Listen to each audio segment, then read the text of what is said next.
Alrighty. Should be live. Hello, everybody. Welcome to the stream. Just getting started now. Of course, inconveniently, at the exact same time I was about to stream, I can hear her upstairs. My aunt is visiting. So, if we have a brief interruption during the stream, it's because she came down here to say hi. Anyway. So today I'm going to be working on my Maulerfiend, the World Eater's Maulerfiend. As you guys can tell, I primed him with Runlold Bress. It is a dulled down kind of gold look, so I think it is the most appropriate for all the trim. Everything else will be have to be hand painted on. I am going to start with dry brushing this with a silver, and then I'm going to hit up this the base, which I have a bunch of custom bits on it and stuff. You know, I think it's going to look really cool. Because roughly speaking, that's like the side profile. After I glue him on. This is what the Maulerfiend's going to... He's going to basically look like a lion on a perch. Which I think looks cool. I think I had a brain blast moment with when I came to like putting the base together. These are 3D printed bits I printed off myself. So it actually adds a little bit of weight to the base. But if anything, that's going to help it like stay steady on a tabletop. So it's got good equilibrium. It should be fine. Welcome Tiki the Hut, Carneth Corn, and Curtis Thompson. Welcome to the stream, guys. Good afternoon, everyone. Good afternoon to you too. Hope you're having a fantastic bloody day. Yes, indeed. So, like I said, we're going to start with a dry brush on the Maulerfiend. Let me grab my silver.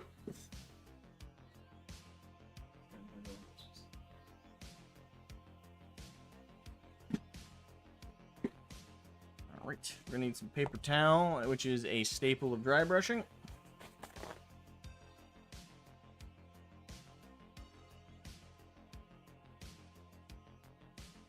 Yackaroo.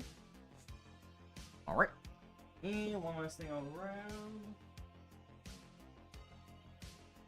Don't really need a paint palette for this, but just to have it a place to dispense other than directly on the paper towel.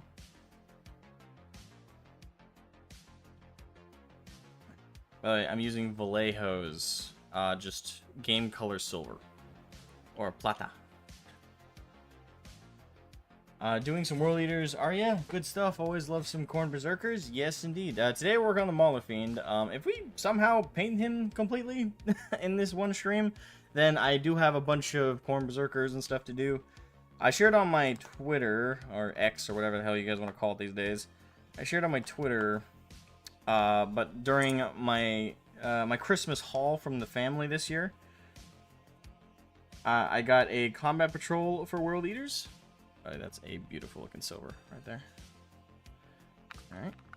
I got a World Eaters Combat Patrol. I got Angron's model. Alright, here we go. I also got Chaos Terminators. I got a box of those. Might have been a little too light on that silver. Yeah, I was a little too light on it.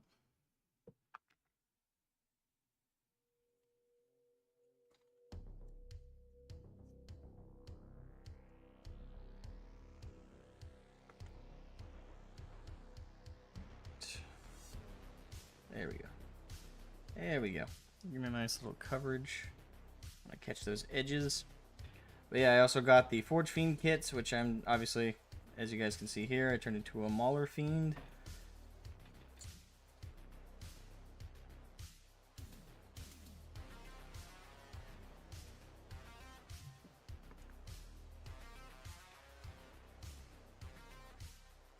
Yeah, so I got a lot of World Eater stuff to do. I'm waiting to see how much the Bretonnians will be. Yeah, a lot of people have been talking about picking up the old world stuff, and I'm gonna wait and see how the initial response is gonna be. I'm not like, trust me, like as it is, I'm not really into Age of Sigmar. I'm not really into the fantasy stuff. Period. I know very little of it. I know the most I know is from listening to Arch go over the Dawi lore. Like that's the most I ever looked into it. Maybe also, I think I also looked into the Grimgore lore. So. You know, I will not claim to have any kind of fandom for it. I'm a 40k guy through and through. If you've been on the channel at all for any extended period of time, you pretty much know that. But at the same time, I respect my fantasy brothers and sisters, and I hope for your sake it is good. It ends up being everything we've been waiting on. Because I know a lot of people were disappointed when End Times happened and the old world was forsaken. So to see it come back, kind of interesting to see 40K. Oh, well, sorry, Warhammer kind of emulate what happened to World of Warcraft. Like everybody, you know, really hated all the new stuff, so kind of rebelled against it and tried to do their own thing. And as a result, the company that or proprietor of the IP were like, okay, fuck it, we'll go back to the old stuff since you guys love it so damn much. Hopefully you don't completely. Hopefully GW doesn't completely copy everything Blizzard's doing, because Blizzard's also fucking that up. But that's me. Hello, Undead Dad. Welcome. How are you doing? You're finishing a Rogue Trader. Or you're finishing Rogue Trader. How many hours? I'm curious. Like, what's your hour count? I don't know how much you like lollygagged or did for like side quests.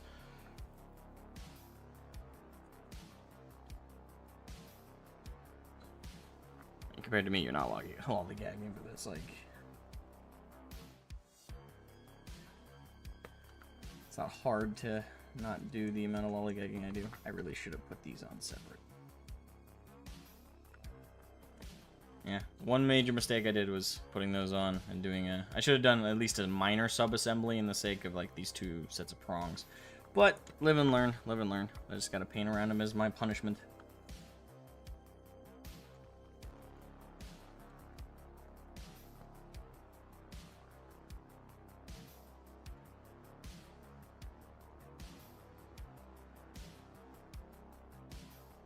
And one setback.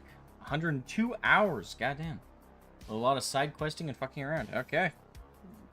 I'm in for one hell of a fun ride then. So wait, it has more like, well, nah, I won't say that because maybe that's a little unfair. I was about to compare it to Baldur's Gate 3, which has kind of become the golden child, if you will, of that format of CRPGs. But you know, I'll hold off on that because that might be a tad unfair. Because Baldur's Gate 3, if you just do the main stuff, is also like tops 70 hours. But I don't know what it is if you like do every little piece of side content.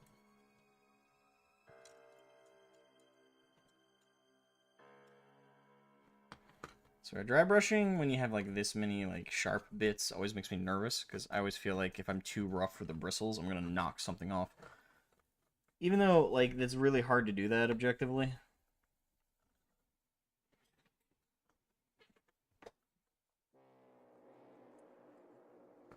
Alright, I need to dispense a little more. There we go.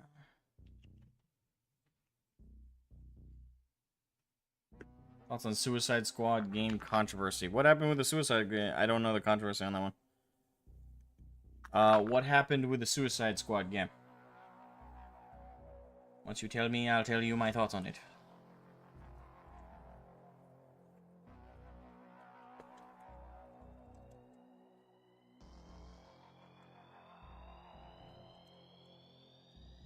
Till then, my thoughts are, I don't know.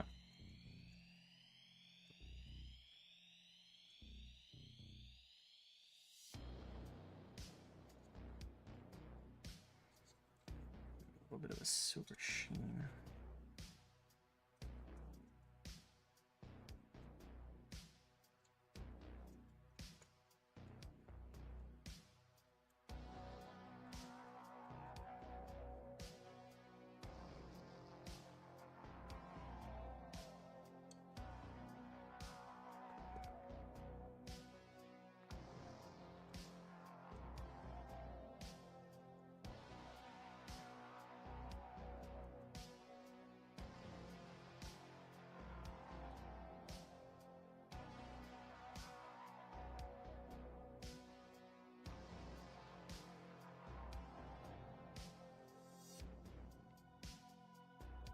Poison Ivy comes back as a kid.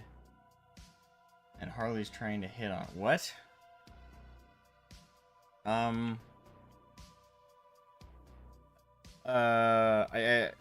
Is that, like... Are you, like, leaving out any context at all? Because I feel... Just reading that is wrong, but okay. The fuck? And Ivy looks like Greta Thun. What? Okay. Not the basis for character design I would have done, but okay. Okay, you know, the devs want to do what they want to do, you know? Greta Thunberg, of all people. Why?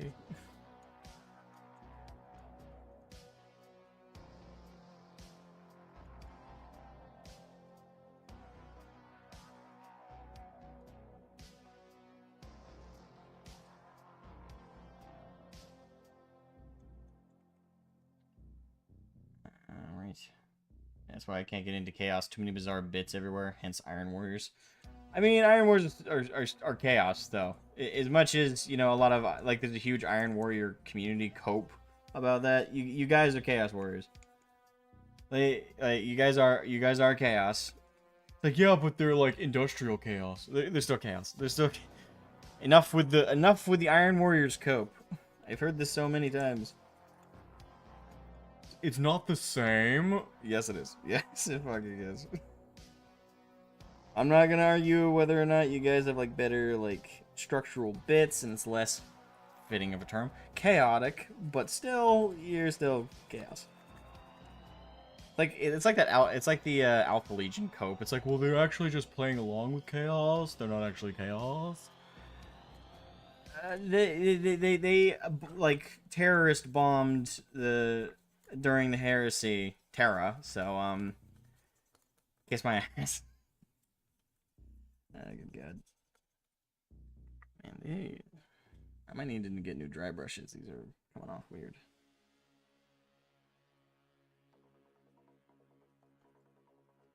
It's doing its job. It's just doing it weirdly.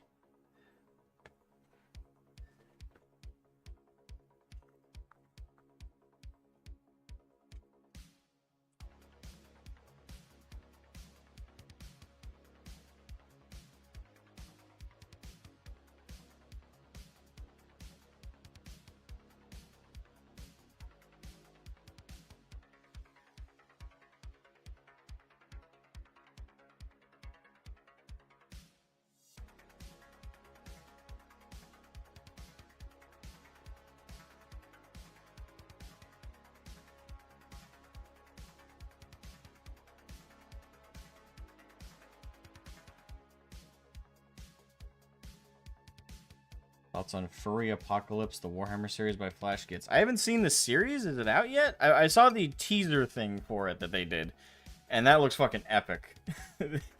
They're very subtle. They're like, this is totally not a Games Workshop like related product whatsoever. Oh god. And then proceed to literally do what the Space Marines do, which is raid a world, get some fresh recruits, turn it all to chaos. I did like the bit where they were like throwing girls into the volcano.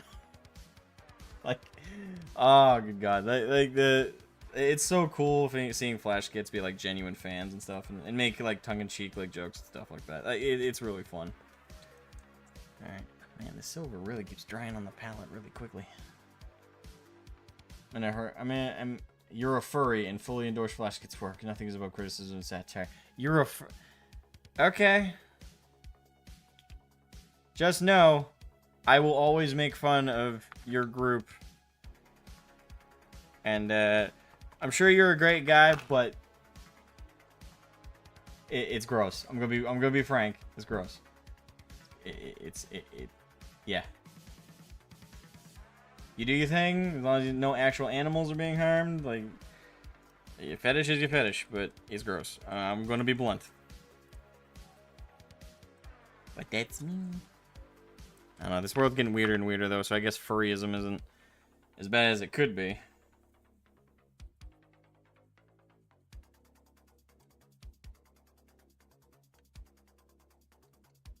There are far worse fetishes and proclivities to have, I guess.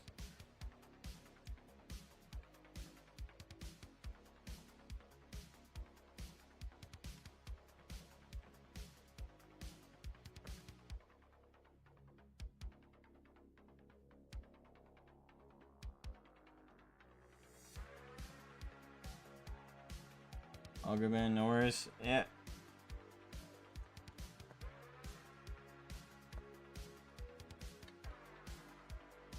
The internet's a weird place. It is a very weird place. Alright. There's a lot of warranted criticism. Yes, yes, they do. When I first found out about Rainforest, I was like, I was not surprised by what happened at it, but at the same time, I wish I had.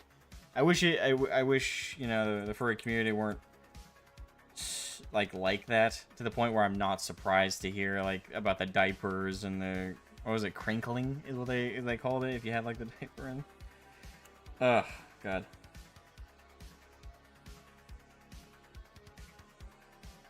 Again, not the worst thing to be technically, but ugh.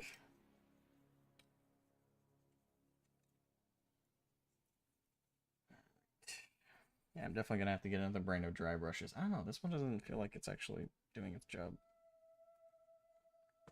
Maybe I should use a bigger one?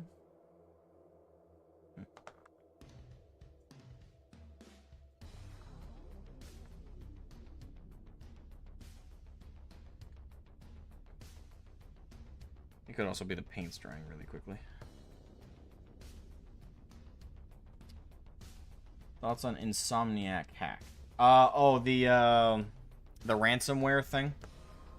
By the way, there's 6 people in the chat, only 1 like. Come on, guys. Put a like on the stream, you know. Support it in the YouTube algorithm so more people come in and join us and we all have topical conversations about crazy shit. He said earlier, I think Red Corsairs are just misunderstood. Maybe they just want to pay taxes. What? Maybe they just want to pay taxes. Right. Well, if they want to pay taxes, they're still enemies in my book.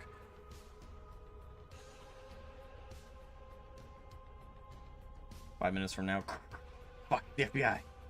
No, it's worse. It's the IRS. Fuck. Jumps out the window. I don't care who they send. I'm not paying taxes.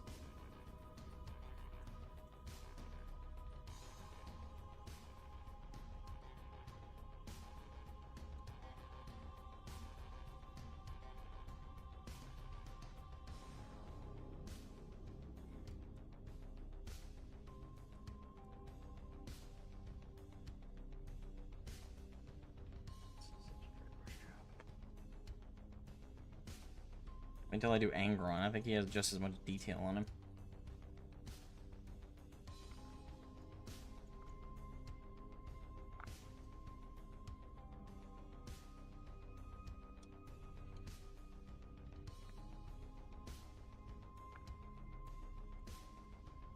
Did I get everywhere I wanted to get? Kind of.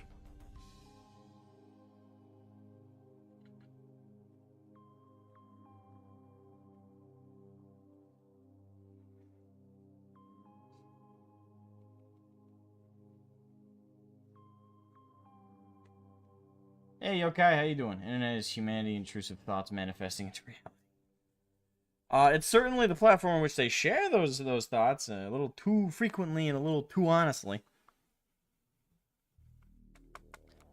Say what we will about the internet, there is one huge consequence with it, and that's because of the internet. A lot of groups that would have just fallen apart instantly on their inception grew and actually like took off, like the flat Earth movement. That is actually a movement.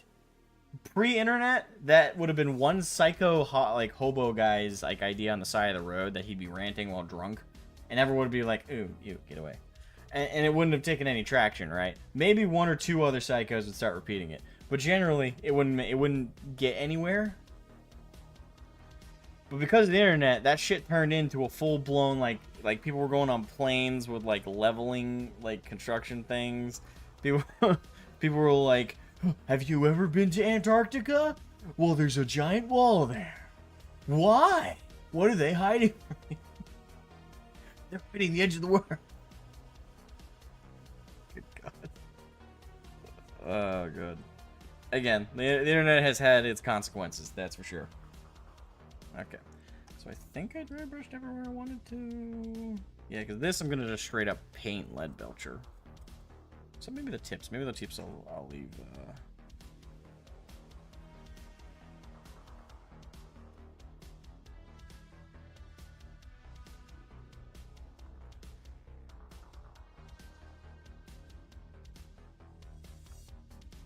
tips, I will also leave Lord Brass. So let's dry brush those.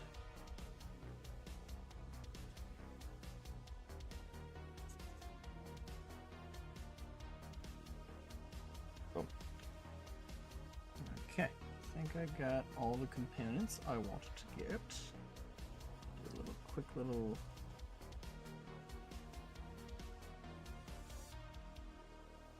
There we go.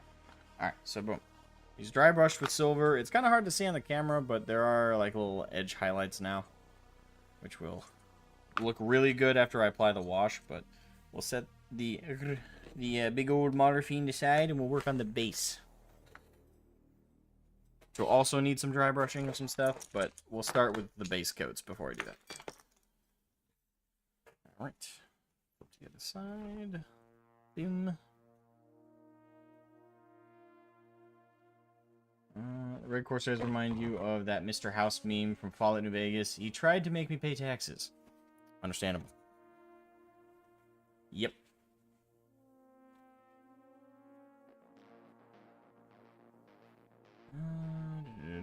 You could be excited for the X-Men game. You mean the Wolverine one? But even if we do move out of this woke era, who would you like to see? Wait, what? But even if we do move out of this woke era, who would you like to see? For like a main character of like an Insomniac style game, like is that what you're asking? I'm not quite sure. But speaking on the Insomniac ransomware thing, I think a lot of people got turned into moral busybodies about that. Personally, I think a lot of people were too eager to moralize about it. Like, definitely the mainstream, like, game media, like, they were so fucking eager to be like, this is entirely wrong, these leaks are absolutely ridiculous, those who did it should be ashamed of themselves. Yet, all of them have, quite a few of them anyway, have made money and, like, major publicating credit off of reporting on leaks in the past. So it's like, where do you get off? Really? Now, the part that was a little fucked up on behalf of the ransomware people was apparently in the files that they released, that they leaked, there was like personal information of some of the devs. That's fucked up and wrong. That is wrong. But the problem is, people were moralizing it just about the leaks in general were wrong. They weren't just focusing on that one detail. It was like, oh, the entirety of leaking is wrong. No, it's not. No, it's absolutely not. We're gamers. We want to know the latest shit. We want to know what's coming, and leakers are all too happy to provide that service. Is it legal? No. Is it something we should encourage? Legally? No. But it's not like someone got murdered, right? It's not like someone's physical, like, items at their home were stolen or something. It's not like a house got broken into. Someone took some data, probably an employee, took some data, ransomed it, didn't get paid apparently, and then released it. The only part that was fucked up was that part of what they released was some of the devs' personal information. That's wrong, and should be prosecutable. But if it was literally just the game leaks, I'd just be happy. I'd be like, alright, awesome. We get to know about this shit early. And the fact that they released a playable, not even alpha, playable build test demo thing of the Wolverine game they're hoping to make, that was actually kind of funny. Normally it's just screenshots and, like, you know, text documents and stuff. But they straight up released fucking... those cheeky bastards. They straight up fucking released a working demo game of that Wolverine game. That was funny to me.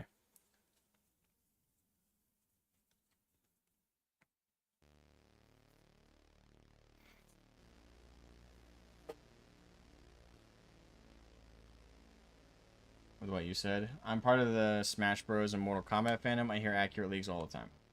Yeah, and leaks happen. They've happened for years. For some reason, YouTube eats some words from my comment. It's weird. I'm used to them, like, hiding comments for, well, not for any good reason, but I'm used to them, like, hiding comments. Which is annoying in its own right. Hello. Yeah, this will work.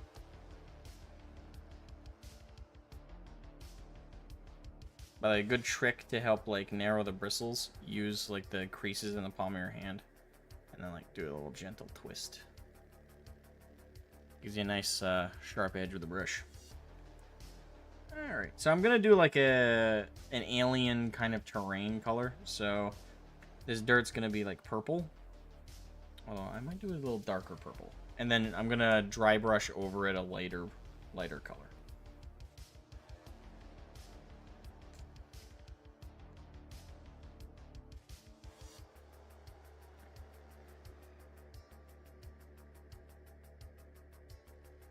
Oh, that might be a little too much black, but we'll find out. Oh no, that's a fair amount of black. So a little bit of a mixology here. Fun fact: theme parks also have tons of accurate leaks. I think every industry has a ton of leaks. The DoD has a bunch of leaks that apparently happen on a what was that game, War Thunder or something? I don't know. There's like a war simulation game where there like a ton of government secrets have been leaked, and it's fucking hilarious.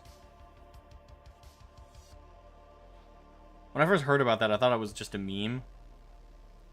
But apparently it's legit. Which is hilarious.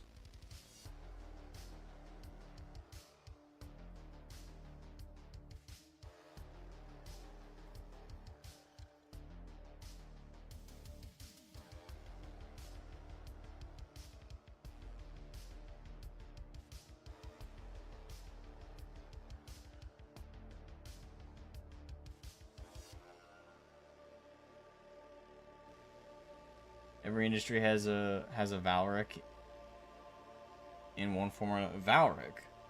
Wait, is Valric leaking stuff? I didn't even know. Hey, kiddo. Welcome to the stream. Valric is unless you're referencing like the simping thing. Like, yeah, every industry does have that a Valric in that sense. Yeah, Valric is the old. Like, the thing is, I go back and forth on Valric with a few things. I don't think he's some people like characterize him as a shill. I don't think he's a shill. I think he's a sellout. Oh, sorry, I don't think he's a shill or a sellout. I think he's a simp. Like, I don't think he gets anything for his, well, let's call it fervent advocacy on behalf of GW. I don't think they give him anything for it. I don't think, anyway. I could be wrong. I could be entirely wrong, and he is getting stuff on the back end. But I don't think that happens. What I think happens with Valric is, I think he's just been a longtime fan. He really, really, really loves 40k and the content. Like, to an absurd degree. Yeah, he's a hyper fanboy. That's what Karn said in the chat. Yeah, that's who Valric is. He's a hyper fanboy. Which I think is kind of worse. Because at least if you're, you know, if you're a shill, you're getting something, right? Like extra intangible from the company.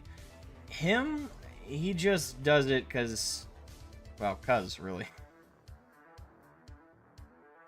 Yeah, I kind of feel bad for him sometimes, because to be that... Hey, Jenny, how's it going? Hey, it's Mr. Angry Pillbug. Yes, it is. Maulerfiend over there, he's, I just dry brushed him with some silver.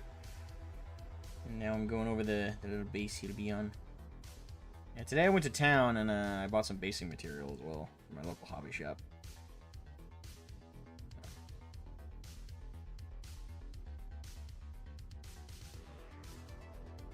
Yeah, Valric is he's an interesting fellow. But again, I kind of feel bad for him most of the time. Like, to be that much of a simp for a company, really. It shows a level of obsession that's not healthy. And I do hope he sees himself do it in the past and like catches himself in the future. I don't know if he will at his age and with how much he's done it already. Like, it's hit the stage where if people point it out to him, he's probably just going to be like, well, you know, it's blah, blah, blah, blah. He'll make excuses. That's my observation. And I could be wrong. I could be wrong in either direction. He could be that maybe I'm just being unfair in the direction that he's not really that much of a shell / simp, whatever he is. And it just comes off that because that's constantly what, you know, we catch, but we don't necessarily catch all the times he criticizes them as much. Because I know he has criticized them here and there in the past. Not much, but he has. Paint the rock silver to contrast with the dark purple. A bright silver, really? I think what I was thinking was I was gonna do gold. Like I was gonna do retributor armor, but I was gonna do a dry brush of that over black rocks. That was what I was thinking.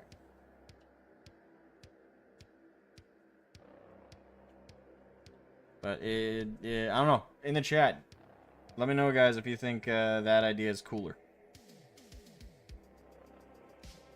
Like a silver rock. I don't know, I'm just going for like an alien kind of purplish world.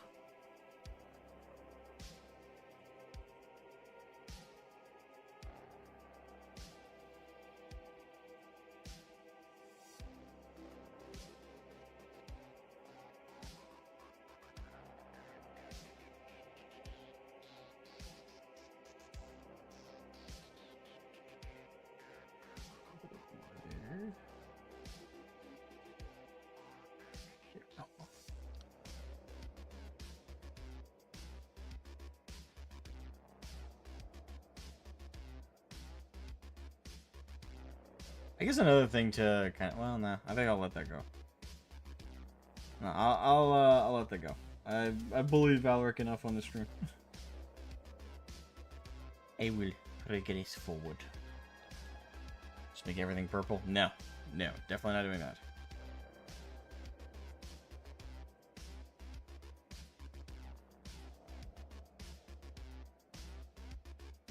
Have it chow down on some Emperor's children. I don't have the bits for that. Plus, its mouth is automatically closed. I wish I could do that, but I do not have enough. I do not have the right bits to make it simulated correctly. Damn, I almost used up all what's on my fucking hay palette. It's fast. I thought that was enough for the base, but it's not. You see Godzilla -1. Amazing. I have not had the opportunity. I got basically told huge segments of the plot by a friend on the community named Kaiju. He's a huge Kaiju fan, obviously based on the fact that that's kind of one of his nicknames. Kaiju Blood God is like the full title if you ever see him in chat. And he came into like Discord after seeing it for the third time with his friends, the third time being in IMAX apparently. And he was just absolutely nerding out. He was super hype, and he was like, "Oh my god, it was so good! You guys have to see it." And then he proceeded to like talk about some of the premise, and I'm like, okay, whoa. It's one of those things like where you're so excited you don't realize you're kind of spoiling for people. Now that kind of happened, but not a big deal. Not a big deal. I'll definitely check it out on my own time when I have said time.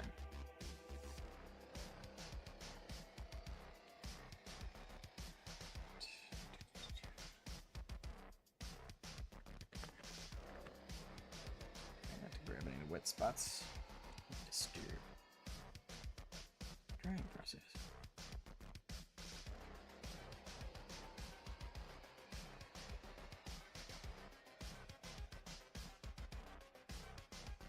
Getting process there too.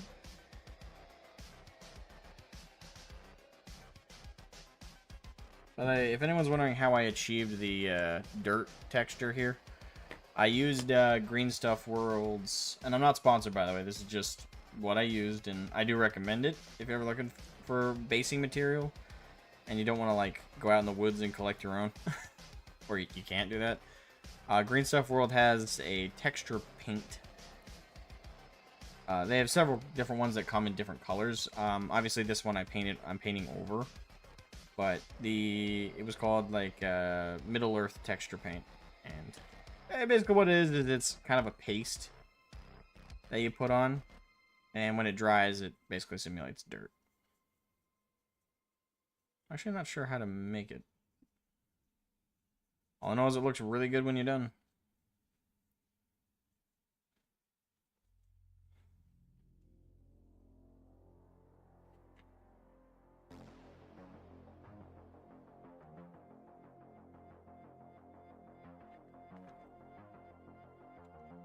Hey, Ball, how you doing, lad? How you doing? Welcome to the stream, Ball, my good man. You are amazing. I love you.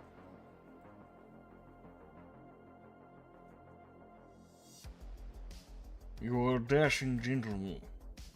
Oh, Ball reminds me. After today's stream, which I'm hoping to go for a good little while, I'm thinking of ending my night by streaming some Mountain Blade Bannerlord, casually over on my gaming channel. So I will share that on the community tab of this channel if that happens. So be on the lookout for it, and hopefully join me over there. But that won't be for hours, and a good half of you will probably be in bed by that point. And again, I'm not sure I'm gonna do it. Depends on how much energy I have after this stream.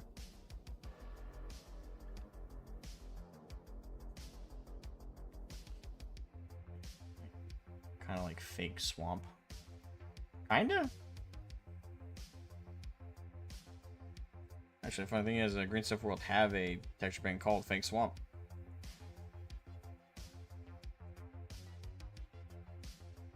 I think, anyway. A good texture paint like that is to mix tea from tea bags with paint. You can also probably you can probably use Mod Podge as well, for those who have Mod Podge. If you don't know what Mod Podge is, I don't even really know what it is. It's a substance I mix with stuff that makes a paste. I'm not exactly sure what Mod Podge is. It's like a clay, kind of. Not as thick, though. I know when people ask me, hey, what is that? I say Mod Podge. That's the Mod Podge? That's all I know. Anything else? I can't help you. I don't fucking know. Not sure if I will be up as I am at work in 8 hours. Yeah, you probably ought to get to bed then, man. I appreciate you stopping in, though, but I don't want to keep you up. You know, you need your rest. You need your rest, lad. And you need it good.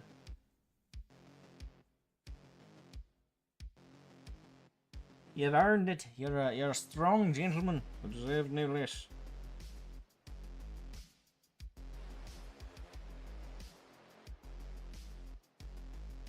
You can hold a head in his claw. Actually, the thing is, I was wondering if I could put something behind one of his back paws, because one of his back feet are kind of elevated. I've noticed when I do like test dry put him on here.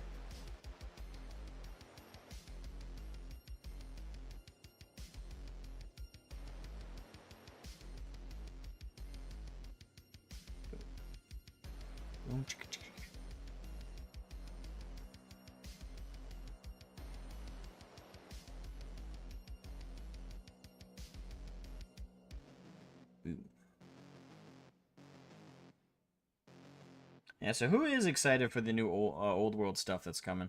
I assume the majority of y'all, but I think I'm the odd man out in the Warhammer community where I'm not hyped about it. I'm not against it or anything, but I'm not like hyped. It comes from just being a 40k guy, I think.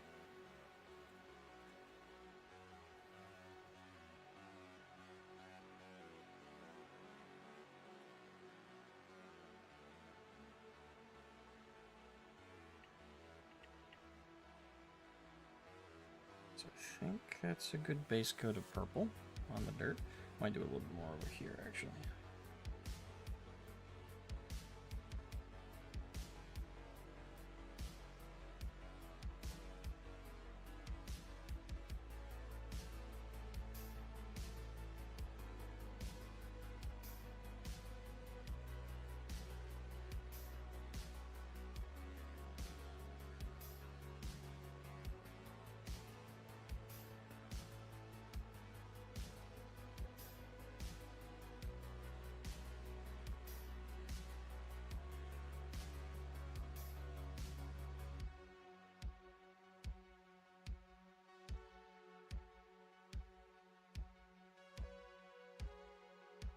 Boom.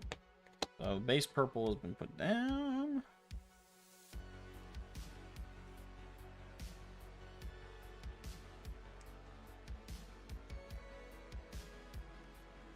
Not sure if I will be okay. Not sure I want to see before hype. Okay, that's fair. And it's pretty much where I'm at, so we're of a similar mind. I'm not really a fan of fantasy anyway. Yeah. Again, similar stance to me. Although Ball is an actual fan. I guess that's where we differ. Is Ball is an actual fan of Old World, but I'm assuming Ball you're not like that hype because you know you're not sure how it's gonna go after all this time, and also with modern GW being modern GW. That's my assumption anyway. Correct me if I'm wrong. I just have a feeling they're going to make make it a kids game like AOS. Probably, to be honest. I mean, GW have grown extremely soft over the last few years in that sense. So it's bled into 40K. It's steadily getting worse in that regard. And you know, I think not knowing fantasy lore as well as the rest of you guys, I'm not sure how much more egregious or less it is egregious for that to be more, you know, hoorah fantasy, you know, kind of like unicorns, rainbows, and things working out and victory being over the sunshine, you know. I don't know how normal that is in that sphere, so I can't comment. But for 40K at least, it's extremely just wrong for 40K to be such a hopeful setting. Like, it defeats the purpose of it being a grimdark.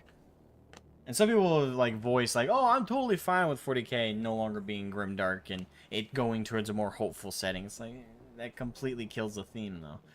Like, if things start to have hope and, like, you know, the Imperium stops being so villainous and stuff, and we start having good guy factions, it completely tears apart the whole fun of the setting, which for a lot of people is, everyone's a bad guy, everyone sucks, so choose your favorite flavor of evil. Like, that's... Everyone's the villain, so choose your favorite looking villain. That's the whole thing with 40K. It's been a huge piece of enjoyment. Like, everybody comes in knowing we're playing some flavor of bad guy to at least somebody else. And it's fun. It's fun playing some different flavors of villains. And for there to start being good guys amongst all these pantheon of bad guys, it just completely goes against the grain of the setting. Completely goes against it. Fantasy was darker than 40K. Well, that's a bold statement. Without giving me details, I mean, I guess you can. I don't know if I'll look into it. But is there like a Demenculaba equivalent in fantasy? If you don't want to give me detail, you can just say yes or no. But if you want to help me like research it, you can give me the name of it, whatever it is. Fantasy has Skaven? True. It doesn't make it like more grimdark though.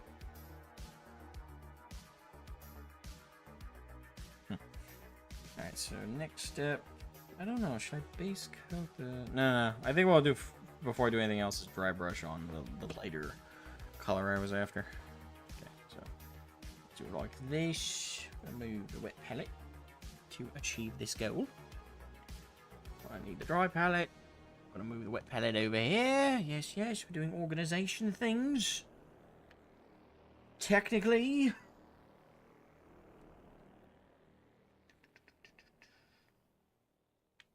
Oh, that's way more than I intended to put on there.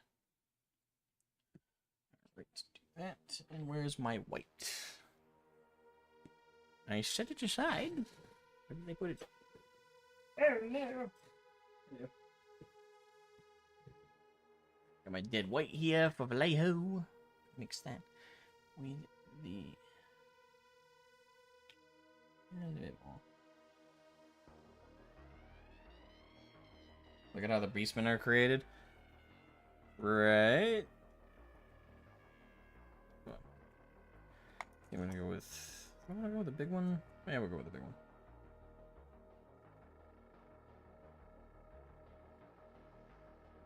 Yeah. I don't know if that's darker. That's like, there's equivalents in 40K for how beastmen are created. Like, Demenculaba aside, there's also the Vitae Wombs. Or Krieg. That's been implied to be a technique of some kind. So, it being a technique, that implies that, you know, it's an artificial womb. But with it being like called a technique, I think that implies it is directly connected to like a real womb, so which means real women are being grossly violated for the sake of boosting the Imperium's numbers.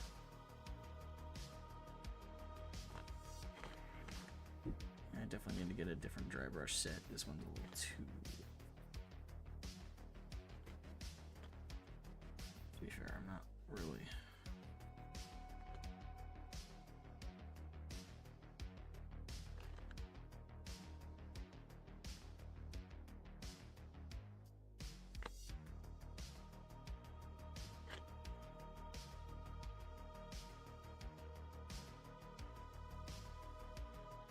Just want to do a highlight, but it feels like it's overtaking some bits. Okay. I also got to remember to do this to Karn's base.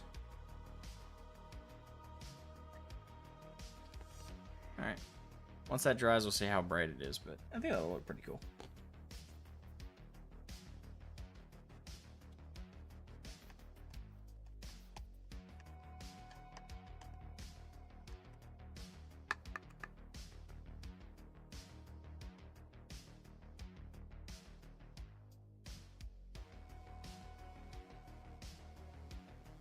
Look up old fantasy lore on the side raises. You mean races? And just see the dark. And I guess I will. The Mir are worse. The Famir. I'll have to look that up.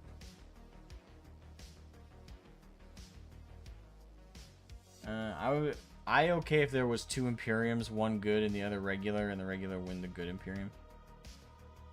I'm entirely against that. I'm not against the Imperium breaking into multiple parties. In fact, I think that's inevitable. I kind of want that between the Lion and Gilliman, because that should be one major upside with bringing back a second Primarch. I think it should be a long while before we see a third or a fourth coming back. And keep in mind, I am talking Loyalist. I'm not...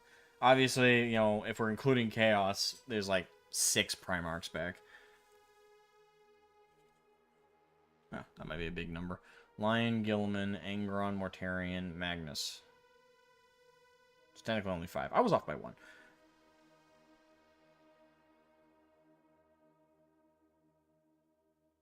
There you go. So, dry brush there's done. Now, we gotta do the stone.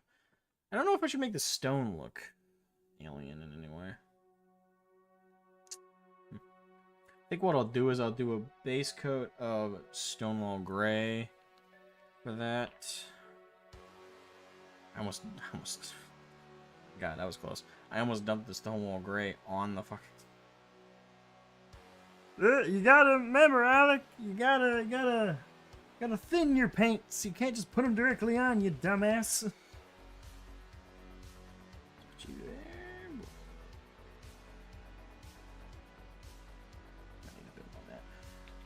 Yeah. Bring back Rus for the last battle for the Wolf time. Yeah, but I'm hoping we're a ways off from that for like the final battle and shit. Well, in some ways I hope we're far off. In other ways I'm like, yeah, just bring it on already. Get it over with.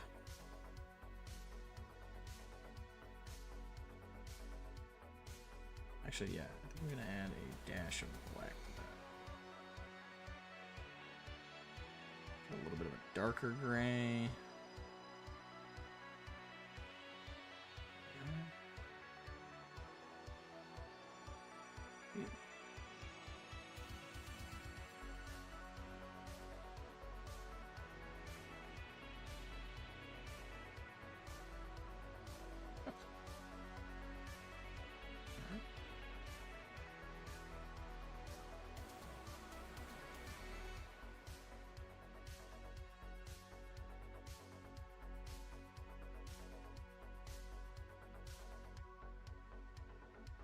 So no green Steno?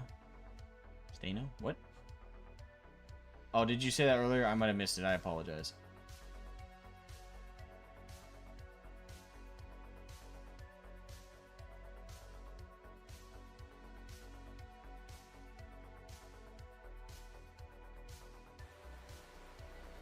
I don't want the base to be too garish, so... That sounds so weird to say out loud. I don't want it to be too garish.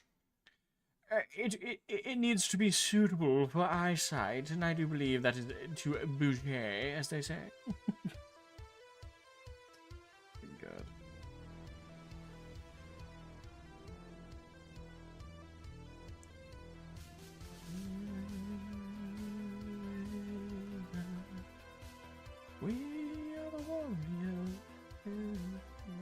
So, a weird song just playing in my head. Actually, I'm not even sure what band did that song.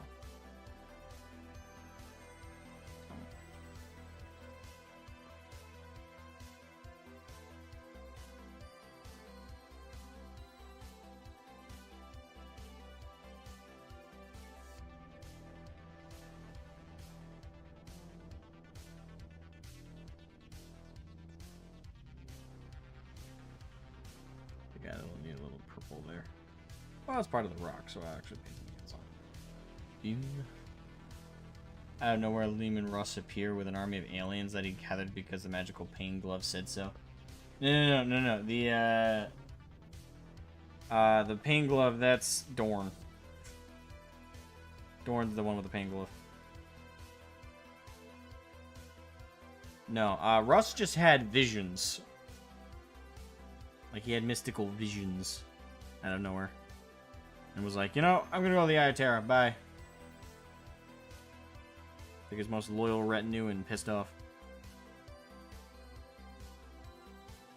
And the only one to bear witness to it is now currently a dreadnought.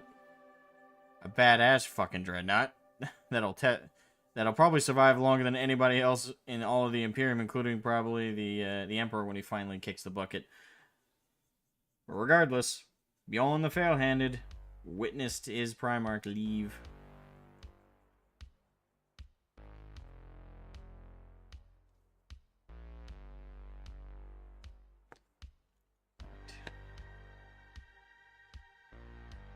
We'll mix them up. Really? I don't know, they're pretty distinct.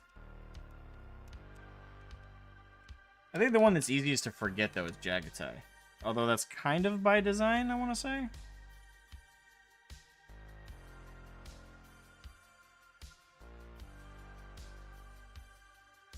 At least somewhat by design.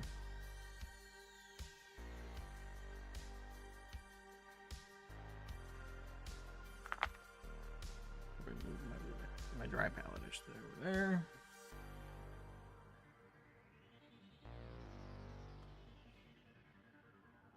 Russ was just drunk and wanted to go on a drinking spree at the Eye of Terror. I think he was looking for Bugmans. He's like, boys, Bender, let's go to the Eye of Terror. It's like Dawn. Fuck, you got me doing it, yokai. Russ. I think you've had too much Fenrisian ale. Fuck you, I have not had enough. In fact, we need to find the good shit. Let's go, the Eye of Terror. And like good drinking buddies, his most loyal retinue were like, yeah, fuck it, let's go. The Eye of Terror. Hooray!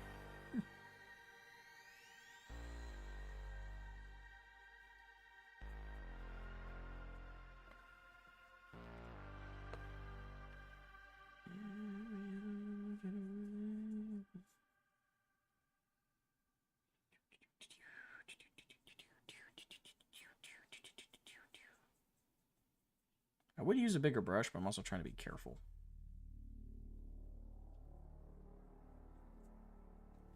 But then I want to have to redo the dirt.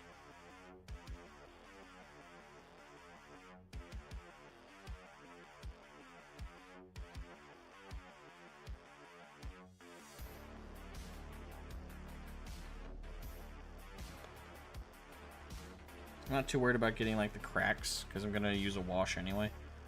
But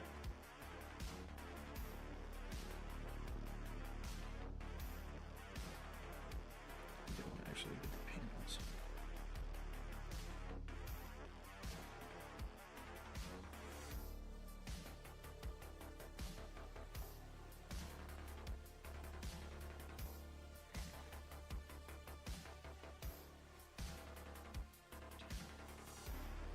The most forgettable Primarch will always be Paris.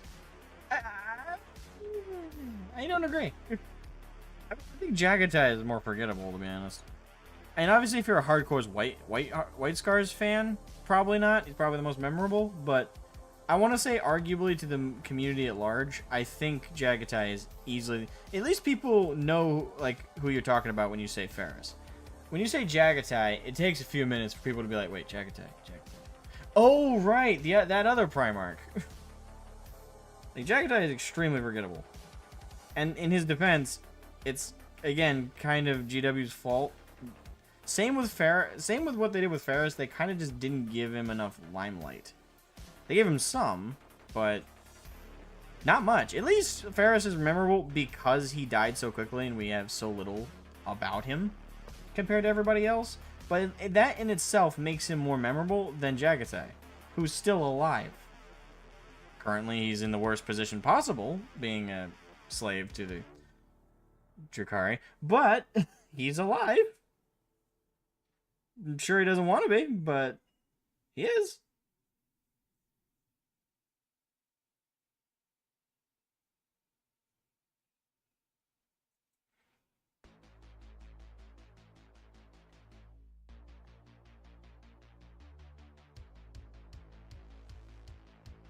I think Ferris is like, he's memorable because he died before contributing much. And in many ways, I think his death is actually quite depressing. A, because we didn't get to know him very well, but also because of how it relates to Fulgrim and his fall. Like, his closest brother, his best friend amongst the pantheon that was his other brothers. And he killed him because of the corruption of the blade.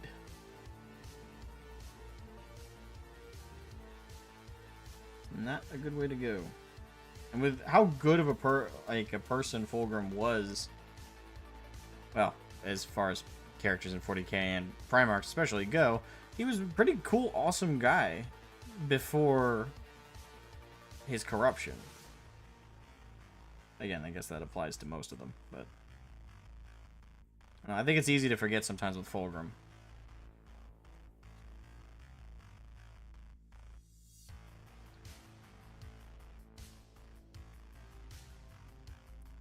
I think my main issue with Fulgrim's fall, though, is the same as most other people's. It's that it was too easy. Like, for Horus to fall, the guy needed to be put to borderline death.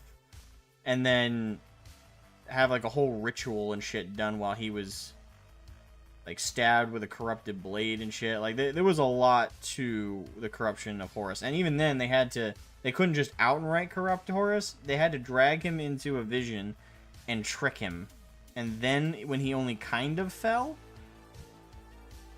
did they then continually over the course of the heresy, which at the beginning of it, Horus was just trying to... And you see it with how he interacted with, like, Fulgrim after Fulgrim got possessed. And he was like, I will save you, brother, after all this. And, like, he was still somewhat himself. It was kind of like the Venom corruption for, like, Spider-Man. It took time. Like, they had to really wear him down before he went full-blown bad. Whereas with Fulgrim, it felt very quick. Like, that wear down took very little amount of time. Now, that could speak to the power of the corruption and the blade as well. Like, it was just so strong that even the Emperor might have been tempted by it. But I don't know. Like, I've always had a problem with how quickly that went down. Hey, Matthew Gordon, how you doing? You wonderful human being, you. Hope you're doing fantastic, my friend.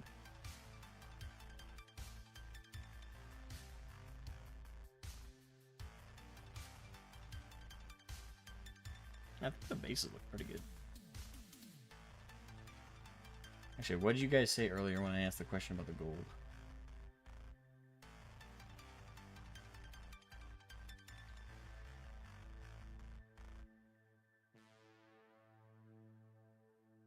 Oh, I missed what Jenny said, fuck.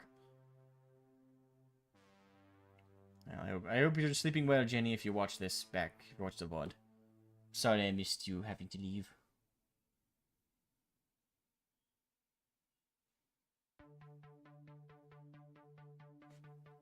I guess nobody commented about the gold. Okay.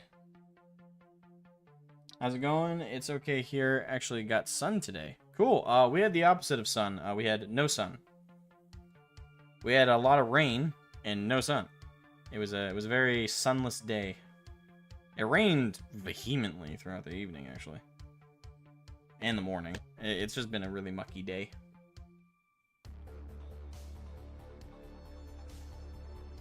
Tends to be this time of year. It's either snowing like crazy or it's raining and mucky.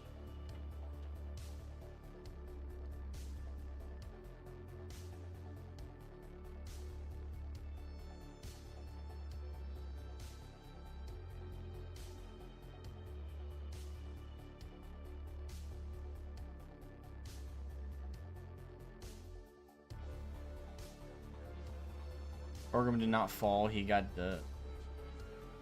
delighted by the intrusive thoughts. Okay.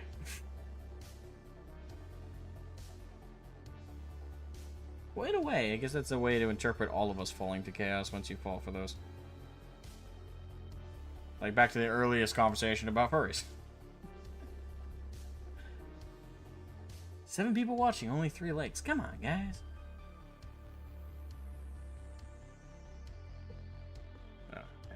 I think that base is really cool looking. I don't know. I really like this combination, like a dark purple, then like a highlight of lighter purple, and then a little mix.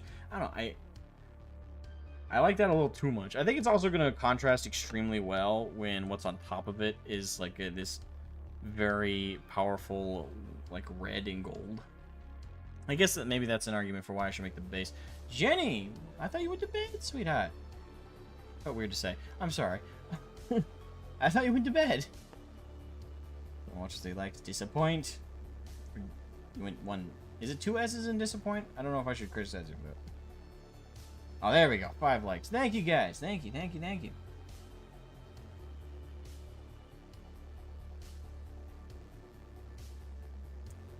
Yeah.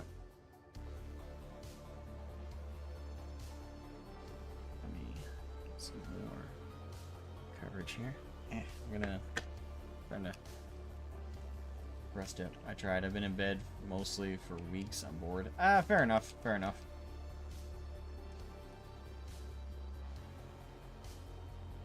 Yeah. If you want to stick around for some bants, I'd love to have you. Right, let me put some more stone wall gray down. Because we're not quite done with the base.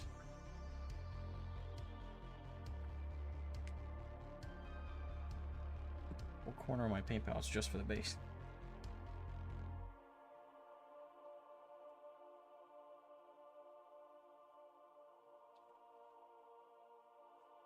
So, anybody in the chat, how y'all been doing? Anybody painting any interesting armies? Working on any particular projects they'd like to share? For 40k? Or for anything else? And again, I'll throw out this question, just in case. I missed someone saying it earlier, but how y'all feeling about Old World? I got Ball and Yokai who commented on it. Checking in with the rest of y'all. There we go. That's a lot better.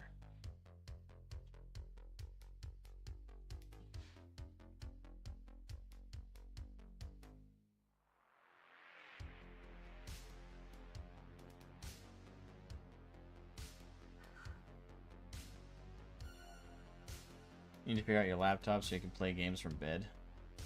Do you have a gaming laptop? Even if you don't, I guess you can play like Minecraft on most, even like lower end machines.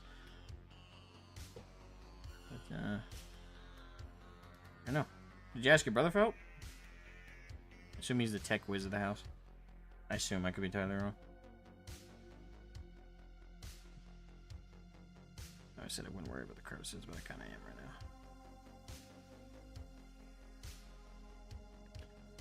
Painting a Fenris sister army. Oh, ooh. Ooh. I assume 3D printed? That reminds me, I gotta set back up my 3D printers. Right now, they're just kind of sitting under some blankets because I haven't had a good place to put them since I moved down here.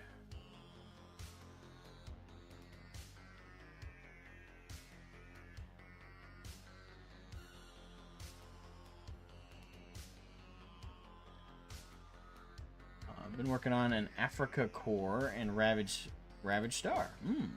Ravage Star, that's that Mini Wargamers. Didn't they do that? Or at least Mini Wargaming Dave. Didn't he do that? Or am I thinking of the wrong thing? Old World looks cool, but no vamp counts. First wave. Happens.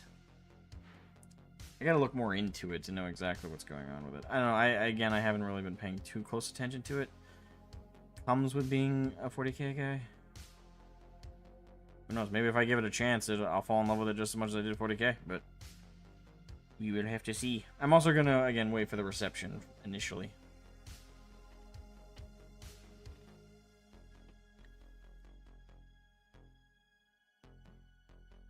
Got the combat patrol box for Sisters of Battle, I assume, and rest are 3D. Gotcha. So you're 3D printing the bits to make Sisters of Battle a Fenris army. Yeah, we were talking about the other day when I covered the Arch stuff with Radhom and that whole debate in air quotes. Yeah, I don't know. Like I said there, I think that whole group are so entirely disingenuous, and if they genuinely cared about representation, like they said, they'd be advocating for official kits and stuff for like Sisters of Battle being expanded to have the equivalent of chapters. And technically they have that now with like orders and stuff for like custom homebrew stuff, but it'd be cool for like canon wise them to be expanded to be like multiple things. I think most of y'all would agree, but I might be assuming. Certainly a better way to do the whole inclusivity bullshit than it is to really uproot the lore with Space Marines. But again, maybe I'm making too much sense. You ran Chrono Trigger. Alright, well, Chrono Trigger's very basic game. So, well, not let me clarify. It is a awesome, expansive game, but it is a very basic game technically.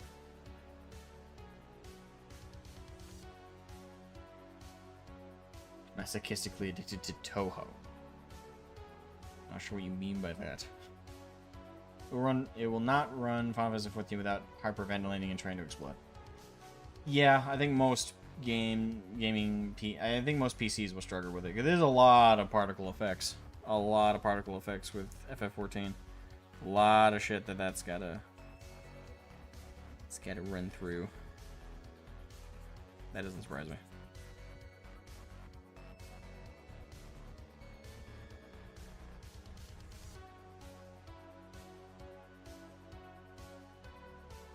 They want to delete Sisters for Fem Space Marines. That's pretty much what they want. They rarely say it so bluntly. I wish they would, because at least it makes it easier to confront them.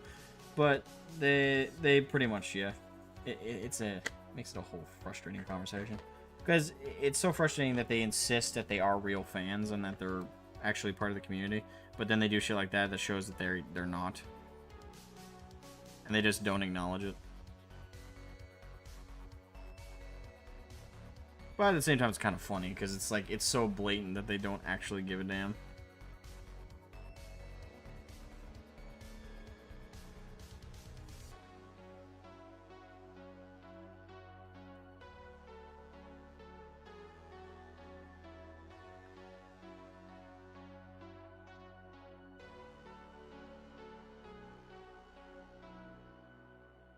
Hey, Gilly Guy, how you doing? I'll be doing fantastic. Bite them on the face.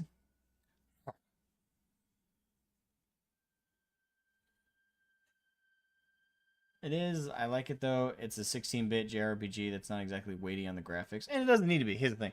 Graphics don't need to be crazy for a game to be good. In fact, some of the best games I've ever played, their graphics do not hold up to this day. They are amazing games that are incredibly fun, but graphically, they are not. They have not held up very well. But that doesn't matter, because what matters for a video game is not graphics. It's the fun. How fun is this to play, you know? Am I enjoying myself as I go?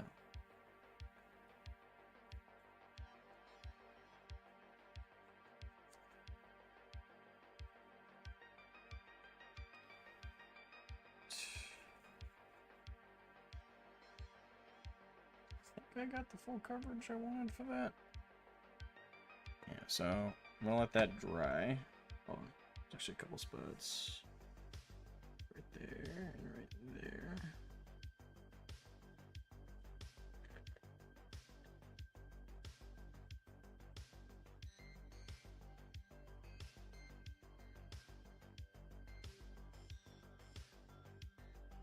Boom. Checkaroo.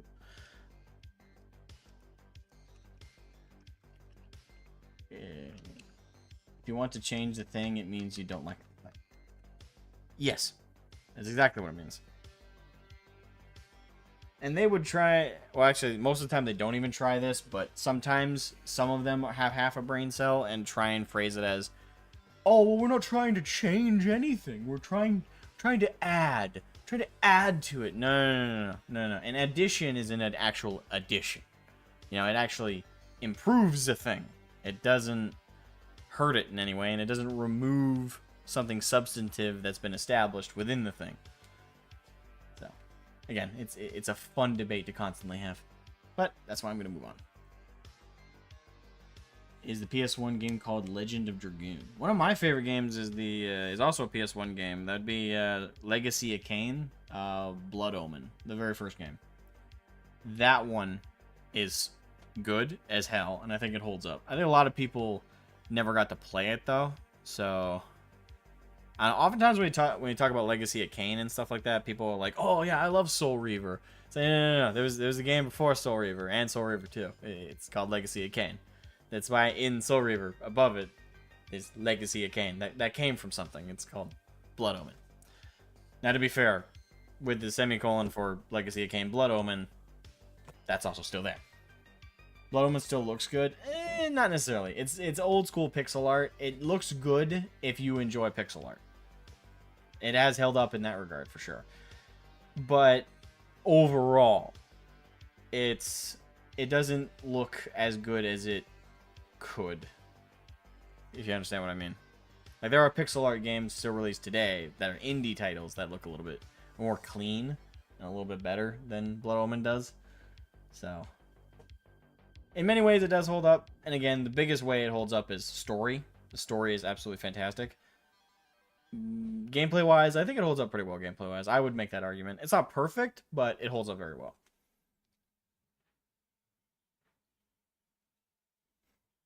The old Jex games were a trip. Yes. Yes, there were. Alright, so are you dry? Kind of. I'll give it another second. While I wait for it to dry, maybe I should have hit those first. Yeah, I'll hit the rocks while it's drying. I think I'll take the silver idea since, you know, I got the Rune Lord brass. Oh, I'm sorry, Maulerfiend. I didn't mean to hit you. Since I already got that here for him, I think I will do silver rocks here. What I'll do to do that, though, is I think I'm going to base coat them black again, and then dry brush onto them some silver. I think that'll look pretty cool. I could be wrong, but we'll see. I want to use this brush. Yeah, it's got a fine tip.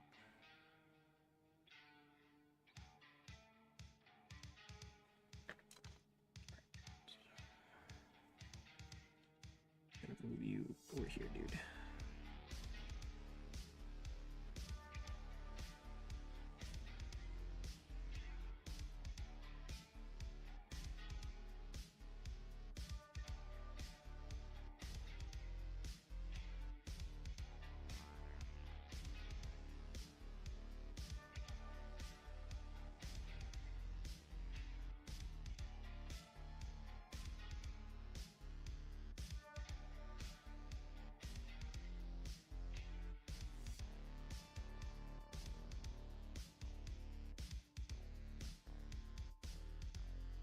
I doubt that Amy Hennig had much input on Forspoken. I don't think she had any. I genuinely don't, because I have a hard time believing Amy Hennig can produce bad writing. I'm sorry, but with everything Amy Hennig has done, like, let me double check I'm talking about the right person, because my brain might have just had a fart. Amy Hennig is the original writer behind Legacy of Kain, isn't she? Hoping I don't have the wrong person in my head. Nope, I have the right person. Yes, Amy Hennig, she's done amazing shit, especially with the Legacy of Kain franchise. I mean, she's behind a lot of the greatest quotes from that, and the dialogue and the writing. Like, no, I don't believe for a moment, like, she had any say in that shit. Unless she went totally in the wrong direction politically, and which she might have, but I hope to God not. I have heard nothing directly about her going crazy. So, based on what I know from her work, though, from on Legacy of Kain and Uncharted, the woman is a great writer and knows what a fun, fantastic adventure looks like, knows how to write them, knows how to set up a good universe. I don't believe for a second she had to say. Not a sizable say anyway on anything. It's on Steam with 80%, 7% discount on all games. I'm aware. I already have them. I already have every game that's available on Steam for Legacy of Kain.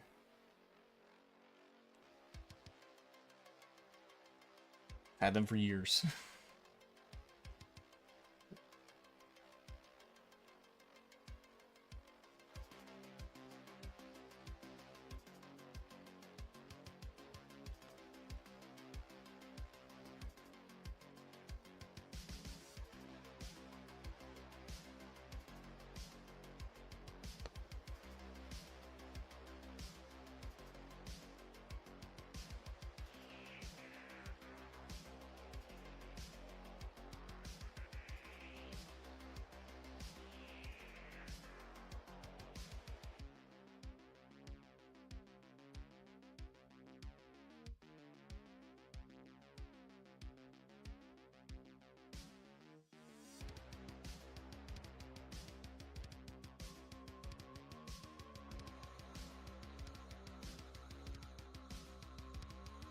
So those rocks are black. And again, I'm going to dry brush them with a silver to make them look silver.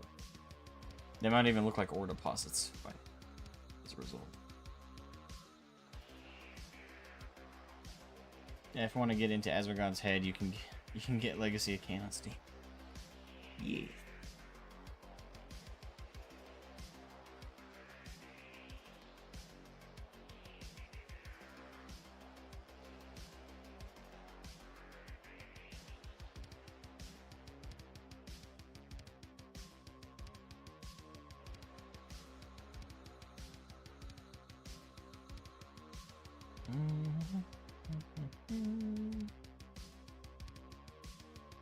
Octopath Traveler is a fun game and is the same level of pixely art. I remember when text adventure games were a big thing, but you're old. No, you're not. No, you're not. You're mature.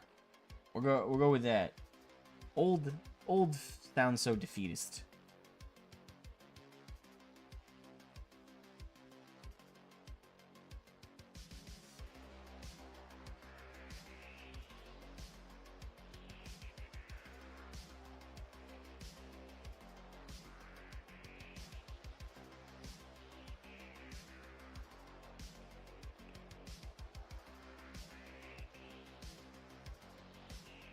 Put some Tiberium on it. I don't have little crystal formations I can make and look neon green. Nor would I add them, to be honest. Hey, that's Pete. By the time I actually get to the miniature side of this, will be interesting.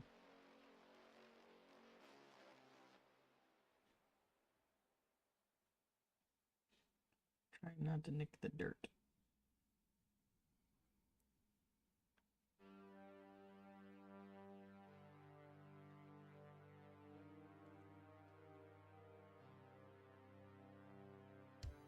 I might need to put some more water on my wet palette. I feel like it's drying quickly. Ball, thank you for the super chat, man. Thank you for the 5 pounds per sterling. I think that's it. No, the euro is that other looking symbol. Joke. Oh. Paint the shoulder pad on Black Templar to match your other army. No, because the Black Templars don't lose to the World Eaters. That would be heresy. I was gonna paint an Ultramarine because they're bitches. So of course their bullshit would be on the fucking dirt pile. I feel like no, the black is actually fucking fresh.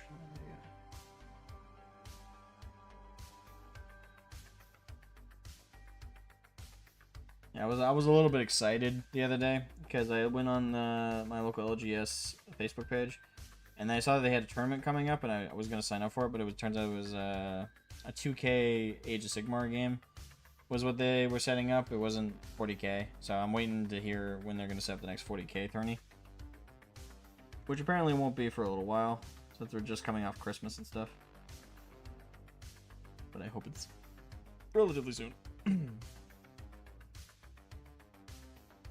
Yeah, thank you, boss, so much for the super chat, man. I greatly appreciate the generosity, man. Thank you.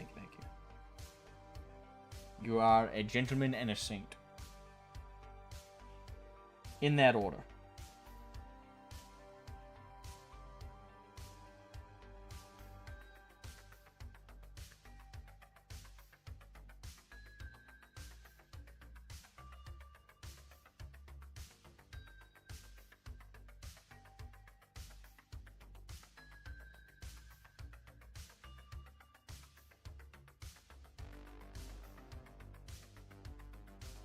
I should double check the background music's playing on the stream, right?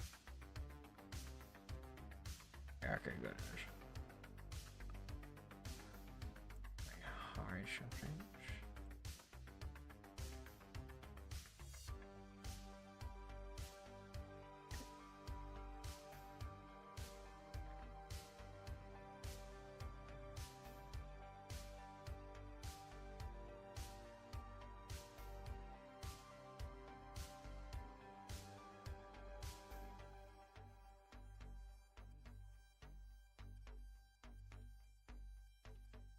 When did I die? Hey, you don't need to die to be a saint. In my book. And you're not allowed to die, ever. You will be here when Artorius comes back and claims his sword and looks around at England and goes, what the fuck happened? Where did I leave? It's like, oh, hello, Arthur. You've missed a bit. I'd say. The fuck happened? Where did I go wrong? That's what happens when you leave. Black magic and all that.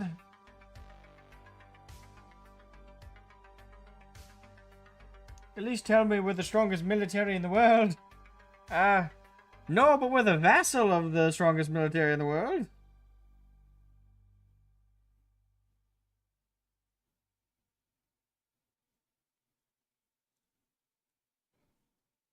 Actually, the funny thing is me and my brother-in-law traded barbs this Christmas. He was over, we were talking back and forth. I gifted him his Yorkshire Gold tea, and you know we're talking. He's having a cup, and we're going back and forth on like America versus Britain. And it finally got to the point where it was like, hey, you're just salty that you guys are the vassal state of your farly superior mutt nation that came from you guys. And his response was, I know. He didn't even argue with me.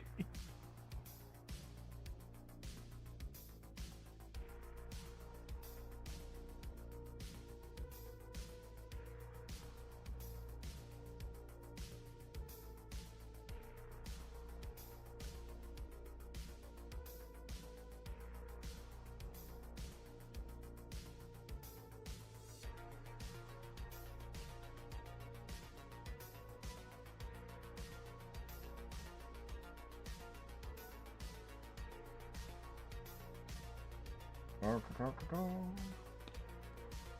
so we're almost making good progress.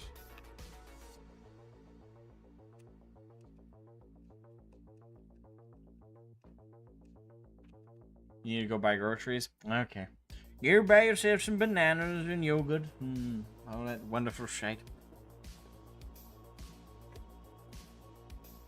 Actually, one cool thing I've prepped for my I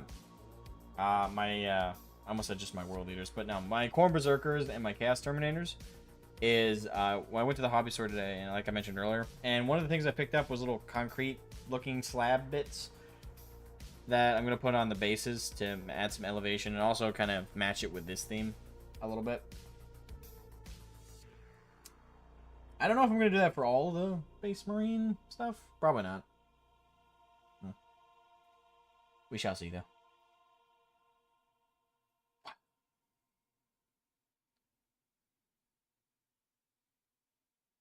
But you are our only colony, so we are the vassal of ourselves. You wish. The colony has become the empire. Actually, the Romans probably knew what that was like. A little bit. Not exactly, but a little bit. That's probably gonna happen to us, and kind of. Nah, not yet. It's gonna happen to us too eventually. We all eventually share the same fate. Yeah, I'm gonna add some more water to my. Why is it drying so quickly? The air down here, it must be fucking dry.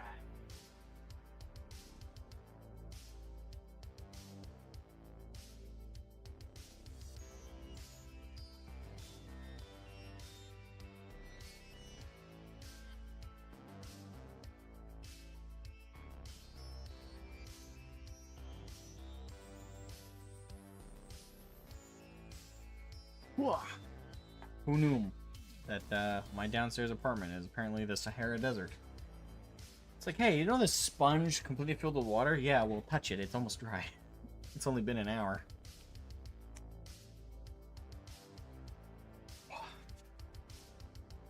More cold than it is anything else, I think. Let me touch it a little bit here.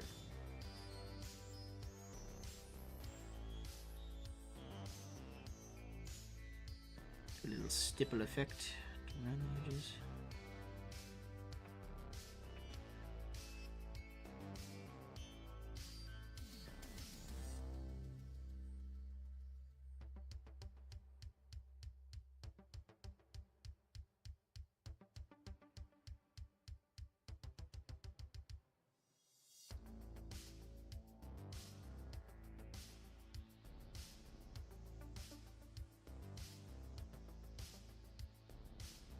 Stippling effect will actually make it look like it is like a dirt fading onto the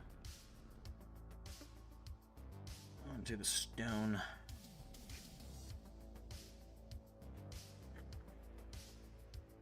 So next thing I'm gonna hit on is the last stones here. I don't think I put any over here. No, I didn't. Here's my bristles. The hell? I can get along with a airbrush, but struggle with a wet palette. Wait, you struggle with a wet palette, really? Oh, I tend to find wet palettes easier than dry palettes. That is me. My only problem with wet palettes is that they dry out too quickly. But that's more my environment than it is the wet palette.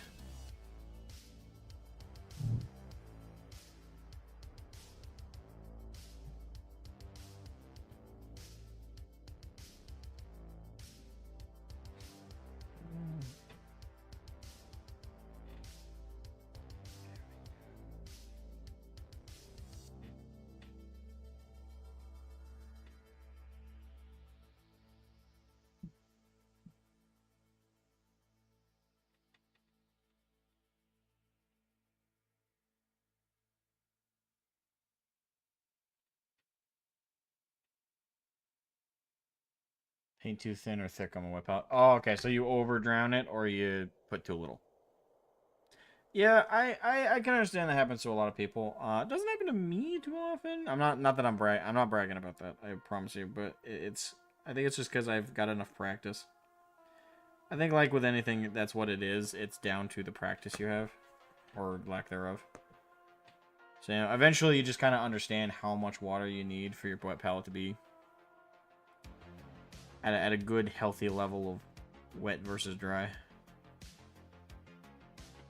I usually think it's better to overshoot it though, not drastically. Like don't drown your fucking paint. But if you're a little over and things are just thinning a little too much, and it just means you have to put on like a third layer, as opposed to 2 thin coats. You're not doing 3 thin coats or 4, whatever ends up having to be.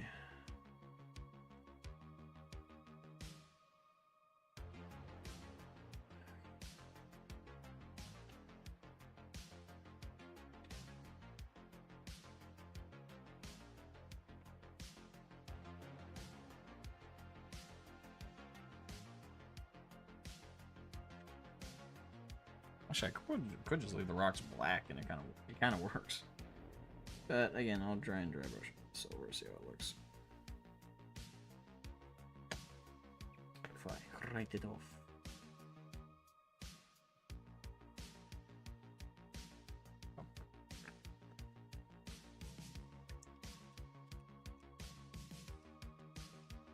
You can't seem to find the sweet spot. Yeah, well, to be fair, I have that issue with my 3D printers and figuring out, well, all the settings to be on the sweet spot. I constantly shift stuff around and try and figure out, alright, what am I doing wrong? So, where you have that problem with wet palettes, I have that problem with my technical settings on my 3D printers.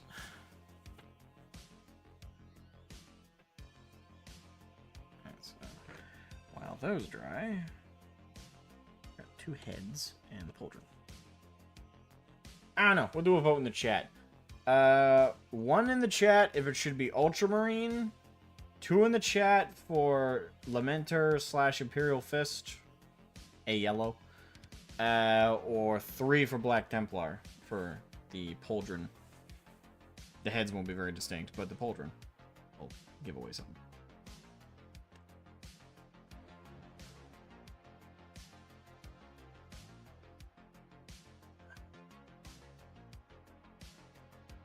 Push buttons so the right thing happens. Yeah, but then when you break something on the 3D printer, it costs you like $700 to fix. 7. Thanks, Killer Guy. That helps me. Helps me a lot. Yep.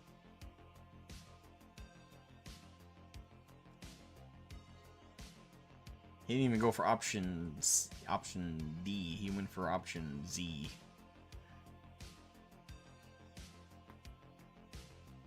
Actually, no. 7 in the alphabet would A, B, C, D, E, F, G, H, I, C, G. So G. It'd be option G. Dead Ultra Smurf. That's my thing. Like, that's where I'm coming from. But happy night, little noises. push the buttons and mess with the dials and hope. Yeah, I try not to do that with my 3D printer. Do the second Legion. Crap, who was the second Legion? You had said first. I would have been like, okay, first is Dark Angels. Was Legion number 2? I don't know. The ones I memorized for Legions is 7th, which is Imperial Fists. And first is Dark Angels. Okay, second Legion.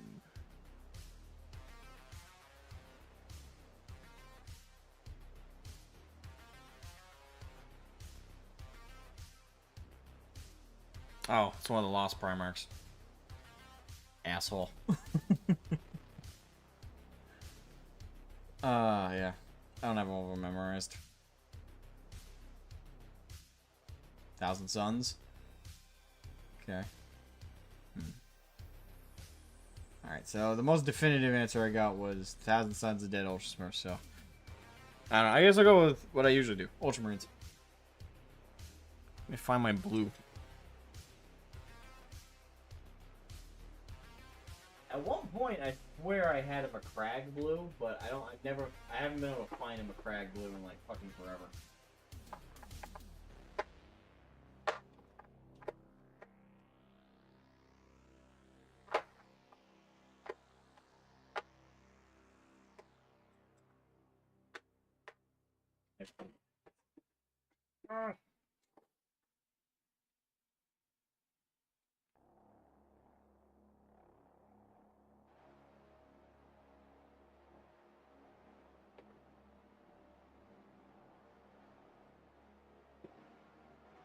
That's Dark Prussian blue. Actually, if you thin this down enough, it'll probably look like McCrag blue. Let me check. Oh. Probably ought to shake it first. It's a little wet. Or I should say it's a little separated.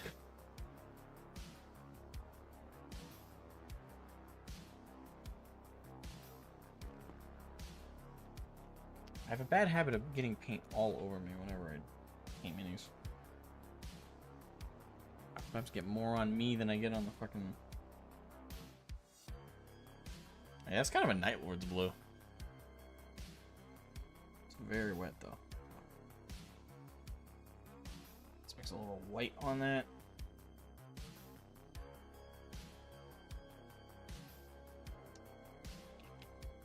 See if That'll get us to the right color.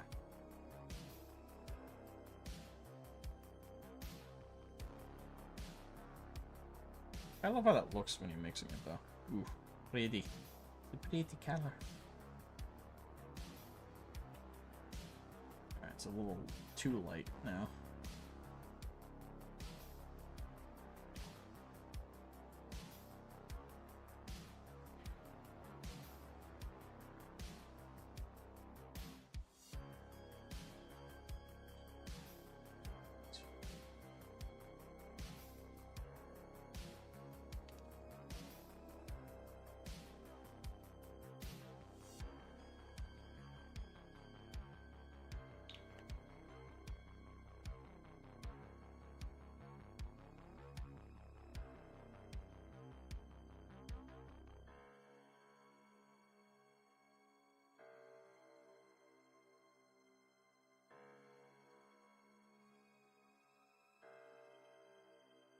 I'm at the close enough mark.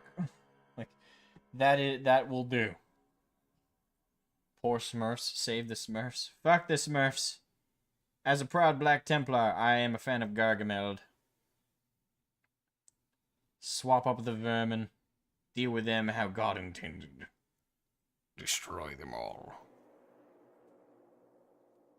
It's way too light of a color, actually. But, fuck it, we'll just say it's a custom Legion. Because I don't want to waste time trying to get the exact consistency on fucking Ultra Macragge blue, I should say.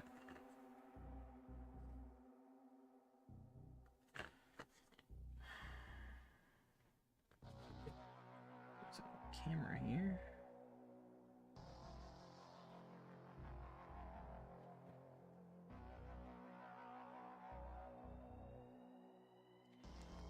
Might be a little thinned.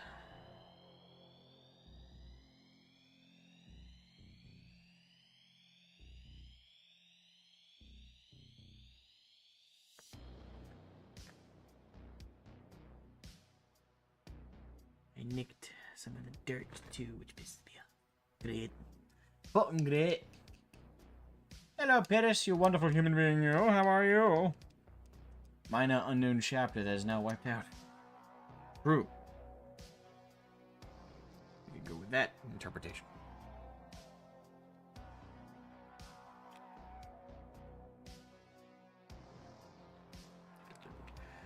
Do a little dip.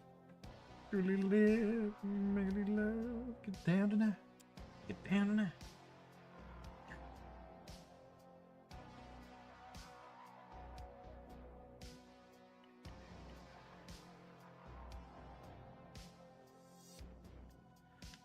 we go. Fix a little mistake there. Very sage. Yes, very sage. Entirely sage. My eyes are leaking.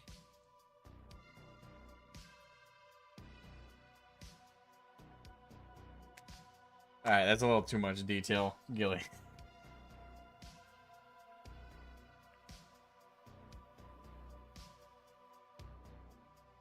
I like to be detailed, but not that detailed. I don't care too much about the pulver. Care enough to think about it, but as it is, I have no decals. I don't do decals, so I'm doing it by hand.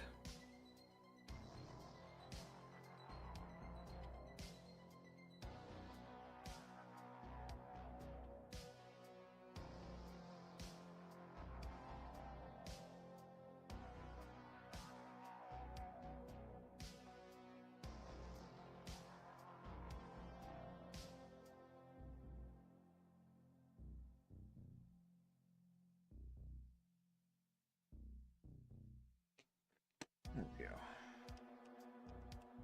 Let that dry, then we'll paint the Aquila. Well, it's not really an Aquila, it's the skull with the wings. I hope that thins. It's a little covered.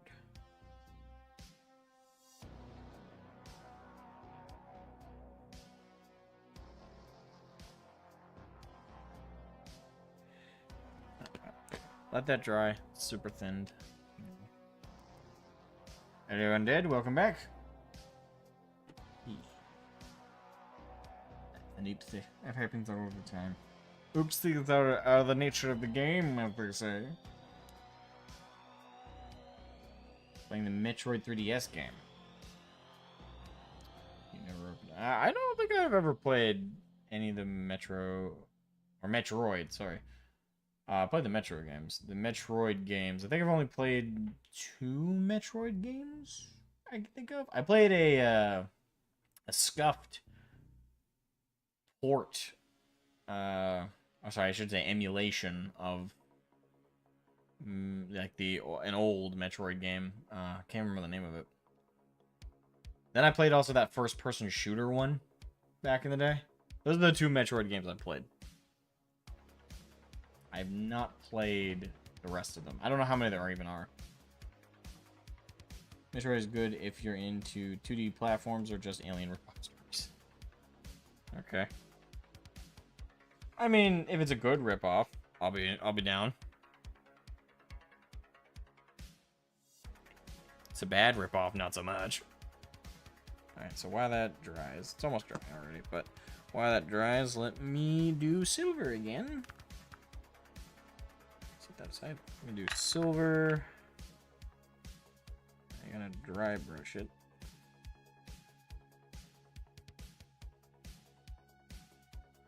I'm gonna use a much smaller one this time.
Oh, I missed a rock.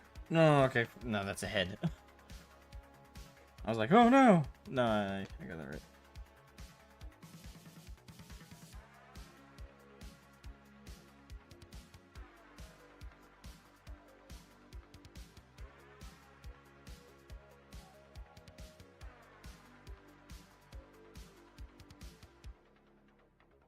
By the way, this is the best way to imitate ore. A ore, if anyone's curious.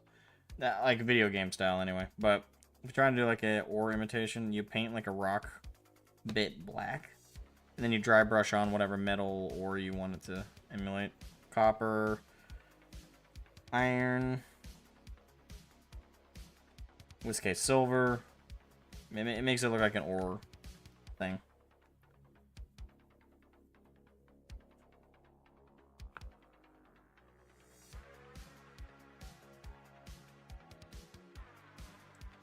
It really is dry down here. That instantly dried. Where am I silver? Oh, I set it over here.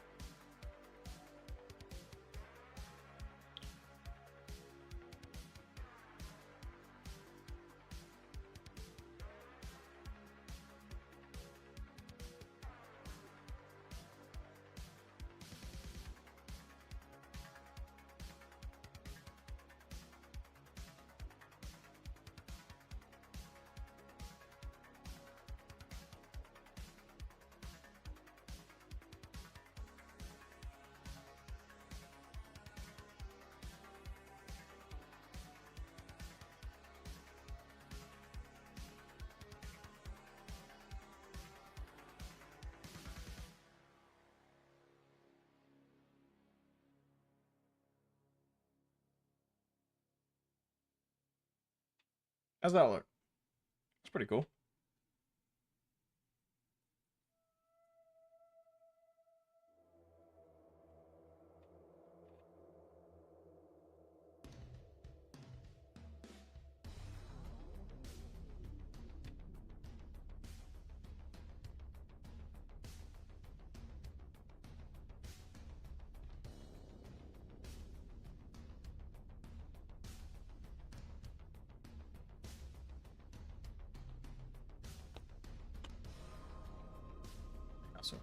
Boy potato. Wish we had more people like you making toys instead of parentless Chinese kids. Jesus Christ. I mean, thank you. I will take that as a compliment. Kind of dark though.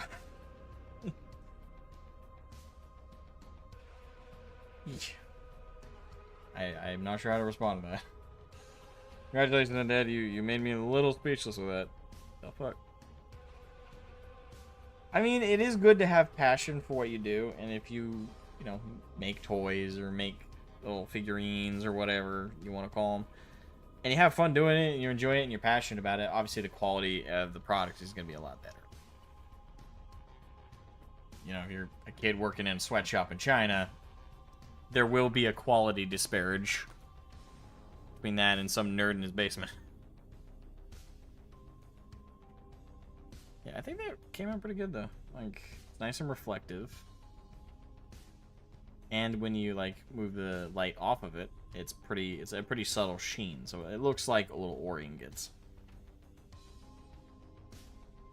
Came out pretty good. So yeah, if you ever guys want to, like, imitate, like, a silver vein ingot thing, or gold or iron, just base coat a rock black, then dry brush on whatever color metal you want to emulate. It's a very simple effect, and it looks really cool. In this case, I'm obviously implying that this, like, planet, this is an alien planet with purple terrain, has, like, silver, not necessarily ore, but, like, just a silvery looking mineral deposit. So it makes it look more alien while also still looking somewhat grounded into something you might see. Although, I guess there's no scientific explanation for purple dirt. Unless some kind of, like, clay pigment that might do that. Anywho. So, Mr. Pauldron. Mr. Pauldron. What I'll do next is I'll do a highlight color. I don't think I'm going to draw an actual symbol on it. Well, maybe I might. Well, either way. First, let's do, like, the China.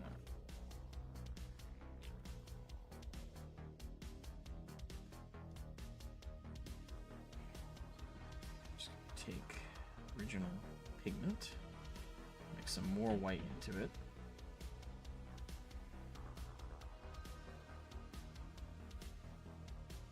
Get a much lighter color.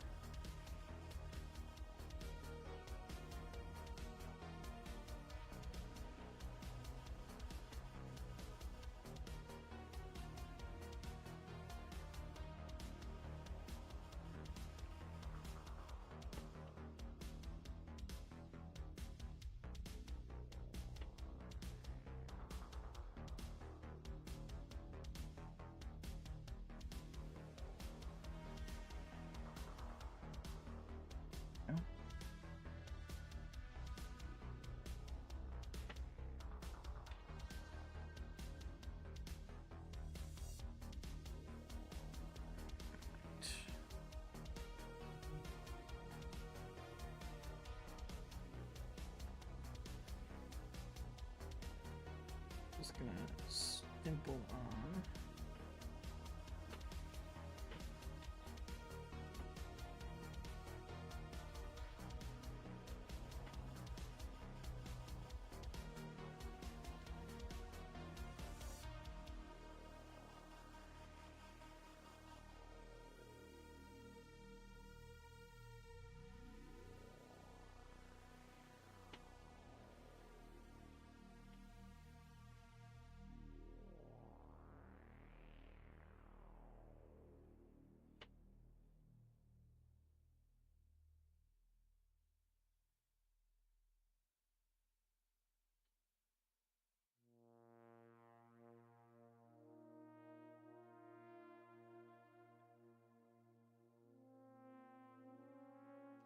Um, um,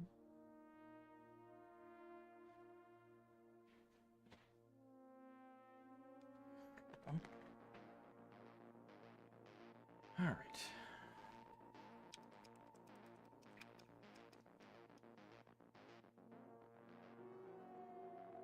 do even more white.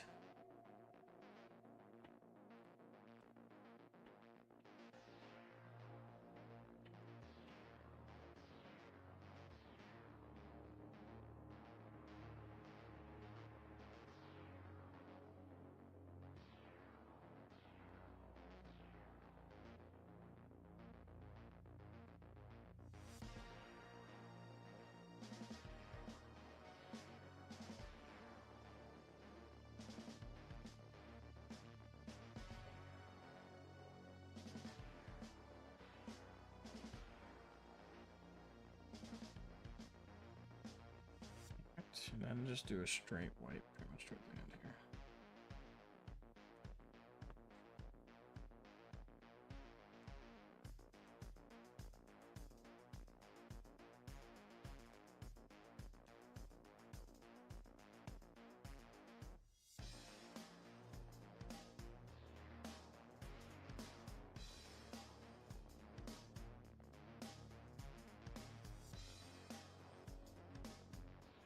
Sorry if I'm being a bit quiet during this part, but focusing.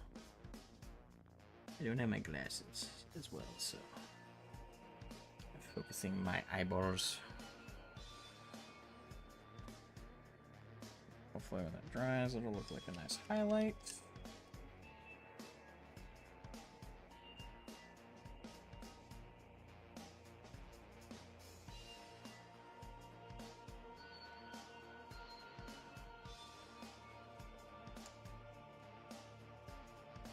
And I'm gonna do the trim a different color. What would be, again, this is just a made-up chapter at this point. It's not the right shade of blue to be ultramarine.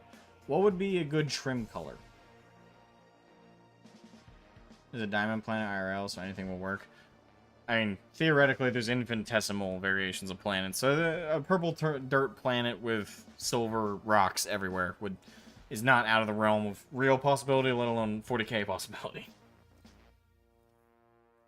I don't know. So what would be a good it's compliment. Okay. Is that because we rely on other countries for our stuff? I mean, it's true. And there's nothing wrong inherently with importing goods, but there is once it becomes your primary source for those materials. Like when you are importing items more than you are manufacturing them yourself, that's called a dependency. That's not called trade. That's not called that's not intermarket trading as much as that's just dependency. You have now outsourced everything to another country. So if they were to one day, if your relations were to sour, or if your market value to them were to drop and they were to cut you off, now how do you make these things yourself? You don't make them yourself, so there's not a lot of experts who can make it for you, and now they're gonna make a fucking mad buck here in the United States should that ever happen. For the few people who do know how to make, you know, everyday items that we don't normally manufacture en masse anymore. So creates a whole bunch of problems, but that's like a huge IRL, like, economics shit. I'm sure most of you here are not here for a sermon.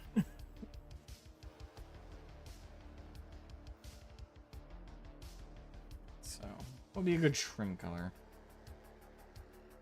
I guess I could do gold.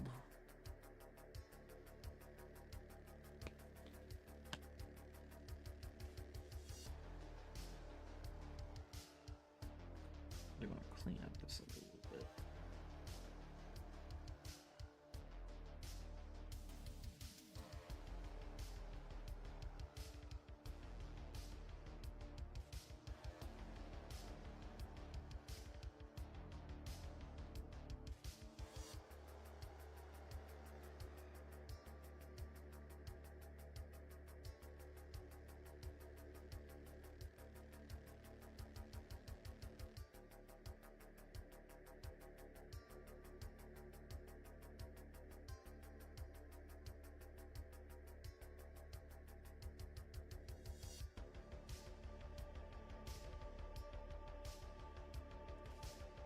Okay, purple and blue are in play. Some sort of yellow would be best trim. You're probably right.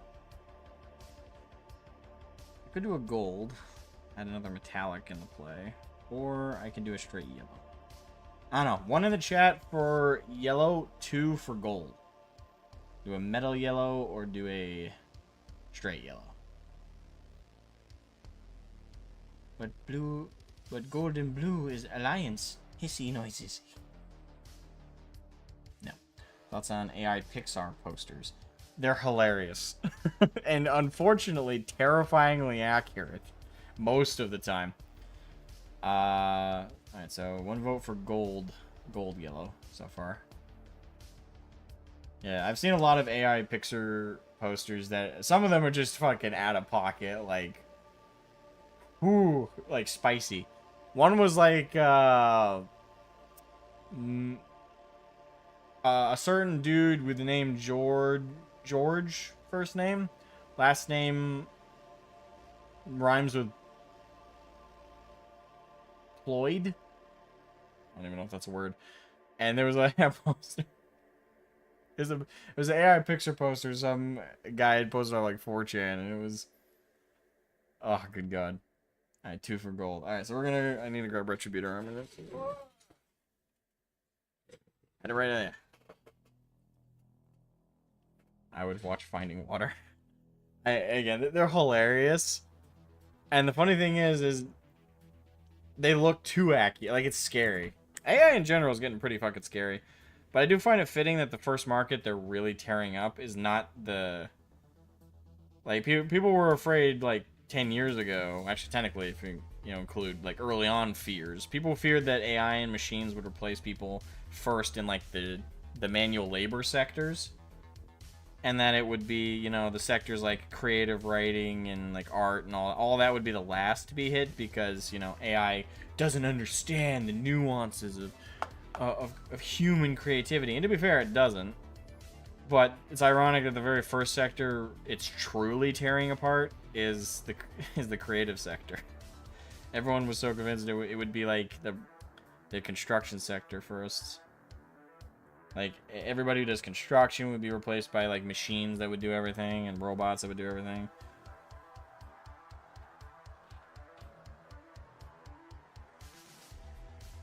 Instead, it's the actors that they believe themselves irreplaceable. Just goes to show you shouldn't ever consider yourself on the irreplaceable list.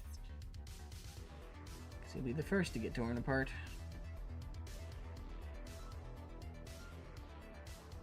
Have I nicked blue?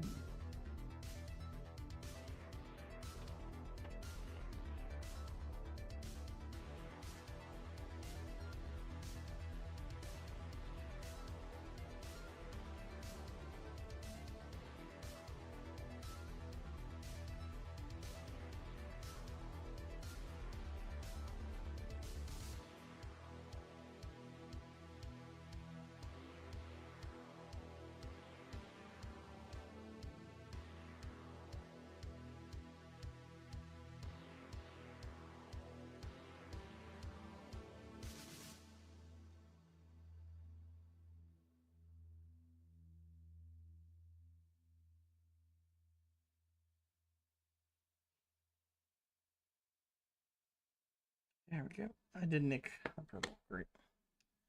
Oh. Good news is I can fix it.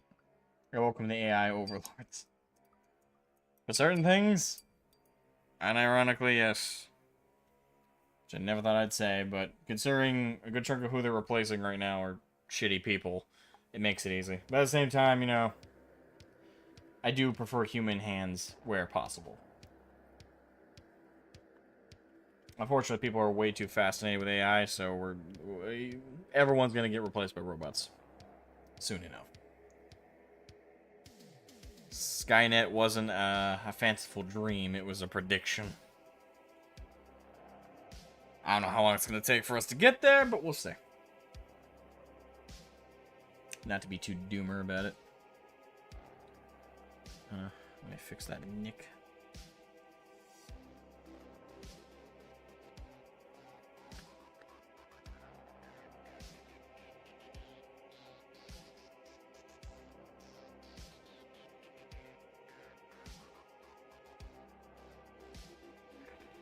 There we go.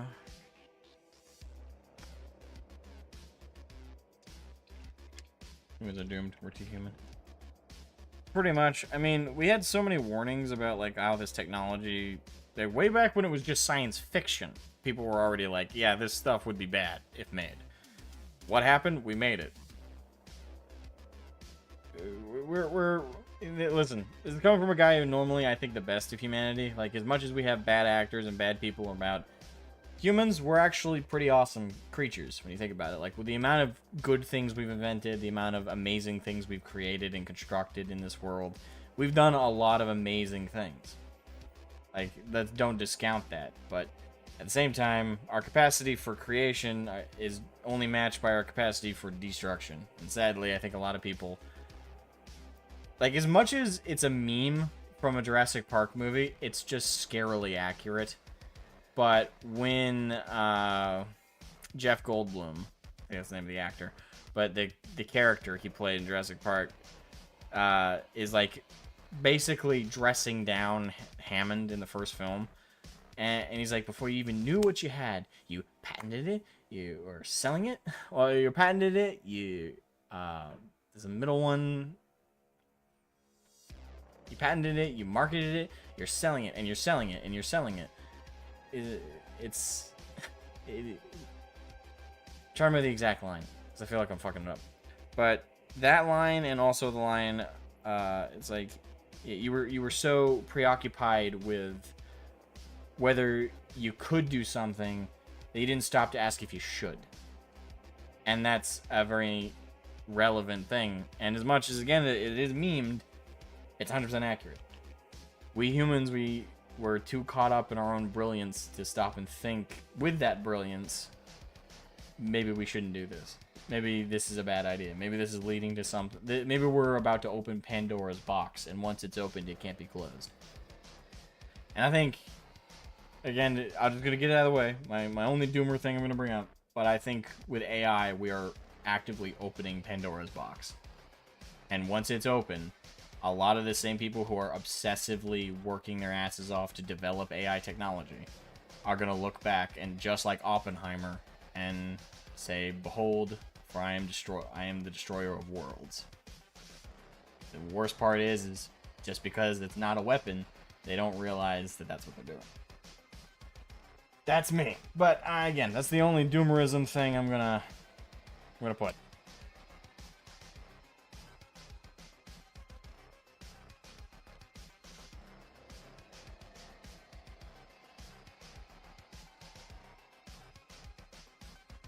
Anyway, so base is looking pretty good, if I do say so myself, which I do.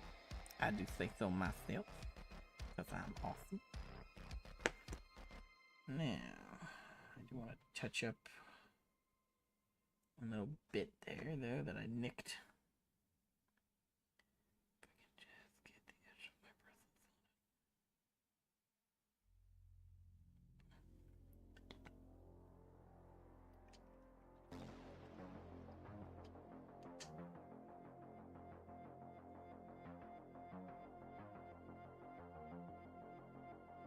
So that's done. Now to get the heads.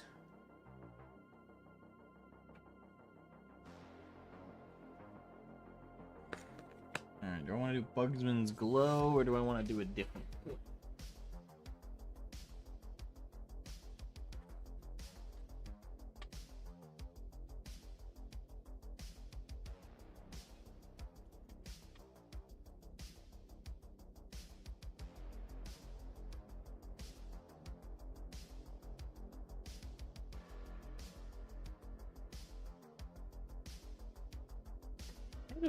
I had a light skin tone thing around here somewhere. I'm not sure where I put it. So what happens when you don't organize your paints correctly? And I got sunny skin tone in my hand, but that's like not the one I was looking for. You know what I want? There it is, light flesh. I somewhat organized this plate.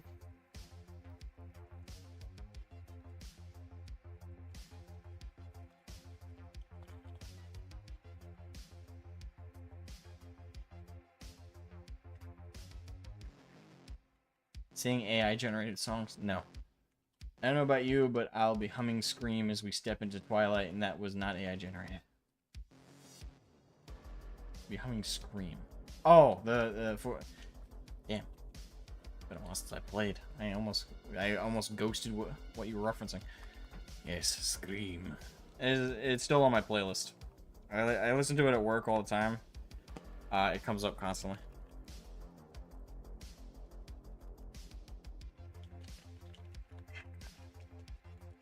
Been a while since I used this, so gotta mix it up. I gotta invest in some money, not in a while, because I have to save up. I have a huge bill coming up in February. It's like 500 plus bucks bill we're talking about. Well, not even that. It's like $1,000 actually. Gotta buy a bunch of oil for the tank for our house. Probably gonna sell some of my old minis to do it. Thankfully, none of my orcs are obviously not my world eaters. I just got them, but I might get rid of my death guard, paint some of those up, sell them. Might even sell them without painting them up, just to get some extra cash. I'm also gonna see if work will give me some overtime.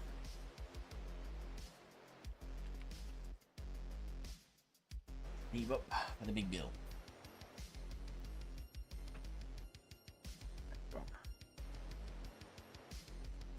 There we are. So there's our flush town. It's a bit gooey. But give me. Oh no. Don't use this. I think I'll switch brushes now. Where is... Hello?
Alright, Nightball, sleep well, you amazing human being, you.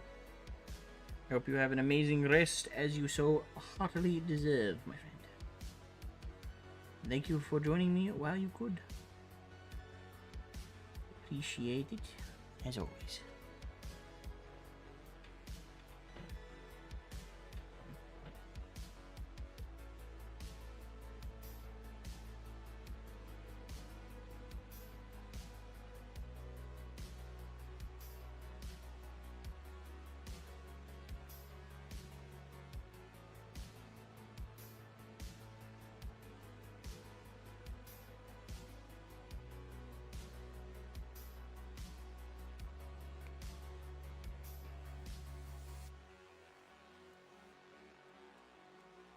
Yes, all the best. All the best to you too, my friend. Thank you for joining.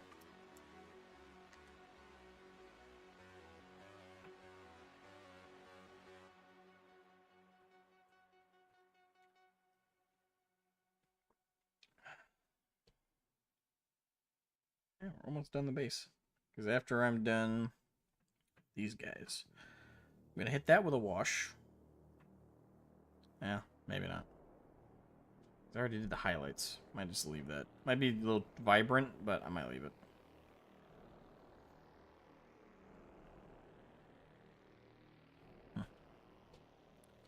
Maybe, I'm not sure. But I'm gonna hit this with a null and oil wash. I'm gonna hit I'm gonna leave those. I'm gonna hit the heads with Reichel and Flesh Shade. And we're gonna do some blood for the blood god around them because they're severed heads. So we'll see here.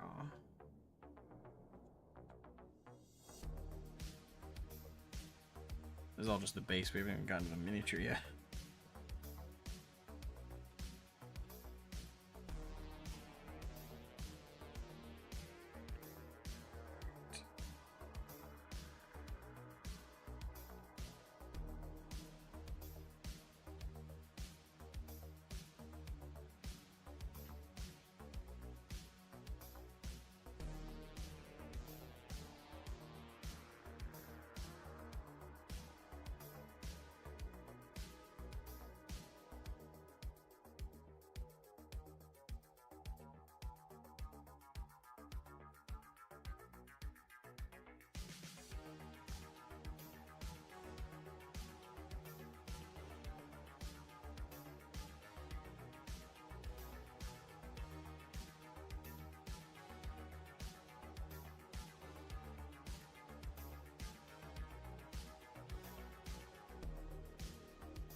What's the detail heavy stuff that I go quiet for?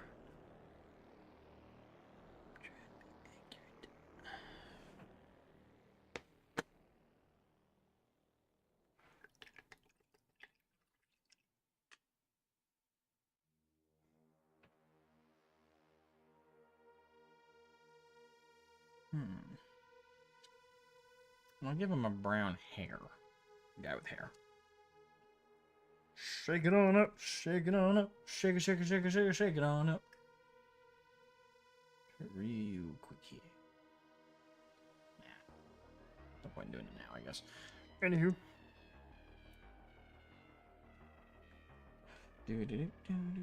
Oh no! It drizzled.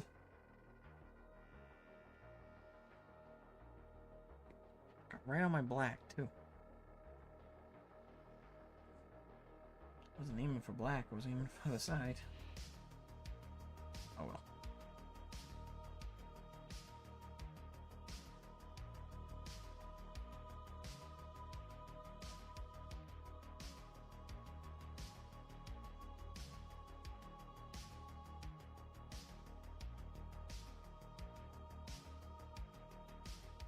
And besides the Warhammer Old World coming out, I'm trying to think of. There's all those, like, who's that Pokemon style previews GW's been doing over on the Warhammer channel. That's been happening quite a lot lately. On one of them I made a meme because the end of it's like there's a bright future for the grim darkness of the far future.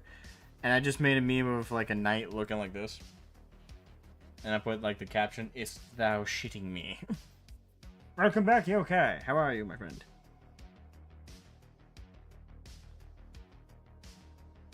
Did you have a good trip to the Stewa?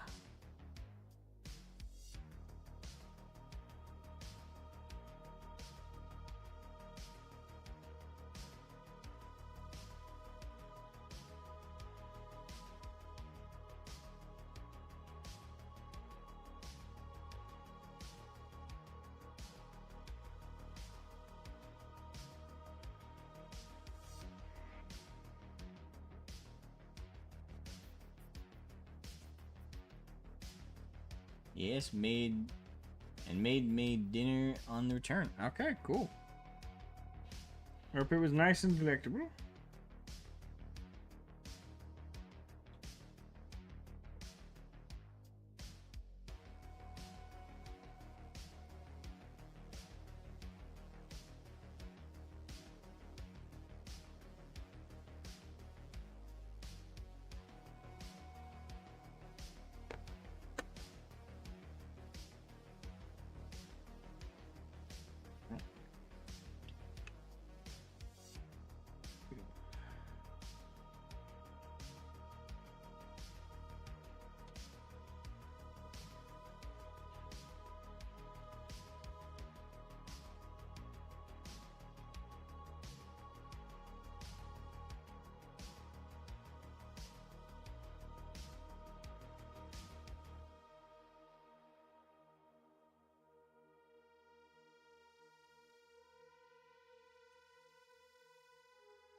All right. Cool. Yeah, I am excited for this World Eaters army. It's gonna be a lot of work. There's so much to do. Like the Forge Field alone, like we're only getting to today. But damn. Damn. A good walk on the sunset on a barley empty street. Hmm?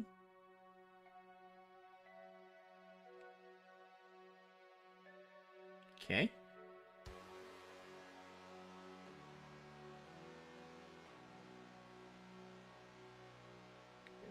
Think of this.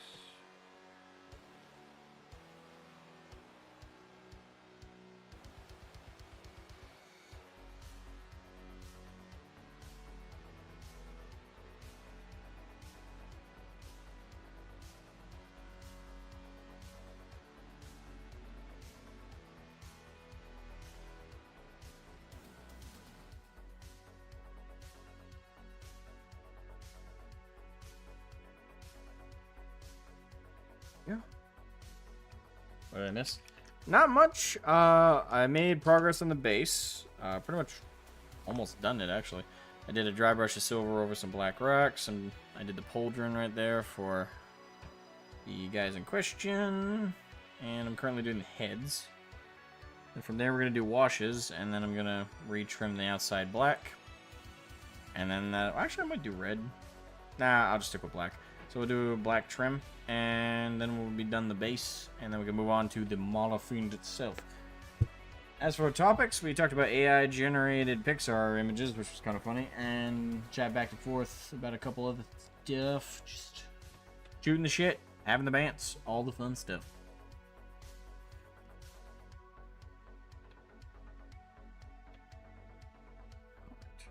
One thing I do gotta fix, though.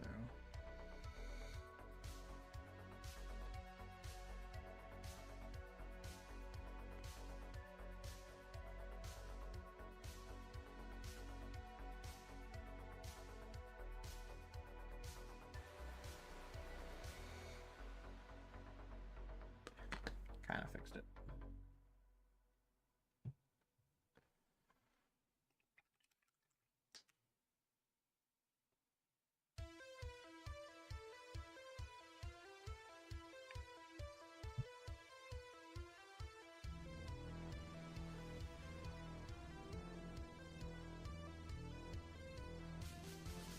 Let's add both the one guy, that'll be fine.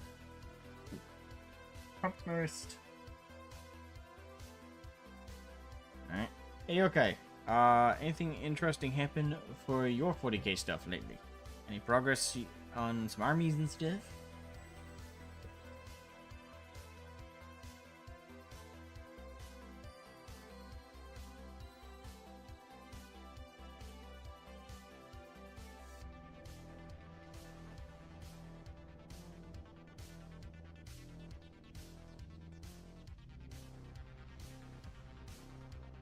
Okay, there we go. Right, somewhat there.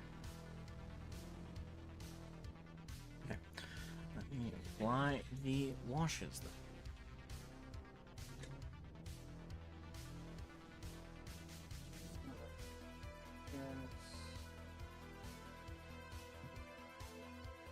No, I had an open known oil somewhere, but I'll just put this one on. Already got Reichland over here.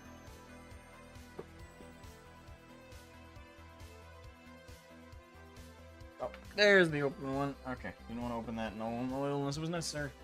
Boom. Alright, so first I'll apply. Well, that's Agrax. Well, I'll do Agrax first. I do it first. I do it. I do it. Okay.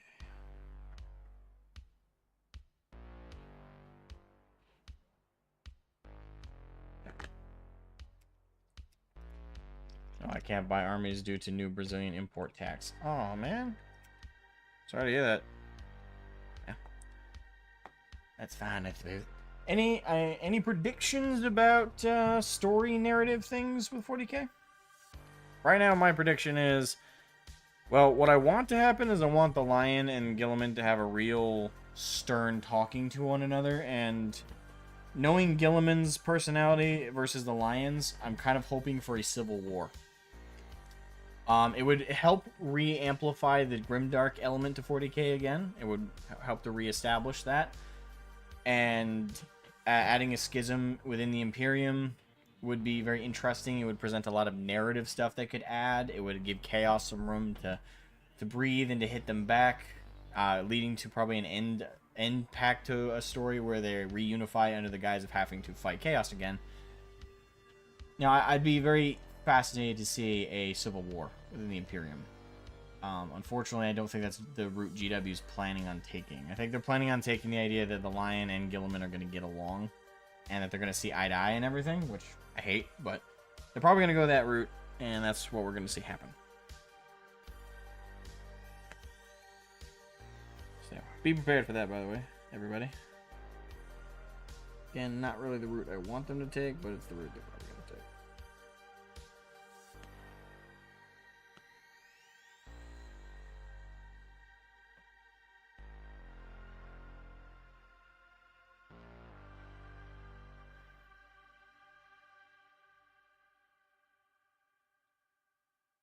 Well, I want them to do the Civil War thing, but they're probably going to go for them getting along.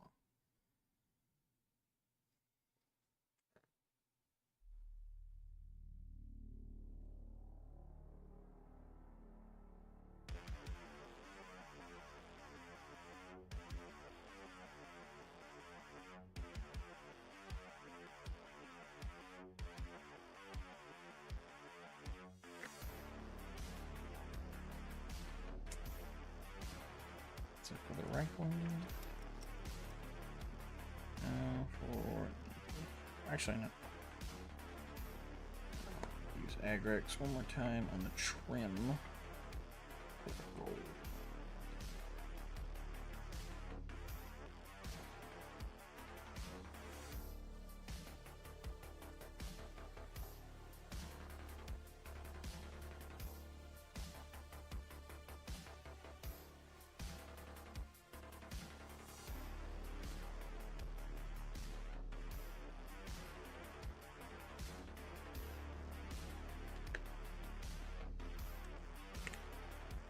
I doubt it. They will talk. They will talk is more likely. They will just do their stuff isolated, and then at the just after some time they will meet. That's probably what's going to happen. My thing though is when they meet, I'm kind of hoping for a butting of the heads to the point of civil war. Again, not what they're gonna do. We all know that they're just gonna choose the more boring and less arduous path for them on like writing and development front, than them just getting along and fighting Chaos. And they're gonna focus on unveiling the next Primarch, because it's all about selling the Primarch minis and like getting that kind of ball rolling. Sadly.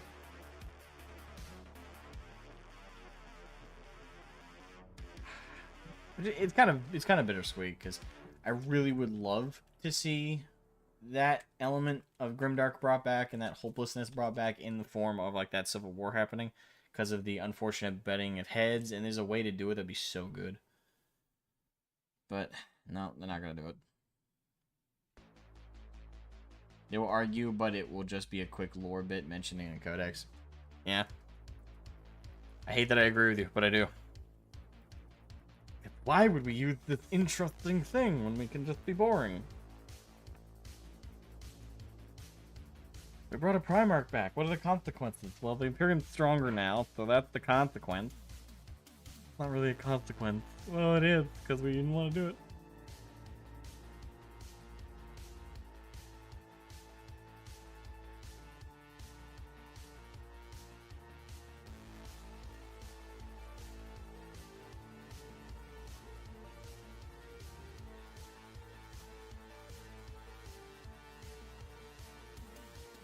I need a better brush.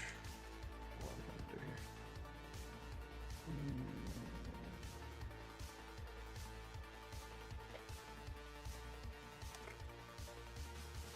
here? That's roughly the right size.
They will bring back one list Primarch per edition is my guess. I think you're right. They might. It depends on what exactly their long-term plan is, because they have one, believe it or not. Like, I have no doubt in my mind they do. I know jokingly the plan is GW like does it day by day, but I think they do have a long-term plan. I'm not saying that with positivity, because I don't think it's a good plan what they have in store. I think what they're planning on doing is they're doing end times for 40k. They're not going to call it that. They're probably not even thinking of it in that terms, but that's what they're working towards. You know, get all the Primarchs back, do the Wolf time effectively, have the big battle royale, and then basically end 40k effectively. And then they're going to start over again. Call it something else probably, or they might keep the name and I don't know, they'll do something new. My hope is they'll just leave 40k dead, to be honest. Like, to end the setting, whether it's on a good note or a bad, just leave it. And then, you know, maybe go back, write a novel on occasion about this faction or that faction. You know, focus on releasing stories of the past, of events we still don't have clear cuts about. You know, focus on that, but at least have an end point now. So we have the beginning, we have the end, and now they're just still filling in the blanks in between. I'm fine with them doing that. And I would prefer it in some ways, so... It just depends on how they do it. Like, if they do it and then try and re-release 40k and then do what they did with Age of Sigmar and the old world, it's gonna be a travesty. It's gonna be so fucking bad. It's gonna be so goddamn bad. It's long-term, though. I don't think they're aiming to do it within the next few years. I think this is, like, in a decade, maybe a decade and a half. They're moving towards ending 40k. That is my humble prediction.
The people that demanded story advancements in a setting where factions can't be killed off because of the wargame ties.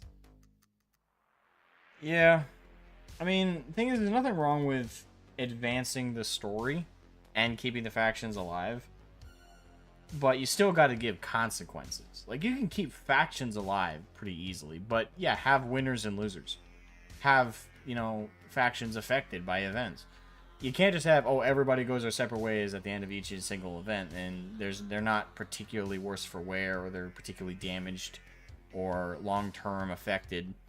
You know, have consequences, severe ones even.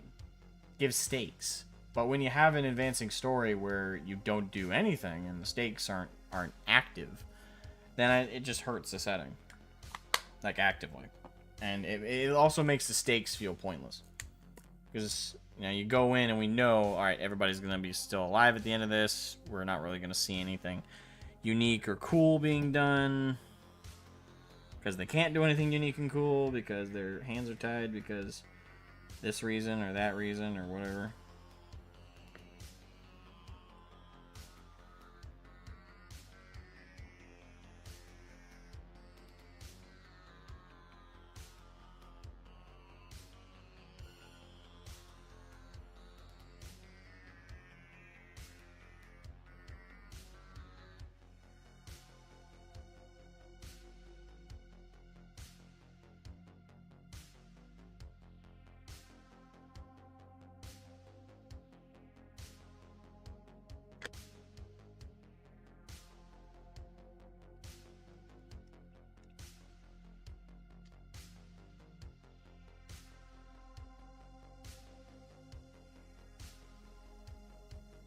be hard to see all the detail, but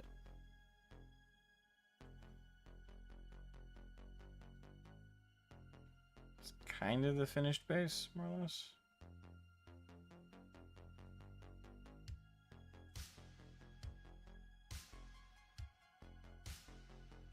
I'll partially cover the light with my hand so the details come through a bit better.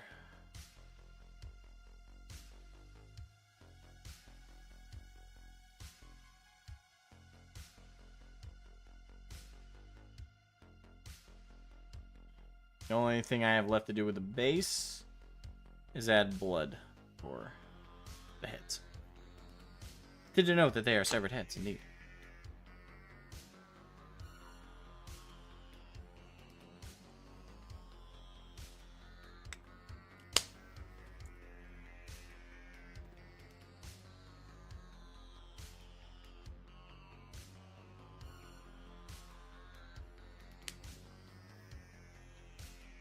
You can kill factions in war games, you just need to make a new different faction with the same army unit and rules.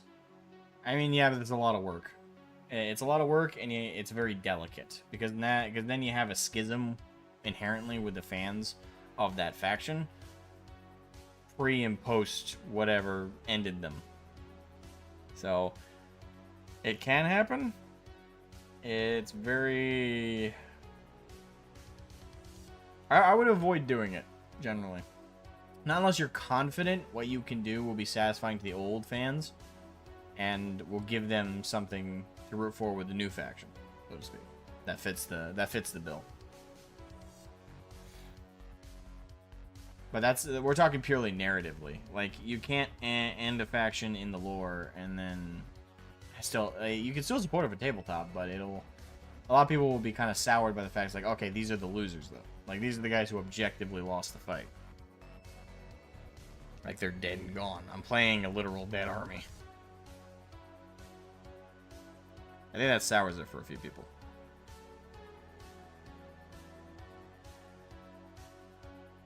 So, generally, I would just say don't do that. Probably should add some weathering now. Well, it's not quite dry yet. But I'm going to add some, again, I'm going to add blood for the blood god around the heads. I'm going to add a light gray dry brush to the stone. I think that'll be it, actually, once that's done. Because the base wall will be all set, and our imposing Maulerfiend will be ready to take his place atop his pedestal, as it were. Still waiting for it to dry, though.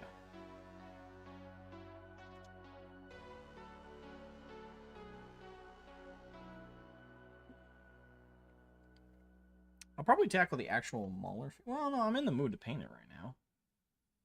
Nah, I'll keep going. What primer did you use? That's super shiny. What? That's not primer. That's a wash. Can you point out, say in the chat what you're referencing for the primer, so to speak? Because the primer is not even visible now. Oh, for the Mauler. Ah.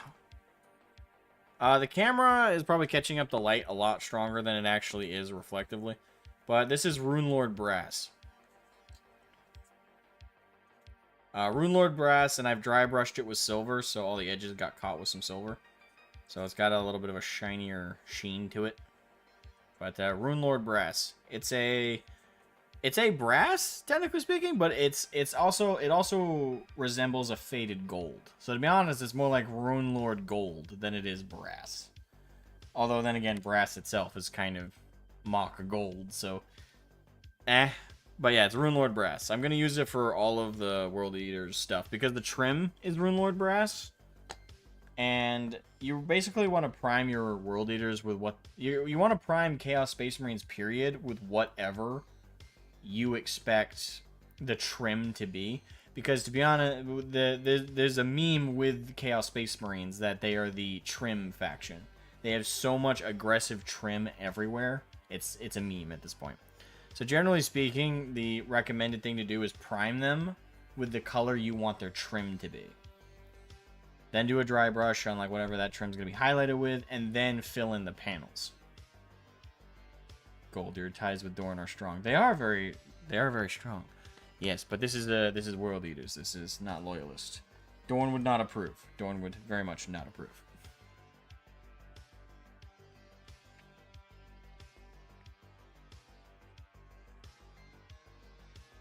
He'd be totally down for the gold part. He would not totally be down for the, you know, this is the World Eater's Maulerfiend.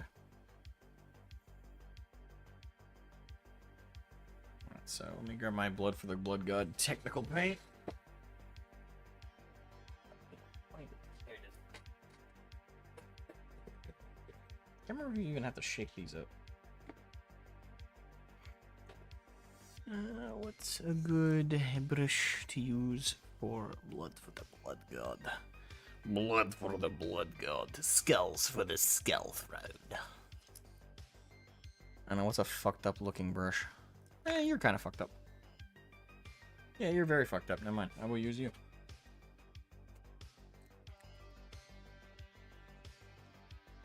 How you doing, Osvaldo? Welcome to the stream. Hope you're doing well.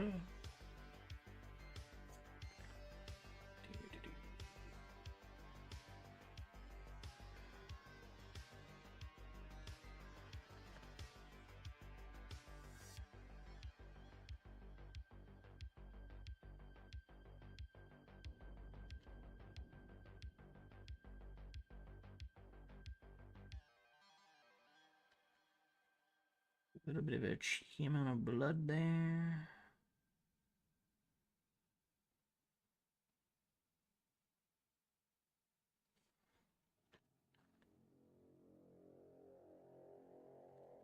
Wouldn't be World Eaters if there wasn't some blood. It'd be super inappropriate.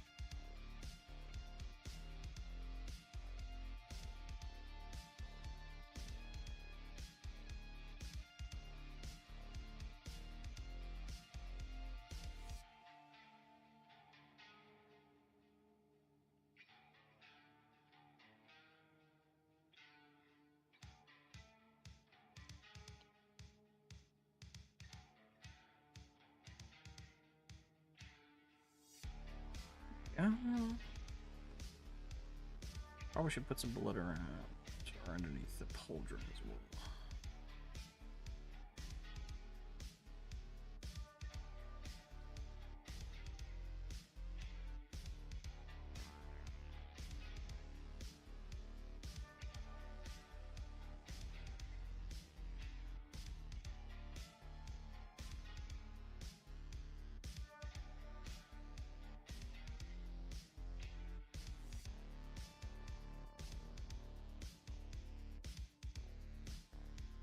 Right.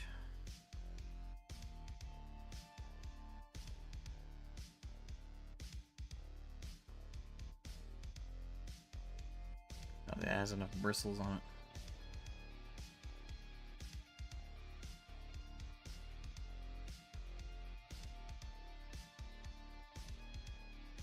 Nope, not enough bristles. Just trying to flick some blood on it, but I don't have enough bristles on that particular brush.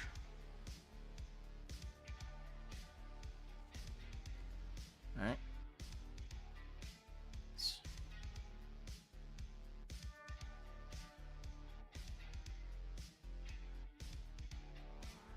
Cover up some of the lights so get better detail there.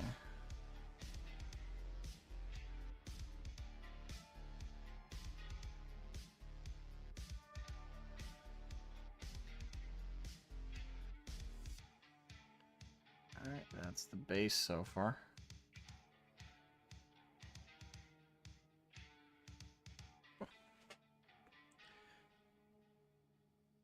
He will be down to use the World Eaters to test his defenses.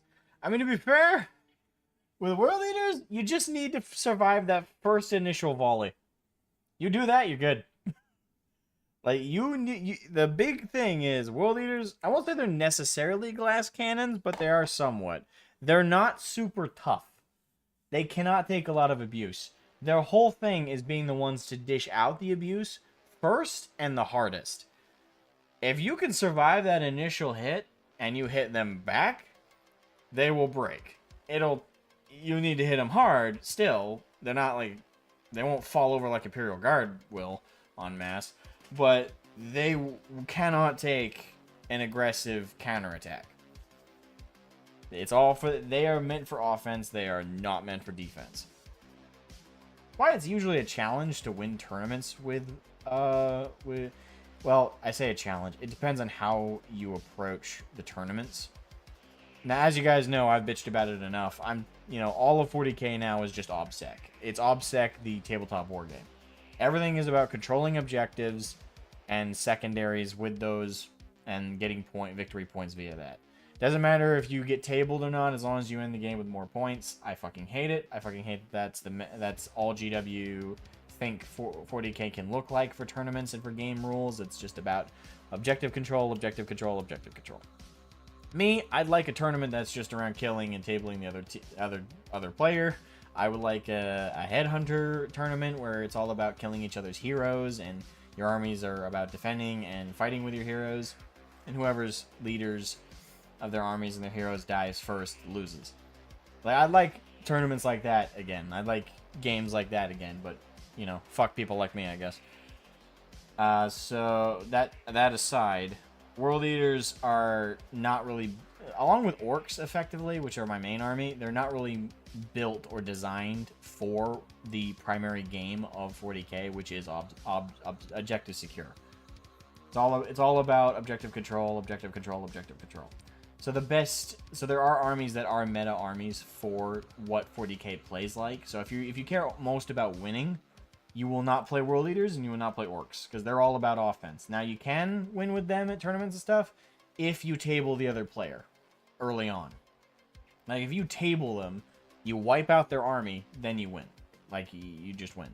Because then you would be able to control all the objectives. You'd be able to, depending on your secondaries, you might be able to make bank on points with that and might be able to win hard. But 40k is not, no matter what army you're up against, it's not a safe bet to go into a tournament thinking, all right, I'm just going to table all my opponents and win. It doesn't matter how good your list is, doesn't matter how good of a player you are. 40k, the way it's designed right now, there are so many armies that are just, they got such strong defense and large wound counts, you will fundamentally be unable, no matter how good your offensive power is, to table another player. It's frustrating if you want to play a strong army, or an army with a theme that's all about offense. Because I play Orcs as my main army. I've won exactly one tournament in 11 years of being a player, and I go to tournaments fairly regularly. Now, as an Orc player, you got to accept that fate that you are not there to win. You are there to play, have fun, and bant and joke, but you are not there to win a tournament. You are there to lose the tournament and give the other guy a good, firm handshake for having a good time. That's the usual. And with World Leaders, it's fairly similar, although they are a little bit more viable than Orcs, I think. Their offensive power is just even more crazy. So it's a lot more possible, especially if you field Angron. He's like even in 10th edition, he's a must-have on the table if you want to win. All right, so that's fairly dry.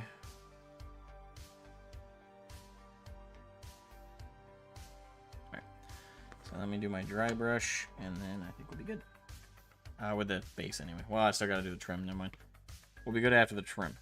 So I need Stonewall Gray and a dash of white. I don't need that necessarily because it's already a darker shade, but I'll do it anyway.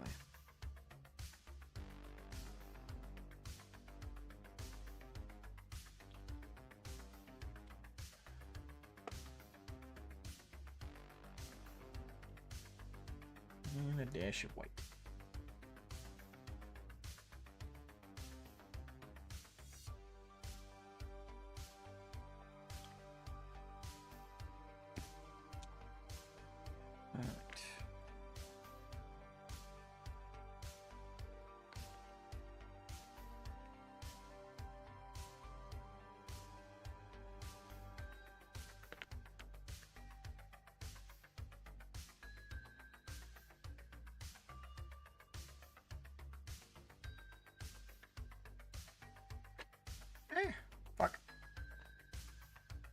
Fuck. Not what I wanted. Not what I wanted. Damn it.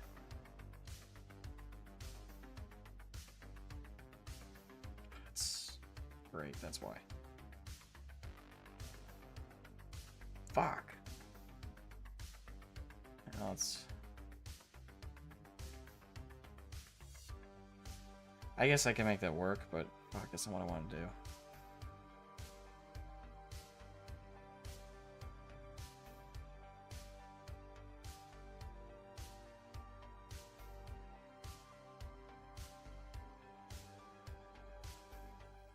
That's not what I wanted to do at all.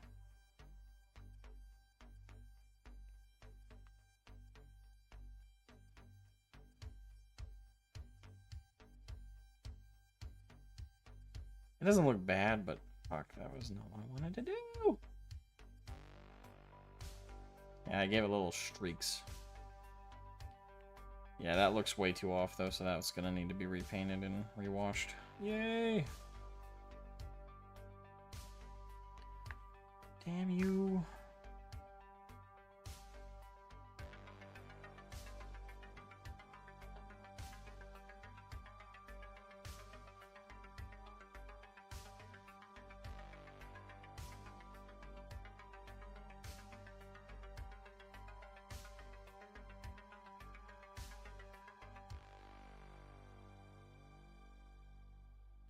Yeah, it looks okay with like the side fade thing, but it's not what I wanted to do.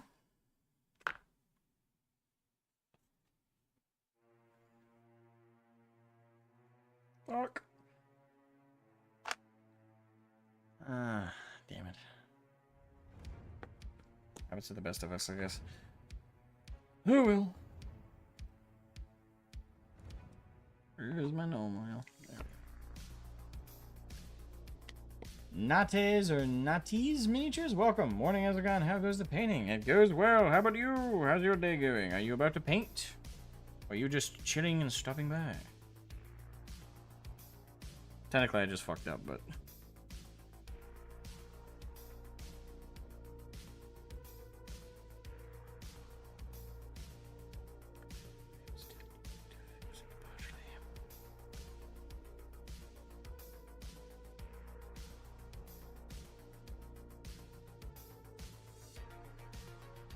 Okay, Angron is literally too angry to die. Exactly.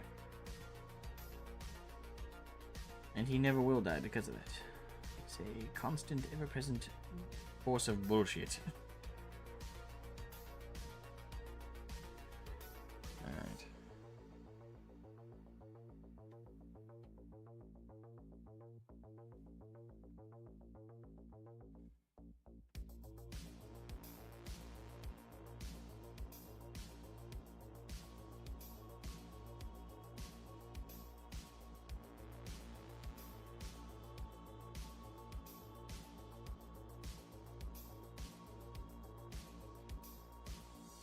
I just woke up and having a coffee, got some things to take off a 3D printer in a bit. Nice. What you printing? Yeah, this actually right here, all of this stone is 3D printed. Well, I say stone. All of the brick thingies, the brick little panel things, these are 3D printed. I printed them in my Anycubic Mono X 4K. I think it's 4K. 4K, 6K, whatever. Printed those off a while ago. Yeah, I still have some bits lying around. Yeah, that's fine. That's fine. Again, not exactly what I wanted, but it works.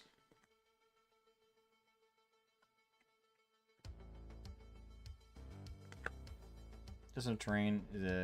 Oh, it kills team stuff. What the fuck did I just say? It kills team stuff. Kill team stuff. Tongue-tied. Yes, all of the slabs are 3D printed. Alright, so now we're ready to fill in the trim, and we are done with the base. Then we can move on to the Maulerfiend. Shake him up, shake him up, shake him up, up, up, up, up, up, up, up, up, up, up, up, Oh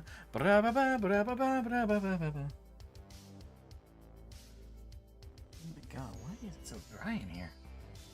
I just gotta put more water on. What?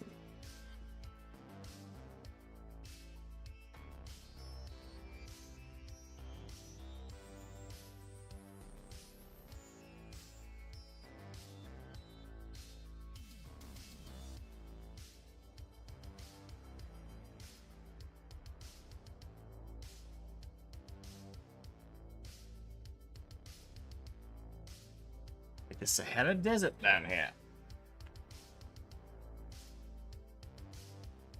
Nice.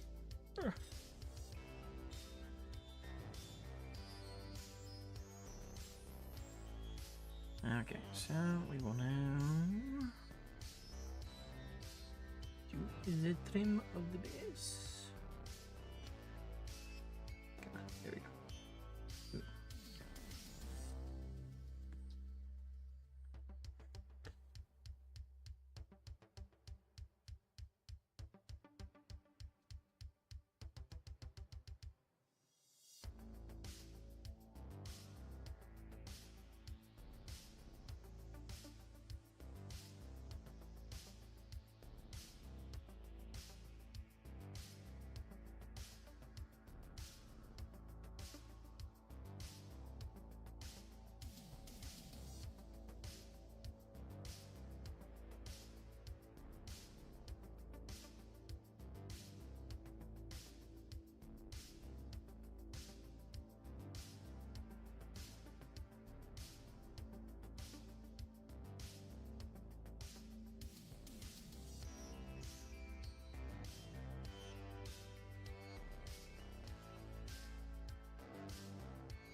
Okay.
Sorry I'm so quiet for these parts. I'm trying to be careful. So I'm kind of almost holding my breath.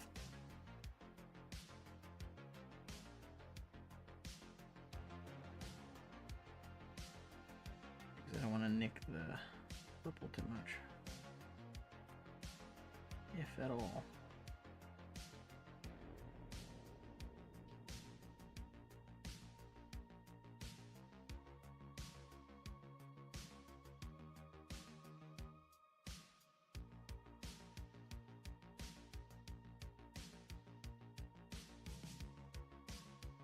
I think my dad's watching John Wick.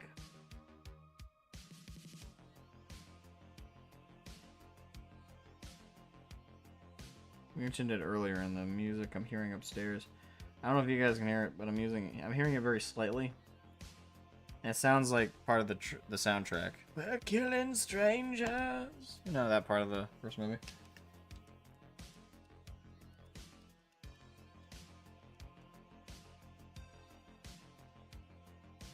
What the? Dude, no. Seriously? When did I nick that? When did I nick that? What the fuck?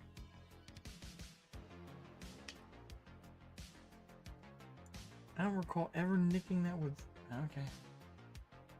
Can't hear it? Okay, well, probably for the best. you guys can hear it, YouTube can hear it. And if YouTube can hear it, they're gonna be like, "Eh, copyrighted material." Strike. But it was in the background. I had no control. Strike. Keep talking to get a third one.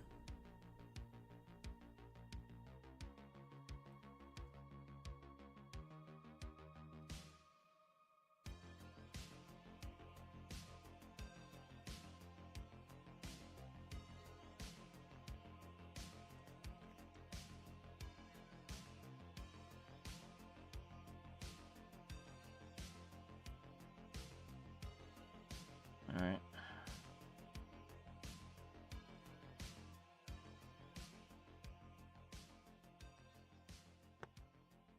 So, the base is pretty much done. Would make it easier to find miniature painting live streams. I have to wait for YouTube to decide if I would like to watch one or not. Yeah, YouTube's recommendation stuff, especially for live streams, is extremely poor. It's why they're, for streaming specifically, they're the worst platform. Like, other platforms are way superior with, at the very least, notifying subscribers if no one else, if a stream is happening or if stuff's happening at all.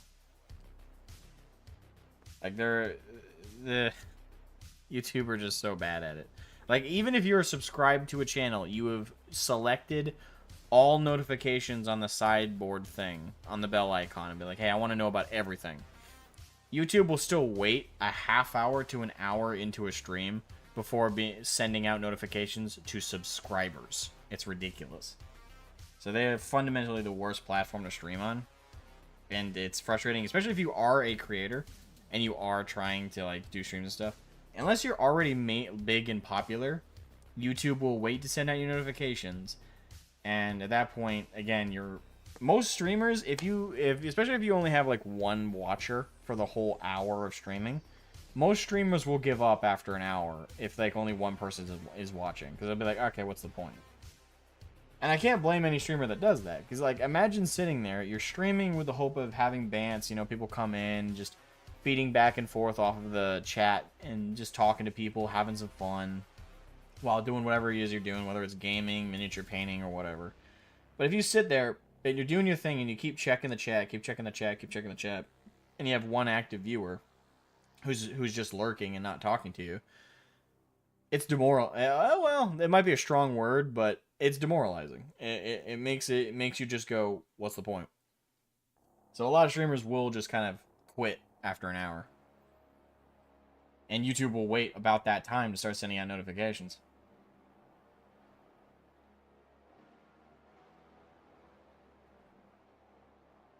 You hoping they bring all the same Twitch tools? I hope they bring all the Twitch tools over and the Twitch systems over, but not the management of Twitch over. Like, take all the good shit from Twitch, leave all the shitty shit to them, and then you'll be the best streaming platform on the planet.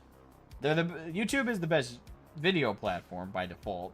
Not best in the sense of they're actually cool and fun to upload YouTube videos and stuff to, but they're the most streamlined, all their systems are built around it. Yeah, now management could say that. Yeah, leave them over there. We do not need the black bar meta streamers here. Thank you. It's already bad enough they're on Twitch.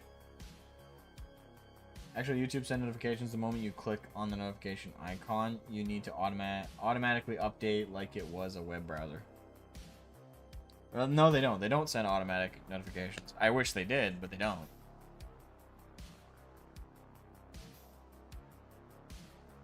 Unless you mean like they're not highlighting or push notifying you about it, but you have to manually click on the notifications for it to show you. If you mean that, maybe. But push notifications, it does not send them out for a good half hour into your stream. Or more, if you're a smaller creator. If you're a larger creator, like, for example, I'm subscribed to Dr. Disrespect. I don't necessarily, like, he's not necessarily my favorite creator or anything like that. I do find him funny, though. And I'll chill into his streams on occasion. But, for example, for even him, like, the closest to the start of his stream I've ever gotten for a notification was 10 minutes into his stream. Like, he was 10 minutes in before I caught it. They've been updating features though, so I think it will come. It will eventually. Like YouTube are very slow to progress. I don't know if it's a budget thing or otherwise, but they're a slow moving team. You know, the updates, quality of life stuff. It takes them a hot minute to add them, unfortunately. Yeah, so the base is pretty much done. Yay! All right, so we finished up the base. So now it's just a matter of doing the room. Now we're finally moving on to the big guy. It took us a while, old boy, but we have finally reached your time.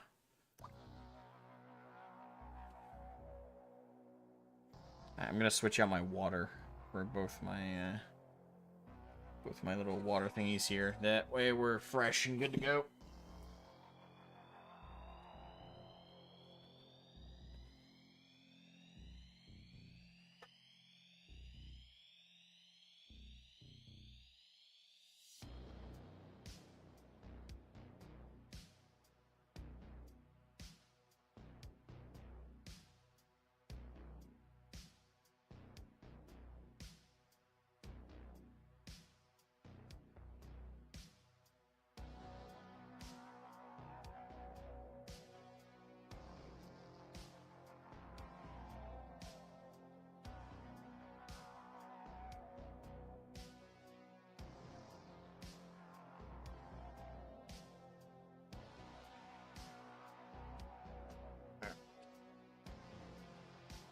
Reach around here, reach around here. Boom. Okay, okay. Alright, so we're moving on, moving on. To our big doggy boy. Yeah, just so you guys get a better view on my angle.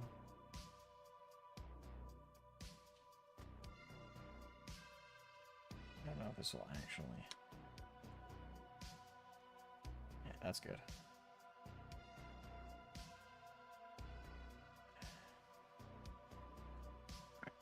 That way I don't have to reach in as much. I can be a little bit closer to the chest.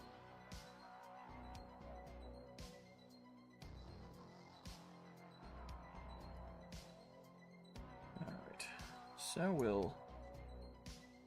Before I do anything... I already did the dry brushing.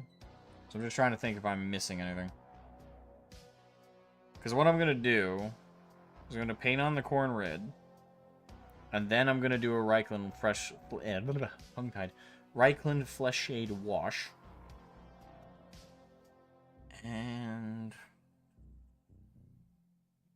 I'm trying to think. Is there any other steps in between that? Because once I do that, I'm then going to finish base coating everything else. Just want to make sure I'm not skipping any valuable steps. I don't think I am, so we'll immediately move into the red.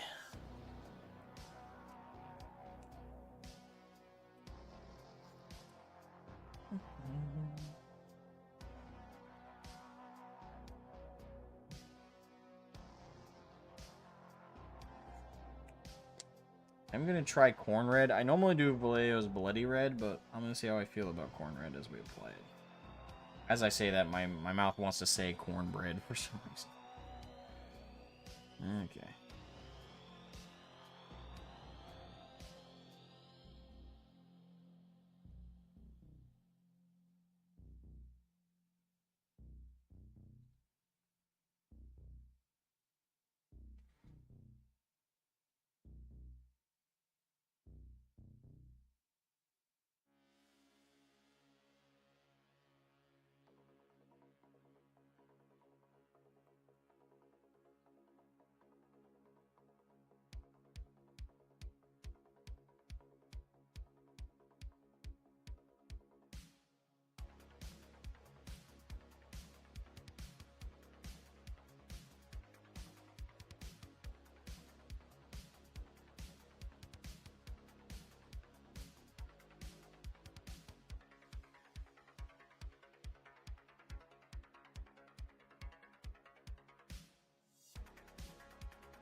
cornbread. Bread for the corn god. Indeed. Or bread for the bread god. Sorry, I misread that. Just made a big order of AK 3rd gen paints. Ooh. I don't think I've ever used AK. I've heard people recommend them before. I usually use Vallejo. Like, Vallejo's usually my go-to.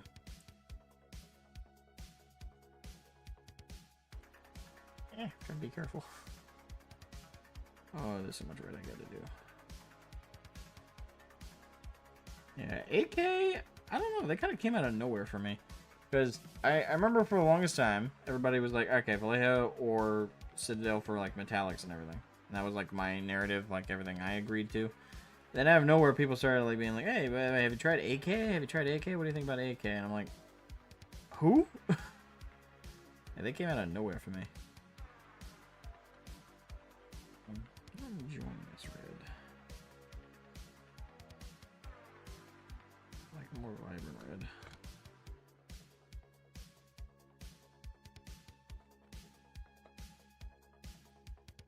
I might base coat it with this red and then do like highlights with Vallejo Bloody Red.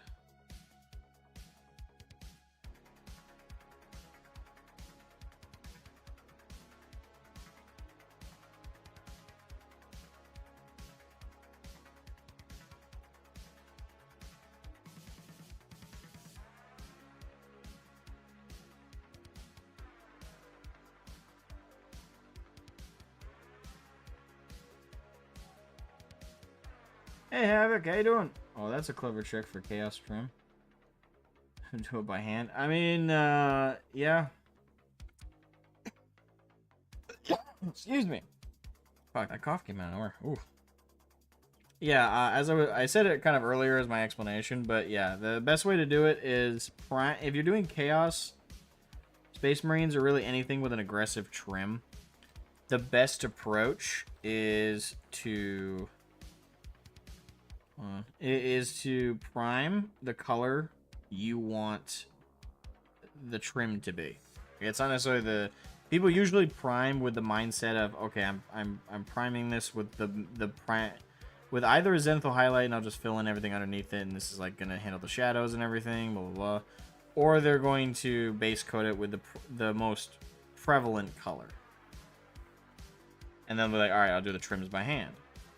Problem is, when you have so many trims for CSM, the trims almost become the majority thing you got to worry about. So you want to knock that out real quick. Sorry, I keep leaning it towards me, but that's how I do my most concentrated brush strokes. Yeah, but if you do it like this, it's a little bit better.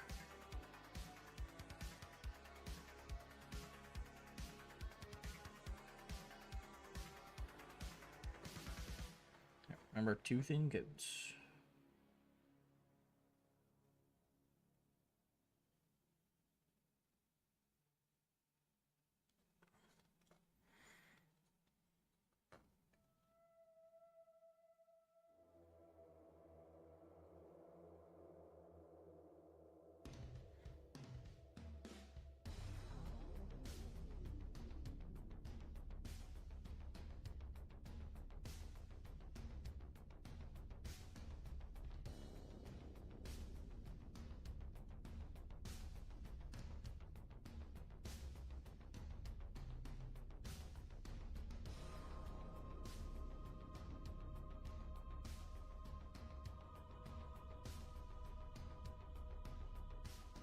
Are you doing alright? Hope you've been well. I've been okay. A bit tired. Work has been wearing my ass out last 2 days. And I'll have to try that with my CSM. I paint them black and green trim with red robes. Kind of based on Dark Angels since they were a successor. Okay, so you're doing like a Dark Angels Fallen type deal thing, right?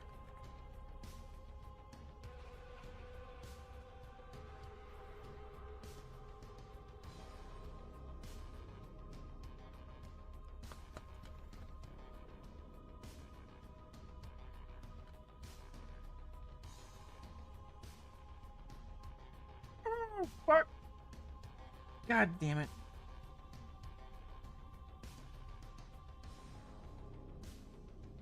I completely lost my control with my fingers. I play Fallen, but they made my own Renegade chapter homebrew. Gotcha. Alright, where's my Runelord brass? So now I gotta fix my fuck up. What the fuck? Oh, that's Balthazar. Nope, don't need Balthazar. Where's my Runelord? What? Balthazar?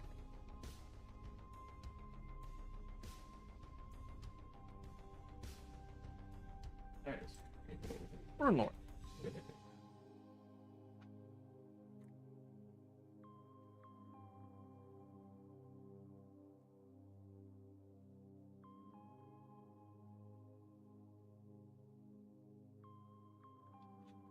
They have to make such aggressive fixes already, but here we are.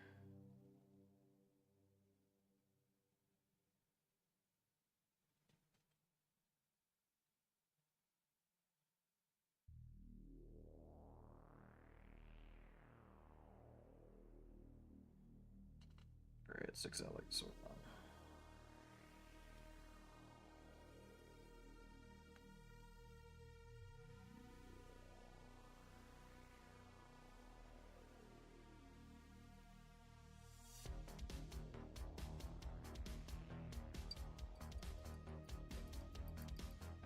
Fuck up.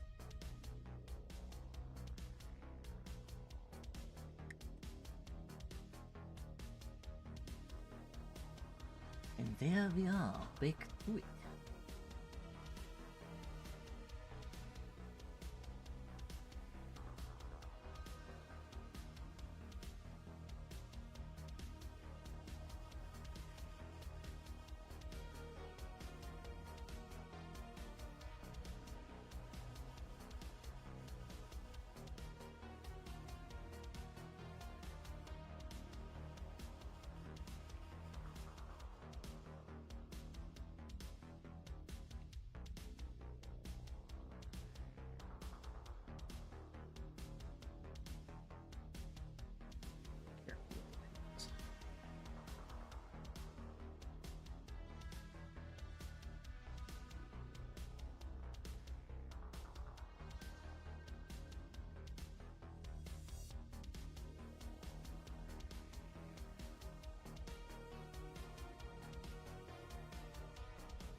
Yep, he's watching John Wick. I just heard the scene where Vigo's son calls what he thinks is his friend, but it's really John has killed him and took his phone. And he's like, "Hey, where are you?" And he tells him in Russian, "Consequences" or something like that.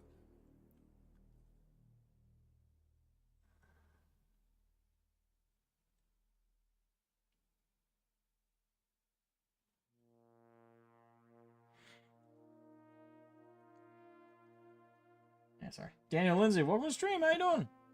Only know anything about the only thing with the homebrew chapter is that I get attached to the fluffy bits. I run a Chaos Lord of Tzeentch.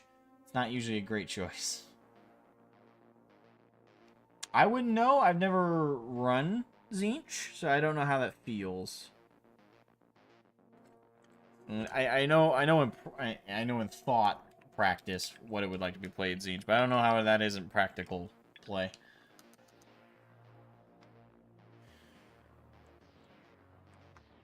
Sup, just got off work. How we doing? I'm doing pretty good. Making progress on the Maulerfiend. Slowly but steadily.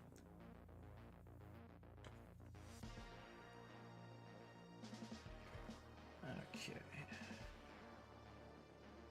Yeah, we just started the Maulerfiend. Most of the stream was working on the base, which looks as such. Yeah. Got a nice silver sheen on the rocks there.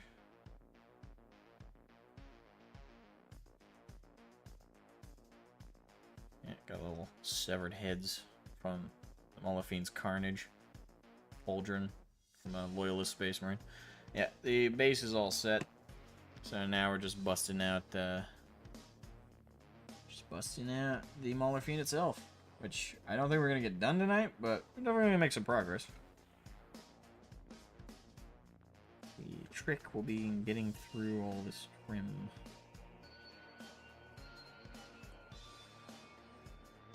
Applying the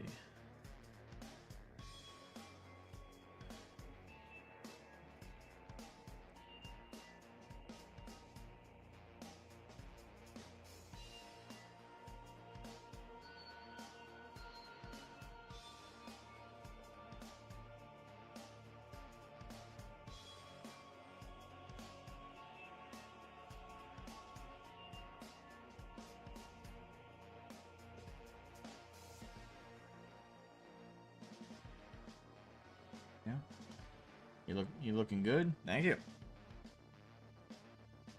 I don't know how attached I am with the corn red. It's growing on me as I apply it, but I don't know. I usually like a more vibrant red normally. Then again, I'm also used to like Blood Angels, for example, for my Horse Heresy army, so this will probably grow on me.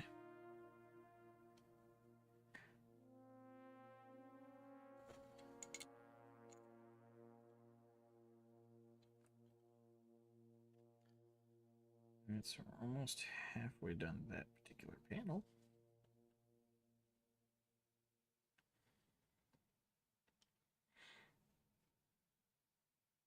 Yeah, my plan for the Corn Berserkers and for the Terminators is to basically do the same thing I did here. Base coat in Runelord Brass. And then fill in all the panels with Horn Red. I should have done that for Karn, the Betrayer, but I only thought to do this when I actually got the whole collection for Christmas.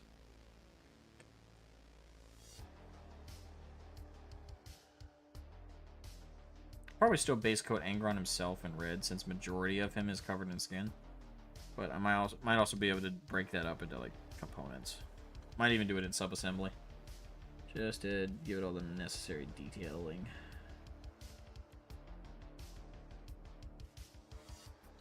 Gonna cover him in gore or leave him clean. The Maulerfiend,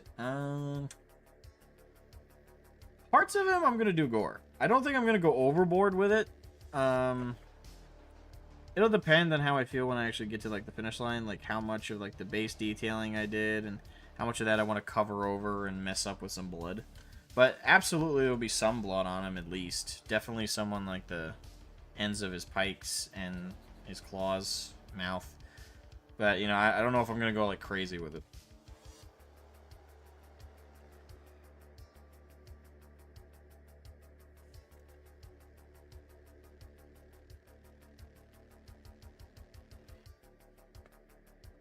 I might, though. I don't know. I'll have to see how I feel once we hit that finish line.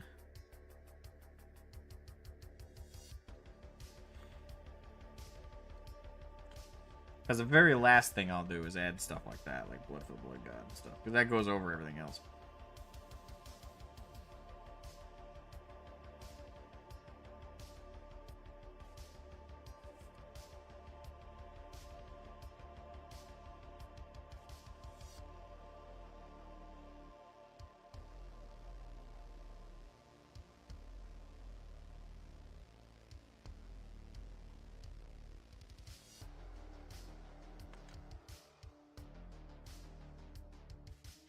Little goes a long way, right? Yeah, it does.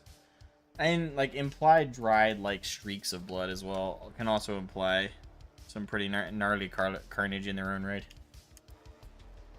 If I just drown him in gore, might look a little weird. Right, let me apply some more corn red. And again, I think the whole army, because again, like, it's not just his base I'm doing like this. This is what all of my World Eaters' bases are going to look like. Obviously not necessarily like the steps and everything here, but like this purple terrain, this alien world with silver brushed ore looking deposits of rock and mineral, severed bodies and stuff everywhere also to kind of contrast it. and stuff. Like I plan on doing all the bases similar to that. So it'll be interesting how cause I don't know how I'm gonna do it for like the smaller ones though. Well, we'll see. For the Corn Berserkers, it might just end up just being dirt that's purple colored, and only the bigger stuff will have like extra bits and stuff on it. But we'll see. I picked up some little concrete, like hobbyist small basing material the other day for some stuff, like little concrete slabs. I said the other day, it was today. While I was out and about, so I'll be using that for sure. I also got some barbed wire stuff to put on the bases. I don't know which ones I'll apply that to. Again, it's all gonna be experimental as I go along. It's what I feel in the moment that I think would add to the particular piece.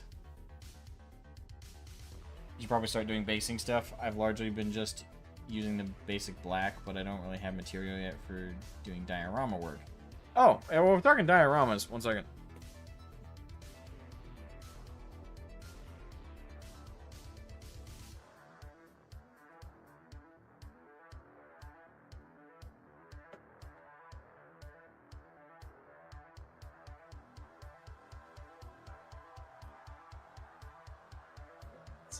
Kind of faded now, but this is a diorama board I did.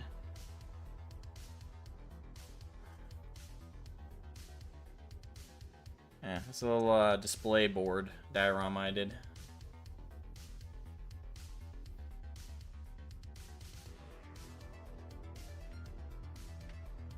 Yeah, to achieve this copper piping work, these were black, and then I dry brushed on a copper color.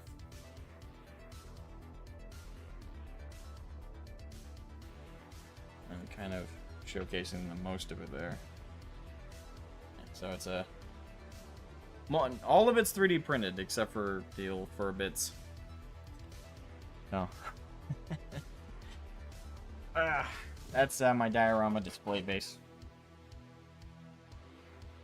Need some baby turtles? Yeah, I've heard that joke a couple times. Like, you know, hey, that's the sewer where the Teenage Mutant Ninja Turtles came from. Yeah, I got the little green ooze. Yeah. Yeah, I'm pretty happy with it. It took me a while to do. It took me a long while to do, actually. I've used it to display my miniatures and like different like little combat stances and stuff. You know, the miniatures themselves obviously aren't glued to the base. That's for like modularity, for taking like photos and stuff with it. You know, it's decorative. It took me a while though. The hardest part was the 3D printing the bits, because those bits on that diorama, those were the very first things I 3D printed ever. So I wasn't sure how to do the settings right. I watched tutorials and stuff before just printing some stuff off. But it was a while before I realized, like, you know, the proper support, and, you know, it was the highest experimental stage, so I ended up fucking up a ton of bits. A ton of bits to 3D print. So finally, when I actually got it down, I had already like wasted like a whole bottle and a half of resin. Oh god. Experimental stages of how to figure this shit out. Took a while. Took a while, but you know, it's fun to do for like little photos and little, you know, little stuff like that. Alright, so let's take another glop. Corn red. We're gonna use a lot of this. Place that on the base. I'm probably gonna avoid using that brush for this stage.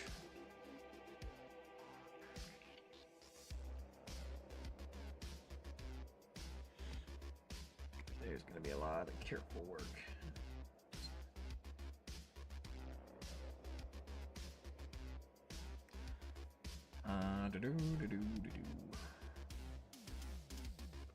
Havoc, have you been here to see my, I don't know how long you've been a viewer, but have you seen, like, some of my other miniatures I've painted in the past? Like, complete quality ones?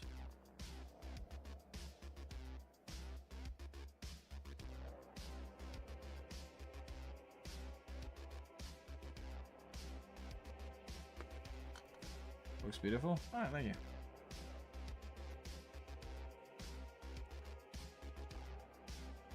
I have not. I'm pretty recent. I actually came in from your analysts of Arch debate. Ah, okay.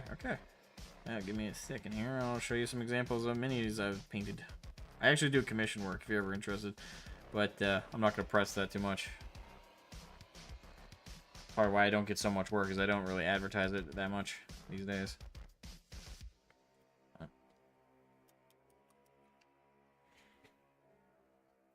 Wow.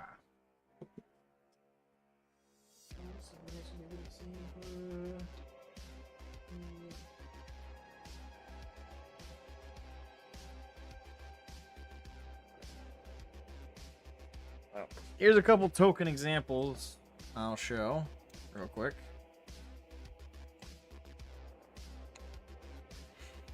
Alright, so first things first, we'll show Sanguinius.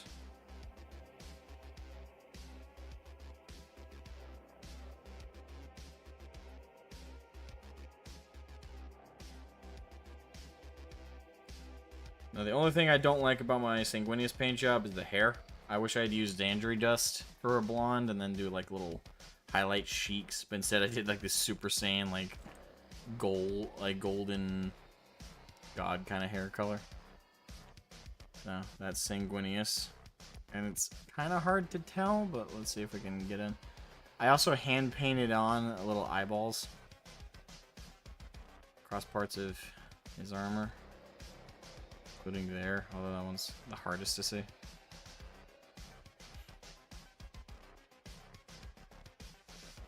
That's Sanguinius.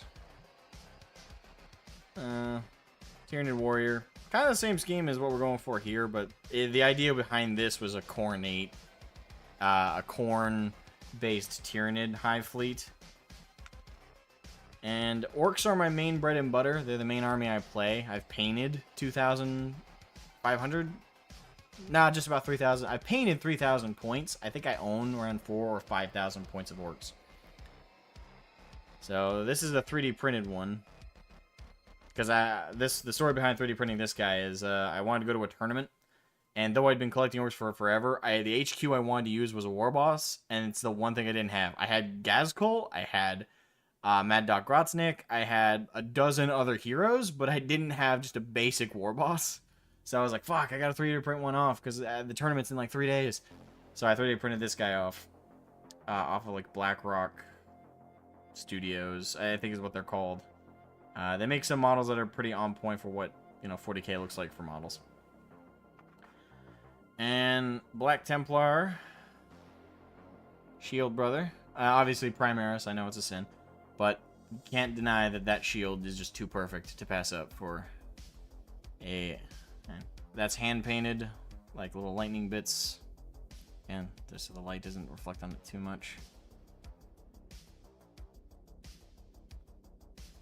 Yep.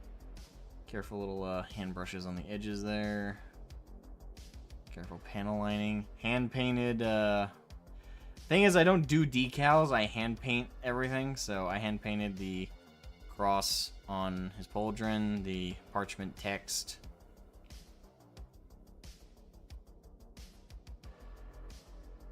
Yeah, so that's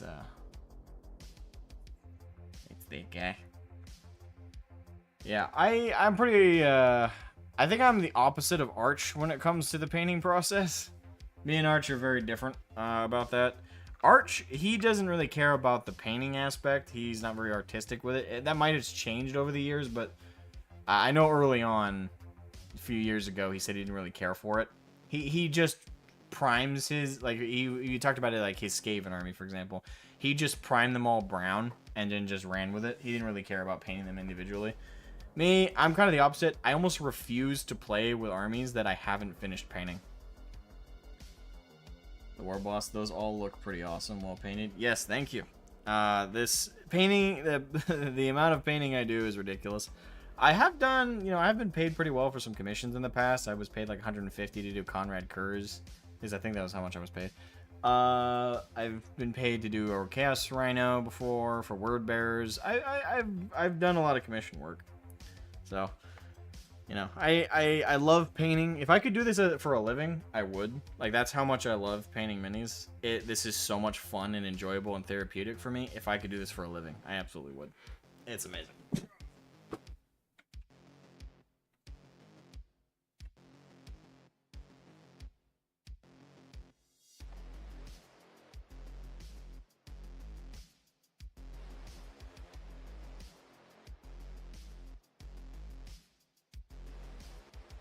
2 more to show off, then we'll get back to it. But I also painted. Buddy. This is a hand painted, no airbrush or anything. This is a hand painted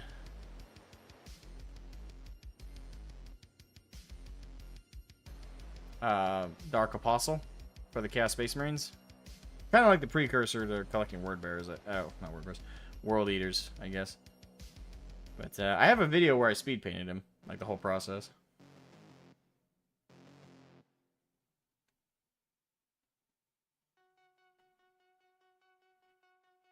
And the last thing I'll show off is my Imperial Knight. It's kind of hard to fit in frame.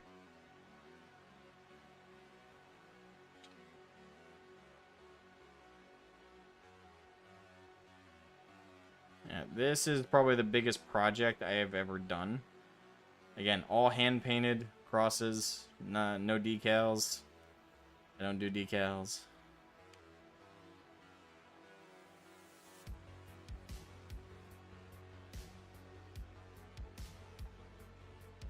Yeah. This is probably I painted this about 4 years ago now? 4 or 5 years ago? I think. Not sure. It's probably the laziest base I've ever done, though. This was a pretty lazy base. Yeah, I just did a couple work bits that I had lying around and threw them on there, so.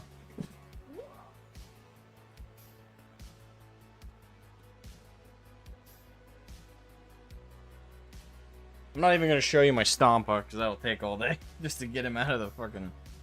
I have him in my corner, though. You can kind of see him. Like, right there. On camera. Yep. As you can tell, I have a passion for the miniature painting aspect. I really love painting. Very relaxing, very therapeutic. Part of the big joys for me in the hobby has just been sitting down at my desk, painting a couple miniatures or assembling them while listening to one of the audiobooks.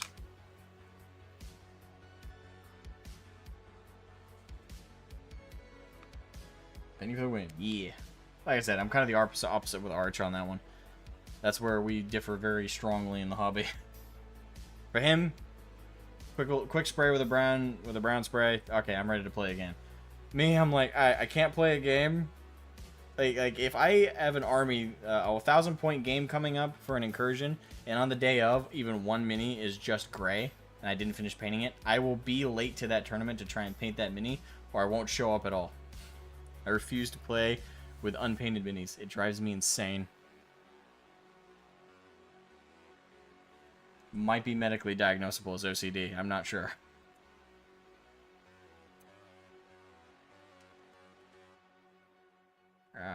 When I can, I'll definitely ask for commission on my Ravage Star and an Angel Boy I got coming. Hey, hit me up when you're ready for that. I'd love to do it for you.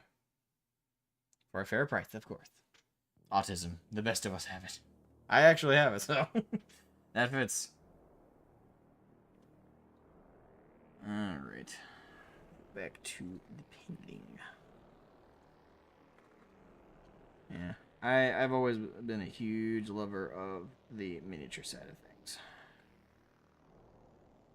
funny, is a lot of people I've gotten to know over the years who are younger like me in the hobby. I've been in it only for a handful of years, and most of them got in because of either Dawn of War or Space Marine, the first video game, or they got in because of as early as Astartes or text-to-speech device. It's been interesting, my experience with encountering other members of the hobby. It's like, no, what got you into 40k? And I've heard such a vast array of reasons.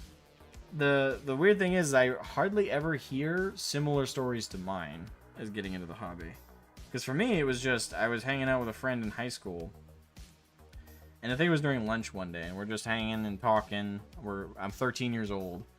And we were shooting the shit, and I was telling him how I was like at a standstill with finding cool sci-fi universes to get into.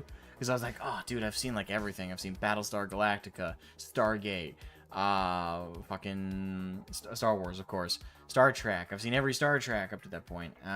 You know, I Firefly. I've seen like every major sci-fi, and I've caught up with all of them. And there's like nothing cool out there that's fitting the bill anymore. And he he had a hold my beer moment, although we're 13, so it was more like hold my bug juice. And he invited me over for a weekend, one of the weekends.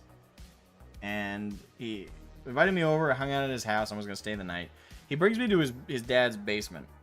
I guess technically the family basement. They had a big, like, concrete, open concept, like, basement, pretty much. It just had a couple pillars. But it was pretty much at, like, open space. And they had a couple, like, fold-out white tables set up with painting supplies everywhere. They had a couple bookshelves, kind of like I have behind me, actually, with a bunch of miniatures on them. Some painted, some not. And they had these big armies. And there were two sets of armies. There was orcs, and then, like, there was, like, Space Marines. I can't remember what variant, though. But there was, like, just a huge wall of Space Marines. And I came in and I was like, oh, these are cool toys. Like, are these from, like, your childhood? And my buddy, his name is Danny.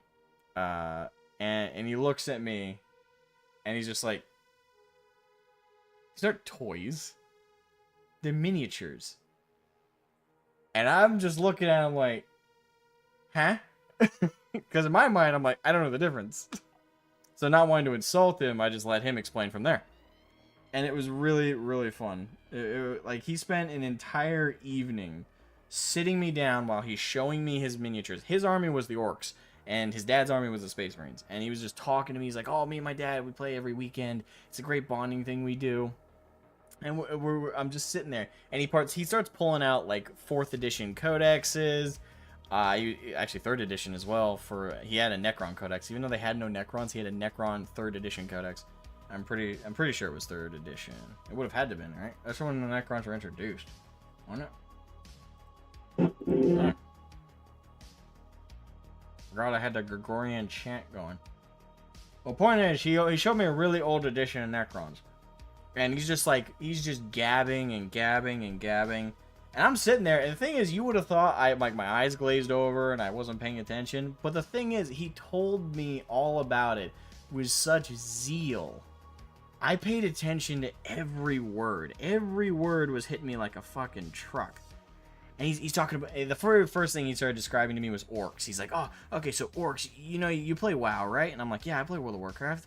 I'm like, are the orcs like that? And they're like, yeah, they're green skins, and they're super warlike, and they're all like, they're like this, they're like that. And I'm like, oh, is there a character like Thrall? Is there a character like Grommash Hellscream? They're like, no, none of them are that smart or emotionally intelligent. And I'm like, what? And he starts explaining to me, like, their power of belief, how, like, the only reason they haven't conquered all of the setting is because they're too stupid.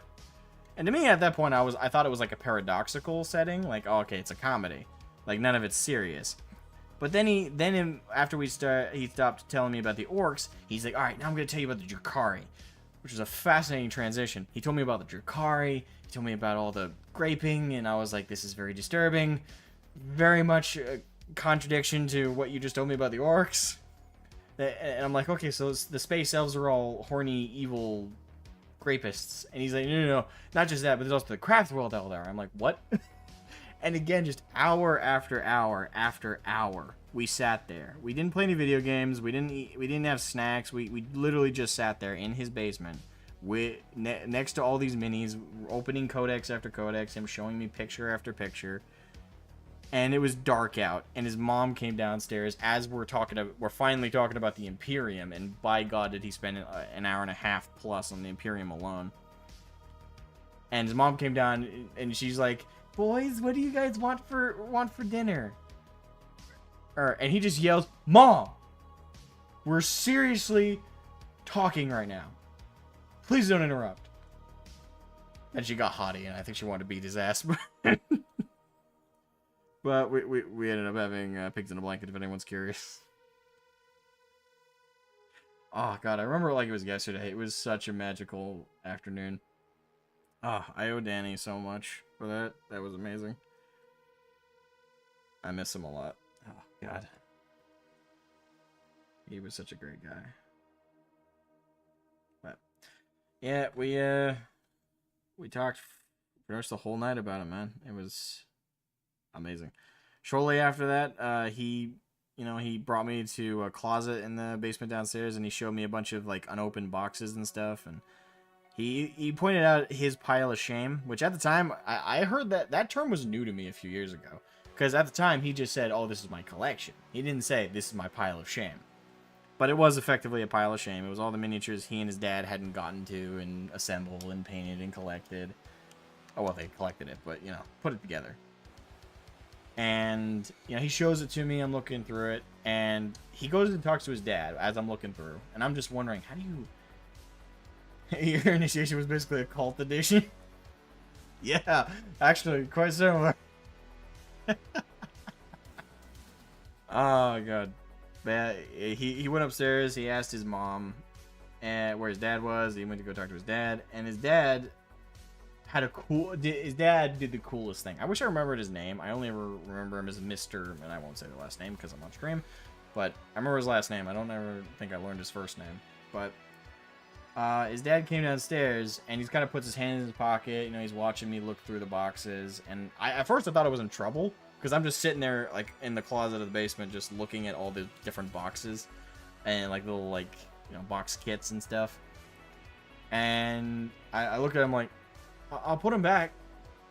I'll put him back. I'm sorry if I misplaced him. He went, no, you're fine, you're fine.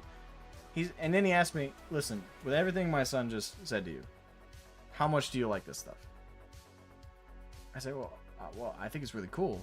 I think this stuff is really, really cool. I'm so sad I've never gotten into something like this.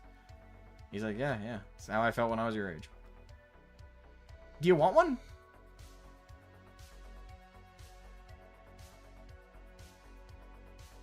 So that man started my addiction. He gave me a box of Orcs Boys, if anyone's curious. I still have them somewhere. They're probably on up there, actually. Somewhere amongst the throng. But, yeah. Good God. I know I repainted them at one point, because I painted them way back then, but they looked ugly as hell, and I repainted them. But yeah, he just gave me one of the boxes. It was really cool. So yeah, that was my introduction to 40k. In more detail than I think I've shared before. Normally I just kind of cut it off at like, yeah, he spent hours telling me about it in the basement. Yeah, I played like 17 plus games of 6th edition or 7th edition against Danny. I never beat his ass. He always played Orcs better than I did.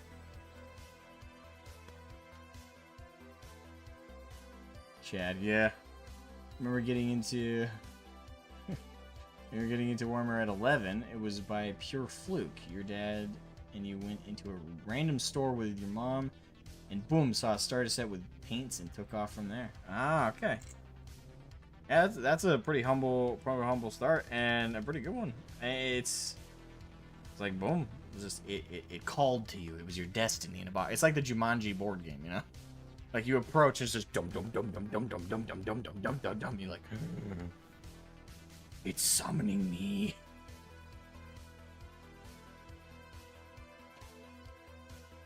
Reads more like chaos, corruption, slow exposure over time until I am now a devotee. I mean, that probably is a better way to do it than what happened to me. I was just like, hey, here's like a 6-hour dissertation from my friend at the time. And then his dad just like, hey, here's a box. Have fun. Man, it's weird to think I'm on my 11th year in the hobby. Has it been 11th? Let's see, I was 13 at the time.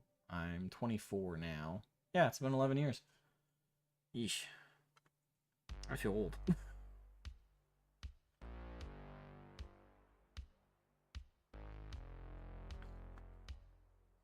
Everyone's got a cool story, in my opinion.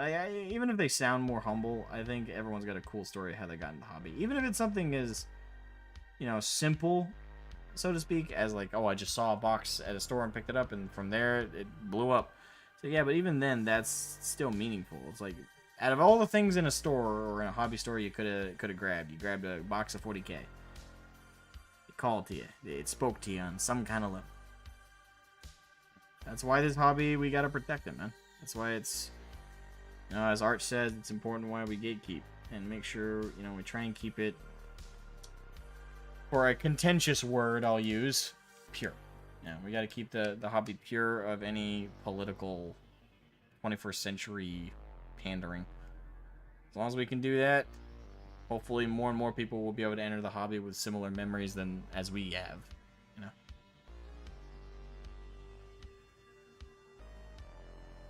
Called enthusiasm, it is infectious indeed. Incredibly infectious. I think that's how most cults start, right? It's a charismatic person being enthusiastic, preaching at you and yelling at you about how this thing they really, really love, and you're like, hey, I want to feel that way about something. So you're like, I'm gonna fall for that hook, line, and sinker. Oh yeah. Hell to the yeah, man. Oof.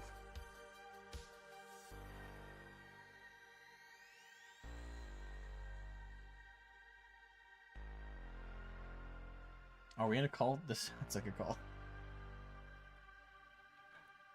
Maybe. Certainly sounds similar enough. Alright, so I think I finally got that whole panel. So it's a good little projection of what we're looking at. Alright, I think, do I want to immediately move to the back? I'll do the back. Because might as well do the biggest spaces first.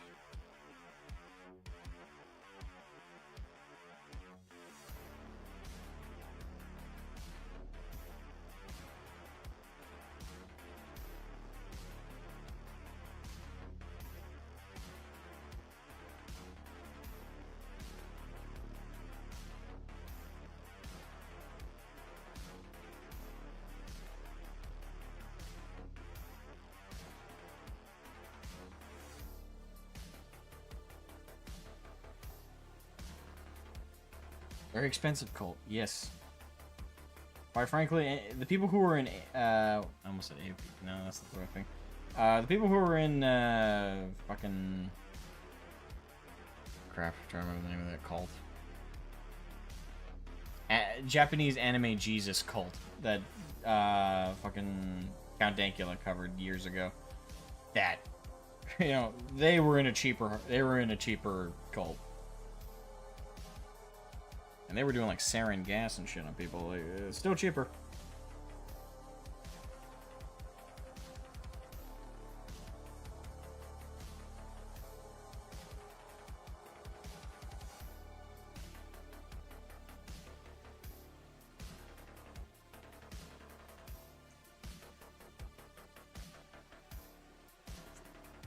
Yeah, I can easily correct that. Expensive, thankless, sometimes even masochistic cult. But damned if it isn't a fun one. Yes. Yes, indeed.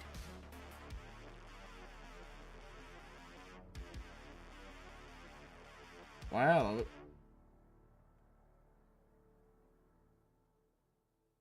why, again, I go back and forth on Valric.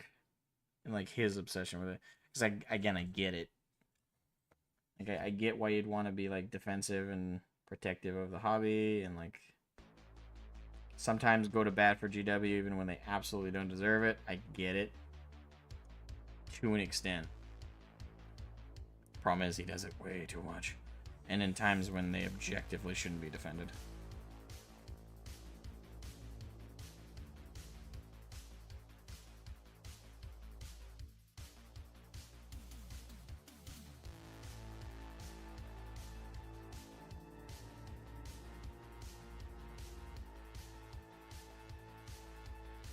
That was a Korean, not Japanese. I thought it was Japanese. I feel like you're wrong. Like, with all due respect, I'm pretty sure I'm right on this one. Bat enemy Jesus. One. Alright.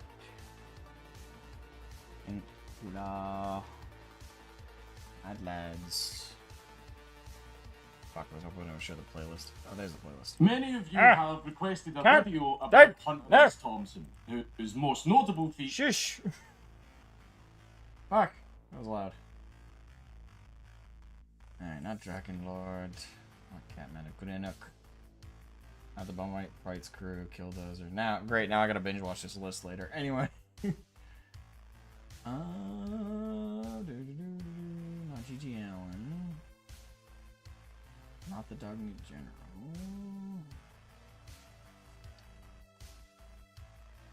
Huh, I don't see it on the list. I think I passed it. Did I pass it or it's not on the list anymore? Oh, there he goes. Shoko Asahara.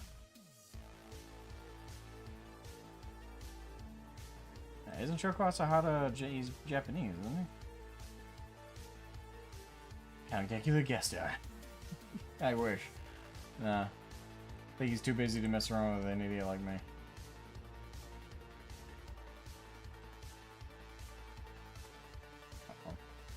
Shoko Asahara.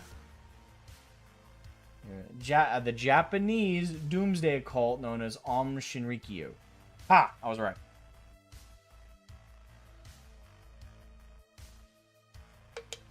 Don't worry, Yokai. I will accept your apology in the super chat fee. I'm kidding. I'm kidding. Being right is its own reward. Yeah, but Shoko Asahara.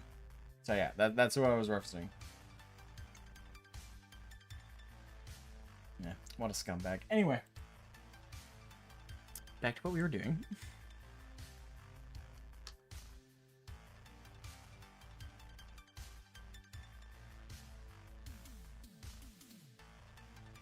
Paint's drying on my fucking... Why is the fucking water just seeping out of my... Like the sponge is drying every few minutes.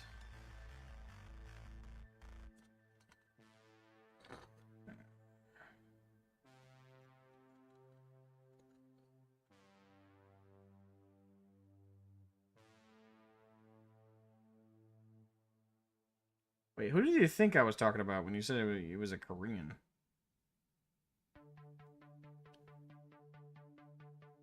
You were wrong inside you. Oh, hold on. That's not what you said I was wrong about. You said that was a Korean, not Japanese. Don't you try and gaslight me, motherfucker. It's right in chat in text form. You said that was a Korean, not Japanese. You were wrong, my friend. And I also never said it was a Jesus cult. I said that the fat enemy Jesus. And that's because the dude literally made a little anime of himself where he looks like a fat enemy Jesus. Never said that's what the cult was about. So don't you gaslight me, motherfucker. Nice try.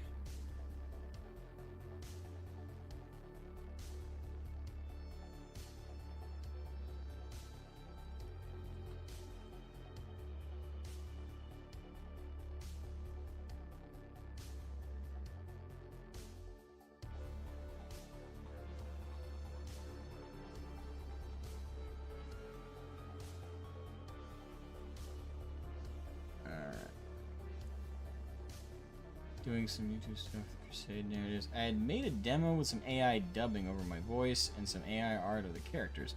Not sure yet how to proceed with it. Well, when in doubt, it's always good to check out other people who've attempted something similar in the past. I know there's some people who've, done narrative campaigns and stuff like that on YouTube. So maybe look at some of what they've done, how they approached covering it.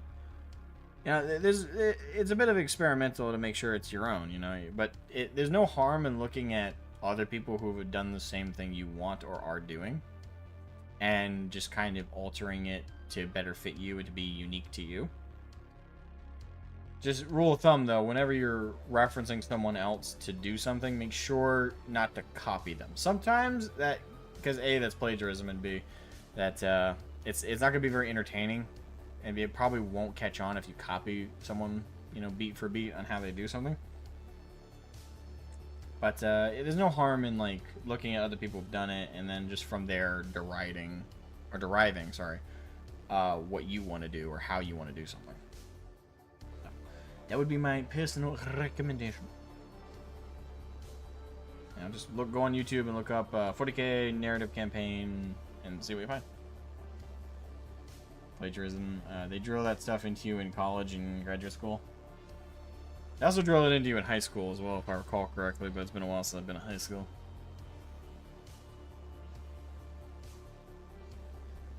Talk about depressing, though, is as much as I dislike H-Bomber guy, he was dead on the money when he covered the fact that Internet Historian plagiarized the Man in the Cave story, which was depressing. It's like, ah, shit. Granted, I still love his videos, and I don't think that devalues his stuff too much. Consider this a cope if you must, but I don't know. I don't think it's game ending. Like, H-Bomber guy made it out to be like, oh, you know, Internet Historian's a total scumbag. It's like, yeah, he plagiarized a video, which was wrong, and you shouldn't do it, but the editing is still all original to him. The actual delivery of the lines, the quality, like, all that is original to Internet Historian. So, I as much as I don't, you know, I don't respect him for the plagiarism, it's hardly the worst thing in the world. Now, if he had literally re-uploaded someone's video, or, you know, what Internet Historian did with the Man in the Cave story was still better than what fucking reaction tubers do. Now, it's still better than that. You know, you can feel free to disagree, but I don't know, I think a lot of people went, you know, like the moment H-Bomber guy said jump, everybody jumped. It's like, it's not as bad as you're making it out to be. Plagiarism is a rampant issue. Yes, it is, and I'm not saying Internet Historian didn't do anything wrong. He absolutely did. He should be held to account, but to act like what he did was like one of the worst things a YouTuber or creator has done was disingenuous, in my opinion. It's like what he did was still more transformative and creative than what reaction tubers do. Like, the biggest creators on this platform do less work than Internet Historian did on the Man in the Cave video. Again, stealing your script line for line is very bad, but it's still, in my opinion, better than what a reaction tuber does. Because, again, you're still adding a voice line. Like, the whole thing was taken from a text article, right? He did he and his team did a bunch of editing. They still added some creative segments. Transformative elements were added to it. It wasn't, the problem was the majority of the script was plagiarized. It's illegal. Again, should be held to account. Just the severity people now act like the Internet Historian's tainted goods. If he came up with a video tomorrow, I wouldn't care. This is like, it's entertaining. Again, feel free to call it a cope, though. That's me.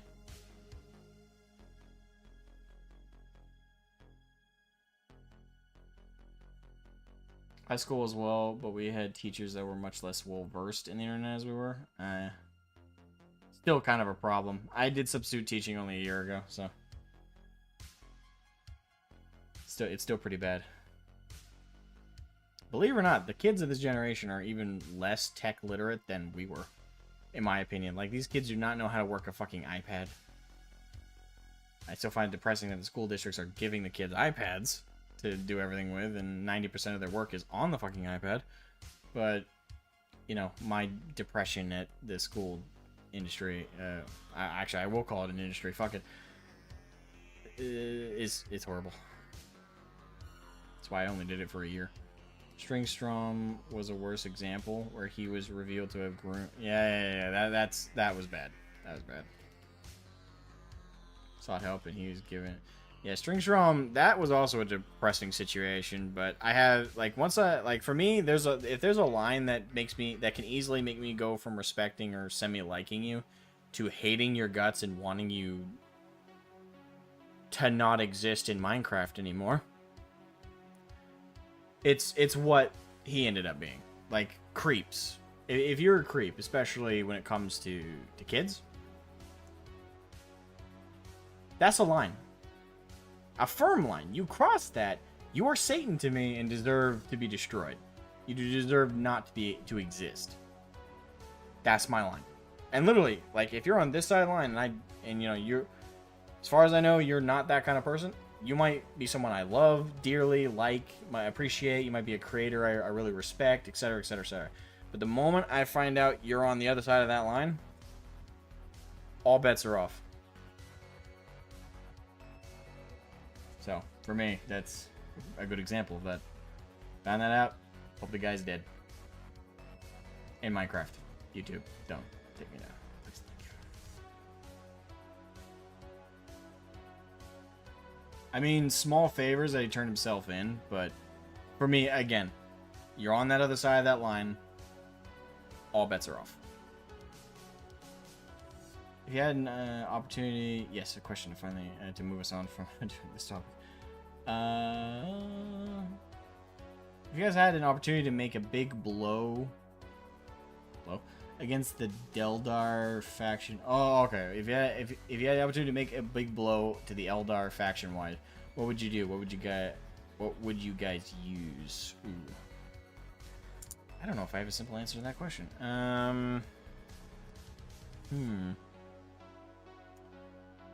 Something to blow up the Eldar. I mean, the revelation that us filthy Monkais can... I just made a fish. I wasn't even doing that on purpose. I just made a fish. Sorry, I'm an idiot. Anyway. No Eldar, Dark Eldar. Oh, okay, specifically the Jakari. Okay. What would I do to do a blow against the Eldar? Jakari, anyway. Make a new webway. I mean, they're kind of already... correct me if I'm wrong. Isn't Kamarog... Isn't that in the webway? Or at the very least in like a pocket aspect of it. I could be totally fucking wrong right now. I'm trying to like remember my Eldar lore. But isn't Kamarog like in... If it's not in the webway, isn't it? It must be in the warp then. Because I know it's not in real space, so to speak. Actually, I could be wrong. It could be in a nebula for all I fucking know. Well, assuming my first... My knee-jerk assumption. It's an old port for the webway. Okay, so it's not in the webway. So it's a port to go into the webway, but it's not in the webway. So if it's in real space, what would I do to Kamarog? I mean, if you could freeze them all in place, not in time, but freeze them all in place so they can't do grapey stuff, I would just leave them like that until eventually Slaanesh came and collected all their souls. Because the only thing staving off their absolute destruction is that they continue to do Slaaneshi stuff to appease Slaanesh. So, literally freeze them in place. It is in the webway. Okay, so if it is in the webway, regardless, it is still somewhere that Slaanesh can reach. So, freeze them in place. Just long enough that Slaanesh gets tired of waiting and comes and finishes them off. I would consider that a fitting end to the Jakari. It's like you work so hard to appease this bitch. Well, now let's make sure you can appease her so you see what happens when you fail to. She's gonna come nom your ass and not in a way you enjoy. Bye!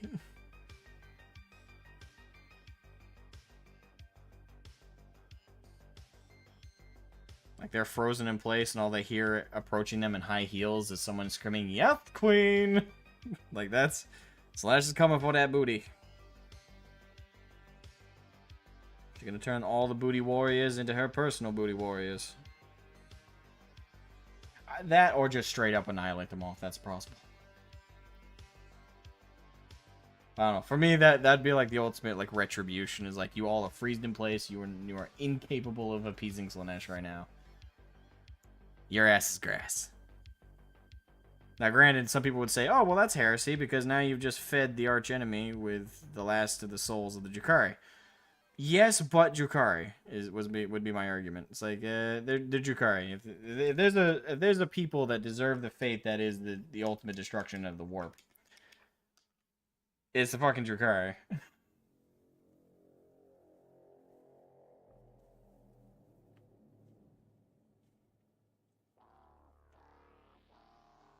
Excuse me. Big blow against the Deldar faction wide. Why are you guys calling them the Deldar? Is that like a new term I haven't seen anywhere? Like, it started a movement involving hand-holding, the missionary, and monogamy. It's slowly anti... So pretty much the same thing as me, but less straightforward. I wouldn't say less complicated, but less straightforward. And either way, the end result is Slaanesh comes and eats them up. For not appeasing her anymore.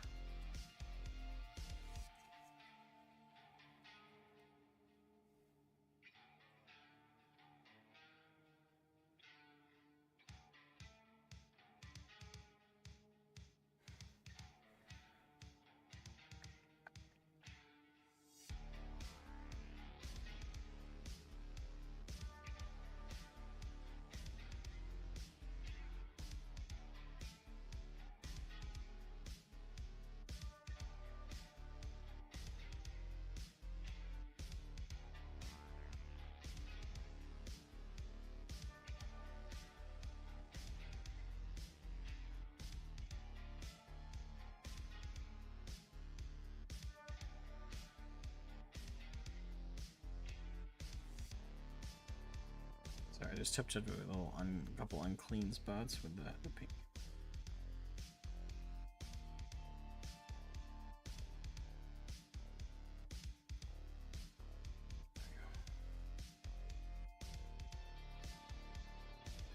This is a very involved process. You're gonna move towards the front right now. Hey, why not hit up the head?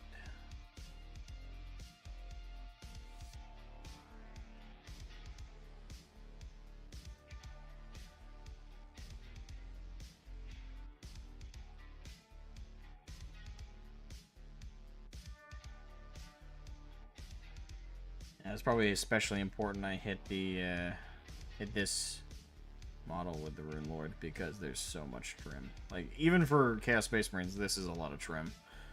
There's so much trim on this bad boy. Like, every single panel has an aggressive trim.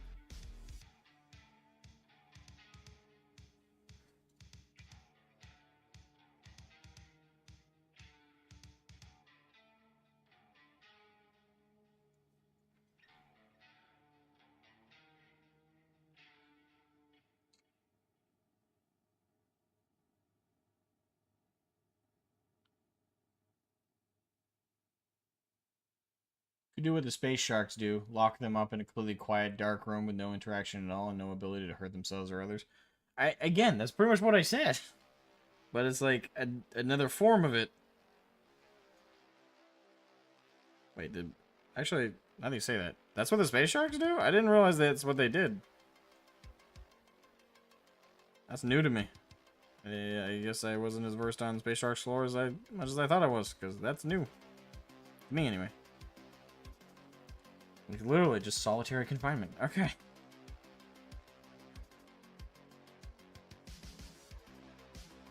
Bad things. Very bad things. What happens if you just blow up the webway? Yeah, bad things. Very bad things. Because first of all, humanity's goal should not be to blow up the webway. The goal should be to acquire the webway. That's what the Emperor was essentially... Well, the Emperor was trying to create a human version of it. Yes, I think so. I know his goal was related to the webway. I'm trying to remember if he was either trying to unlock the technology to access the webway, or if he was actually trying to create like another, essentially another webway than the one that the old ones and the Eldar used. I'm trying to remember. I think it was to access the webway, because I don't think you can create another one. Like, you can create a new network of it, but the webway isn't necessarily like a realm like the warp is.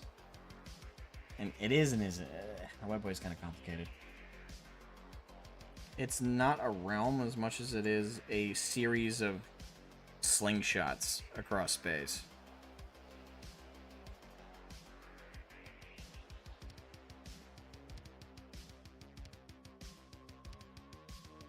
And it's kind of like a pocket dimension used solely for travel. Similar to how the warp is, but unlike the warp, it's not a manifesting realm of hell. It's just an empty pocket dimension. That's how I understand the webway. I don't know if I'm correct in my understanding.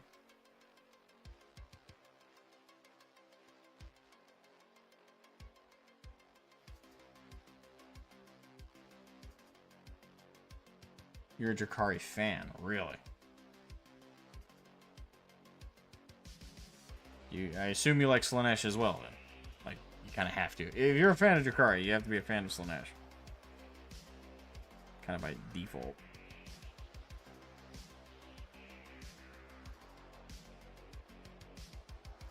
Because it'd be very interesting to meet a Drakari fan who's big on corn.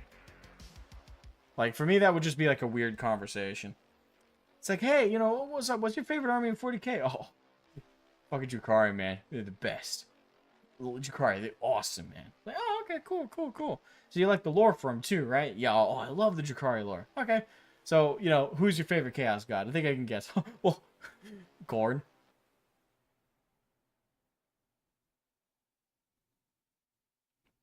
What? Yeah, Corn. Okay, you like the Drakari, right? Oh yeah, Drakari are awesome, man. Alright. Who's your favorite Chaos God? Oh, Corn, man. Huh. I nailed it? Oh, okay. Oh, fuck, that's funny. That's okay. Okay. Oh, moments like these you can't. Moments like these you can't write that shit. That's weird.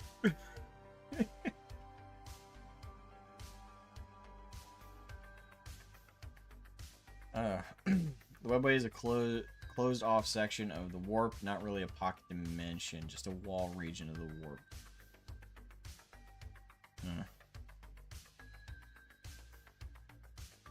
Okay, that introduces a lot of questions now. I'll have to do more research to answer some questions that just popped in my head, because I don't think, you know, I don't think we have time to cover all like 500 questions that just popped in my head. It's like, if it's still part of the warp, then why would it be safer to travel it than travel the rest of it?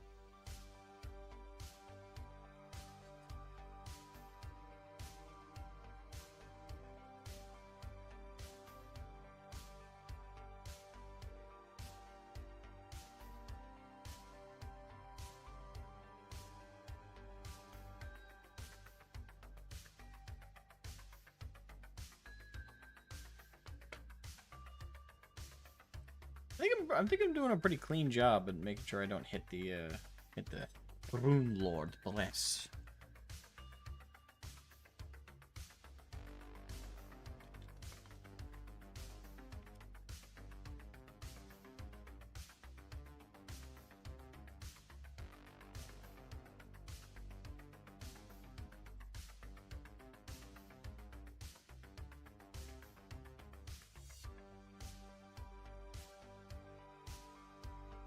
So more center with the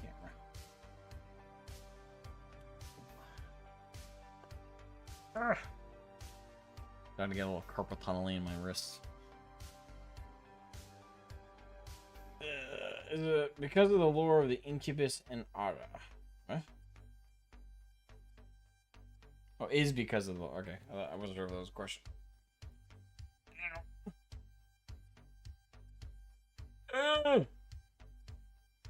I'm frail. Don't mind me.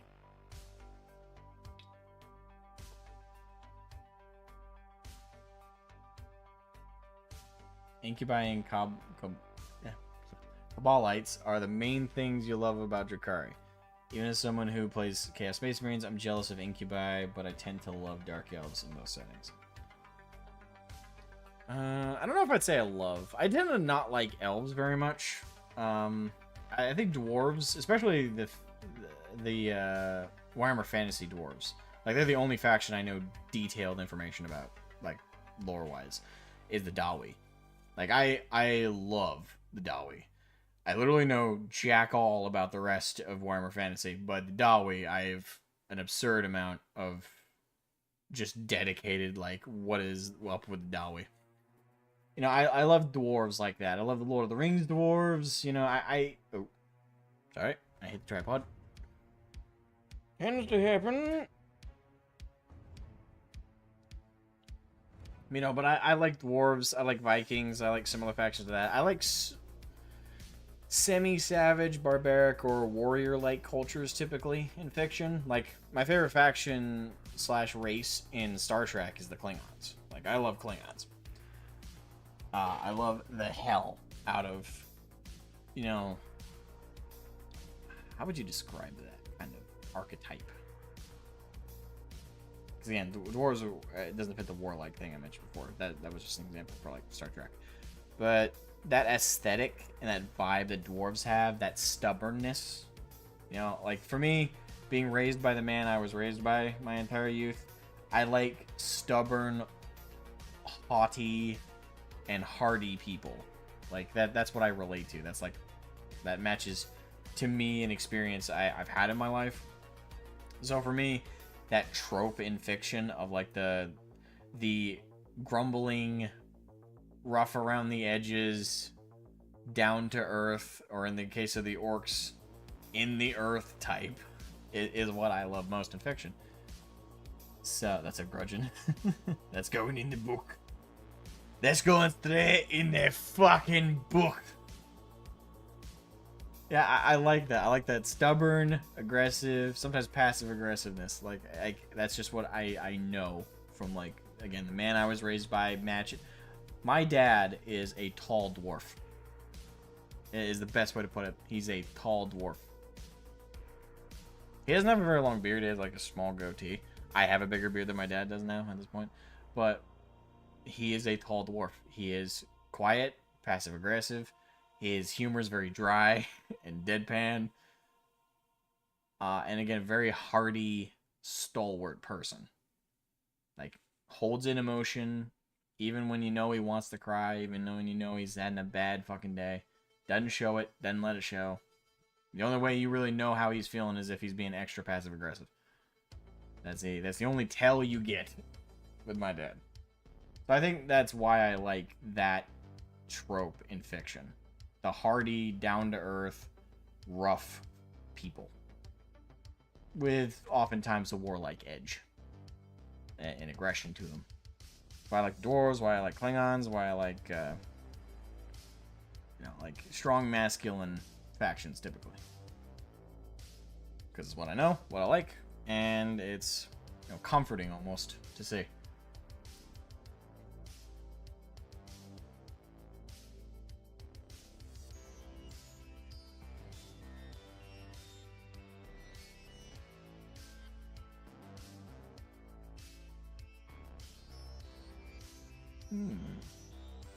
I guess I could do the neck panels. I would be kind of avoiding them because I really don't want to get stuck on them, but kind of don't have a choice.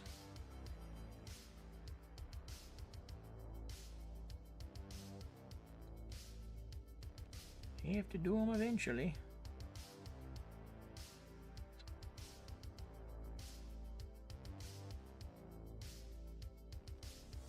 The only elves I like are the Newmans from Fantasy Star Series. I know nothing about that, so I won't be able to comment. Lord of the Rings elves came across. Hey, Pierce! The elves in Fantasy World, the only one I really like, love/like is Lord of the Rings, as I feel they're the least, or the less tropey somehow. Grumble, that's going in the book, that's grudging. Oh, a bunch of heavy armor with beards and straight up autistic revenge is just magical stuff that blesses the soul. Yes, yes, yes. You summed up a very magical thing, yes.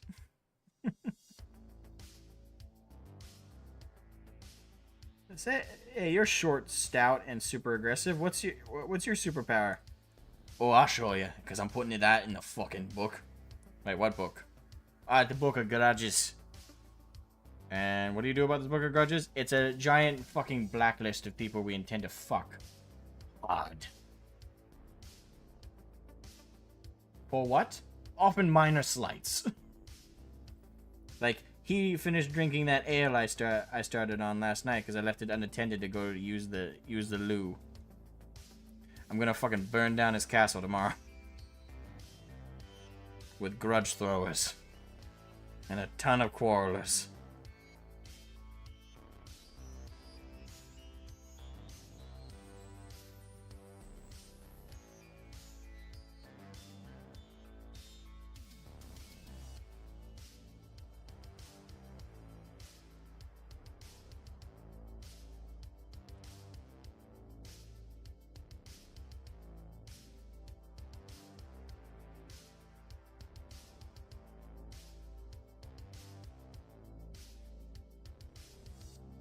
Do a lot of correction painting here.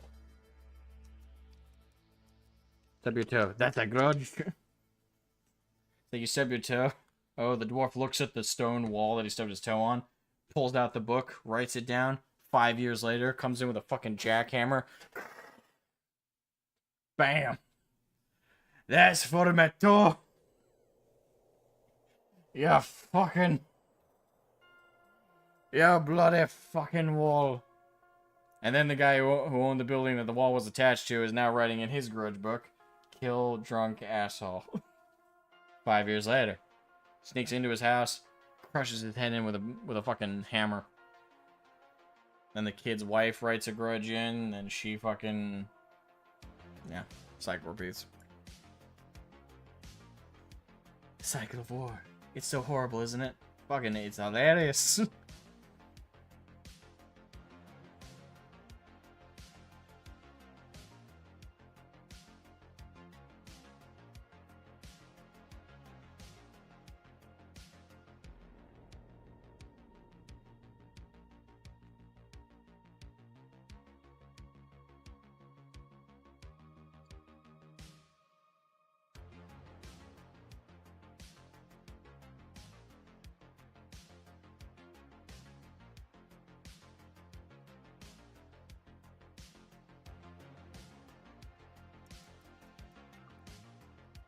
Yeah, delivery is 5 minutes late. Burn down the mermaid.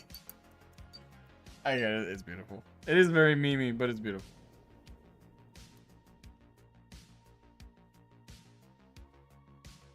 Dwarves are generally close behind dark elves to me. I appreciate the more diabolical and intelligent villains, which evil elves tend to be. I mean, like, any character can be a diabolical, evil character if you write him well. Like, I do think the trope of elves helps with that sometimes, but it's not really universal. With elves, that is. I think my least favorite elves has to be... Oh, God. Least favorite elves. Not including, like, botch-up elves. Like, if we're including botched ones, like Rings of Power elves, for example. How they fucked up elves from Lord of the Rings. Pretty fucking bad. But not including botch jobs like that. Just the way they were intended and the way they were written. Probably my least favorite elves. Nah, I wouldn't even say least favorite. The elves, the type of elves I hate has to be...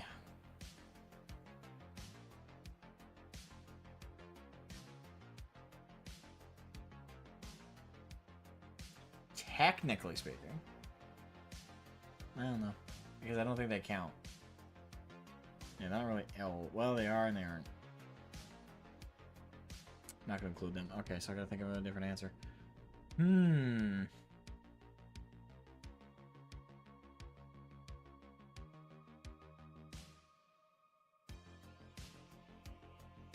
Great, now I gotta think of a plan B on that. Well, I'll tell you what I was gonna say. I was gonna say the Children of the Forest from George R.R. Martin's Game of Thrones. That's gonna be controversial to say because a lot of people are gonna fucking yell at me. Well, they're not elves. They are, though. Like, oh no, they're a completely different fantasy creature. They're wood elves, but miniature. They're elves. You can sugarcoat it whatever direction you want. They're elves by a different aesthetic and name. Like the core of them is elvish. They're an ancient. Right, they're a really ancient race, powerful in magic, that have a direct contention with humans, which in their universe is like the only other race. I don't know, for me, the Children of the Forest. But again, I can understand why someone wouldn't include them as elves on a list. So feel free to completely disagree with me on that one. But for me, I'm including them on the list, and I fucking hate them. Because they're really, really stupid. I hate them, obviously, for the reason that they screw the universe of Game of Thrones over. Obviously, before D&D got to the franchise. But I mean, like, in-universe, they screwed everything over just because, you know, they created the... Well, I don't know if it was ever confirmed in the books. I haven't got that far in the books. I'm only on the 3rd book. But assuming the show was at least semi-accurate with that. I don't know if that was after the D&D had caught up. Yeah, but based on what I like, anyway, outside of that though, the idea of them I don't really like. But I haven't read them and don't intend to. I couldn't even finish 2 seasons of Game of Thrones, just boring and meh. I will say this to defend the books at least. The books are really well written. Like, I think the books are worth checking out. Again, if you're a fan of tropey, well, I say tropey. If you're a fan of traditional fantasy and you hate satirization of it, don't check out Game of Thrones, because Game of Thrones is I won't say this, it is a satire as well as it is a deconstruction of fantasy. And as much as I know that's cringy now, because a lot of things are coming out to deconstruct things, like you have for example, in the superhero genre, you have The Boys and you have Invincible, right? Now, Invincible is a great show, but whereas Boys is a little bit more contentious. For me, I like The Boys to a certain, pretty much pre-season 3, to an extent. I think it's a pretty enjoyable show, but even with that said, it's got issues, it's got flaws. But yeah, anyway, like every genre has deconstructions. And oftentimes fans of those genres really hate those deconstructions because they're deconstructing what they like. And I think that's kind of what comes in with the Game of Thrones. If you're not someone... If you're like a significant fan of something like Lord of the Rings, right? Like Pyrrhus is, for example. A deconstructing element of it will repel you, like inherently. Because the whole concept of it is this is making a mockery, or... this is kind of sticking the nose at, you know, this is sticking your nose at that concept that you're a fan of. So realistically, it's not intended for you. Because it's intended for the people who do, or at the very least are open to the idea of something being deconstructed, mocked, picked apart, and belittled. Now, that comes in 2 camps. People like myself, who are fans of I'm a huge fan of traditional fantasy. And I love traditional fantasy. Pyrrhus can attest to this. I love Lord of the Rings. I love traditional stories like that. With a happy ending and with, like, all that going down, yes. But I am content with my love of that. And also, I think there's room for deconstruction, making a belittlement of it, a mockery of it. As long as it's done with the intent to properly entertain along the way. Like, if it's just a parody for parody's sake, like, it's not really saying anything. Like, it's not really... I'm not saying it has to have a message, but when I say it's not saying anything, it's not even saying anything funny. It's just, this is stupid, and you don't really get why. It's just, this is stupid, here's the reverse of it, and oftentimes the reverse of it's kind of stupid. Like, that kind of happened to me for The Boys Season 3. Like, a little bit, like, it started to get to the point where it was just stupid and starting to become unenjoyable. Like, for me, the best deconstructions are like the show Invincible, for example. That's a deconstruction I think we can all get behind, because what it is it's deconstructing and it is mocking the concept of the superhero genre like The Boys is, but it's not doing it hatefully. I think that's how you do a tasteful deconstruction of a genre or of a story archetype. You have to do it with a little bit of appreciation towards it. Like, I think the best people to do a deconstruction are actual fans of a genre. Again, using the superhero genre as an example. Like, The Boys, like the original comic as well as the show's premise, were penned by a person who hated superheroes. Who hated the concept of them, that hated, you know, the idea of this selfless person that would go out of their way to save people with superpowers and would do all this yada yada yada. Like, they hate the idea of that. That's The Boys. The Boys was penned by someone who hated that concept and thought it was, and felt that making it realistic as they saw it would be better. And the whole time they were writing their show, writing their variation of it, they made sure to mock it incessantly along the way, but also just straight up. What's the word? Like, there's a line between belittling and mocking something and satirizing it, and then there's straight up, like, insult to the archetype and anybody who likes it.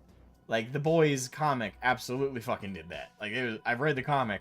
Yeah, spiteful. Like, there's a line between that and spiteful. Like, that comic is fucking spiteful.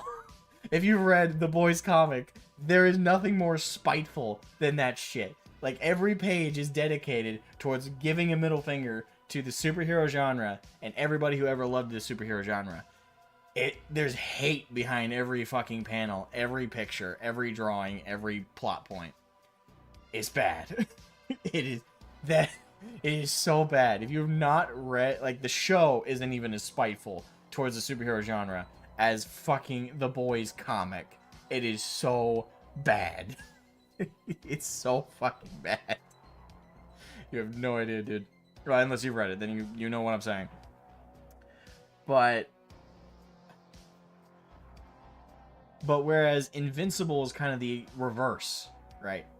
The Invincible show and the comic as well, because I have checked out the comic for that as well. They both are penned and carried by people who are actual fans of the superhero genre. It's very clear that there is an appreciation and love for what they are satirizing, for what they are deconstructing. Like, there's love there, but it's almost, I think it's like the difference between someone, like, hating on something and someone reviewing it.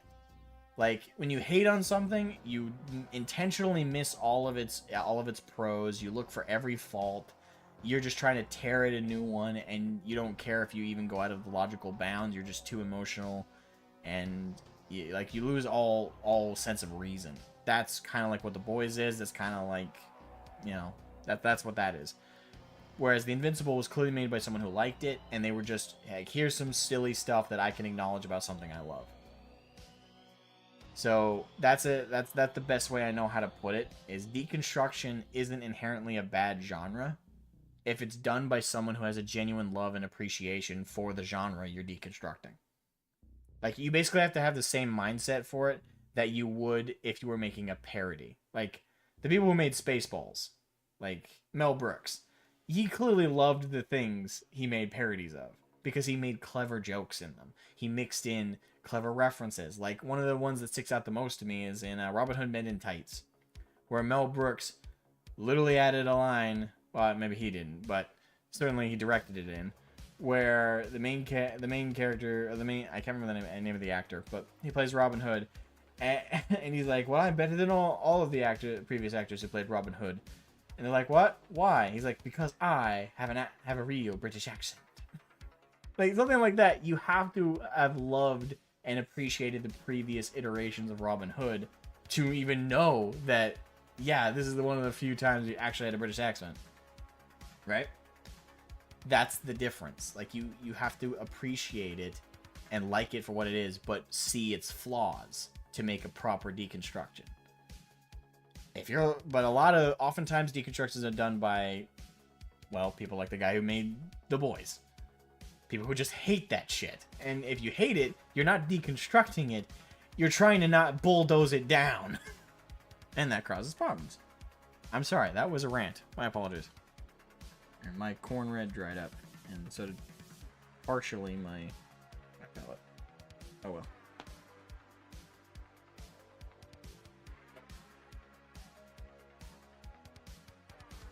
Anyway, sorry about that. Funny rant. Well, I'm glad it was funny.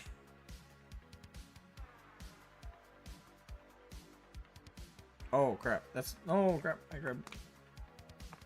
That's why you don't put your technical paint where your normal paints are. Yes, I just put blood for the blood god on the fucking wet palette. Whoopsie! I put it right next to my corn red paint.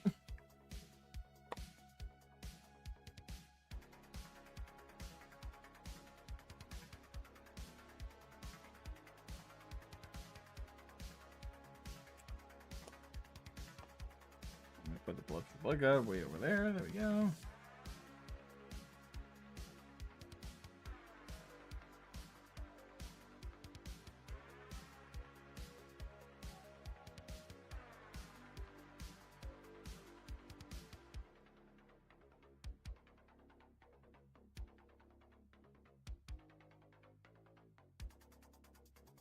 The Tick cartoon was also kind of satire-y, but it was hilarious, and they clearly loved superhero stuff. Yeah, again, like that's a parody. But it's a parody done from someone who actually appreciates the genre. Like, that should always be where deconstruction comes from. It shouldn't ever come from a place of genuine dislike, because if you dislike it, you're going to blind yourself to the actual upsides of what it is you're mocking. Like, that's gonna happen. So it's better to deconstruct from a place of love than from a place of hatred, because hatred blinds, whereas love gives clarity. Love allows you to see the things for its faults, but acknowledge why it's loved in spite of those faults, and that can make a more meaningful piece of media, or meaningful anything really.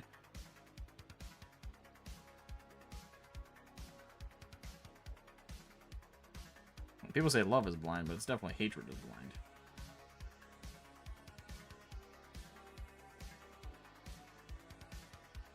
But hate can also be very funny, so there's also that.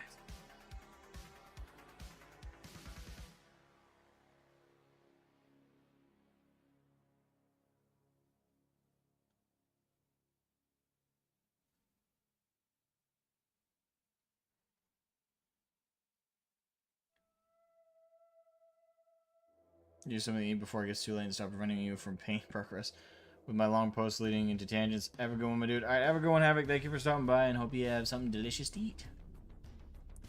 But for the booty god.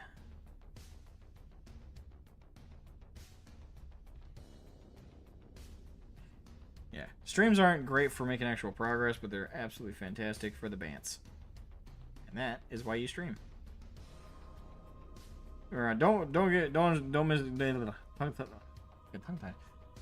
Don't get me wrong. I am fine with making little progress on minis during these. I mean, obviously I want to make some, but I'm fine with, focusing on the bants if you guys want to like bant more than you want me to paint necessarily. I'm trying to do both, but my multitasking skills didn't work. That's for sure.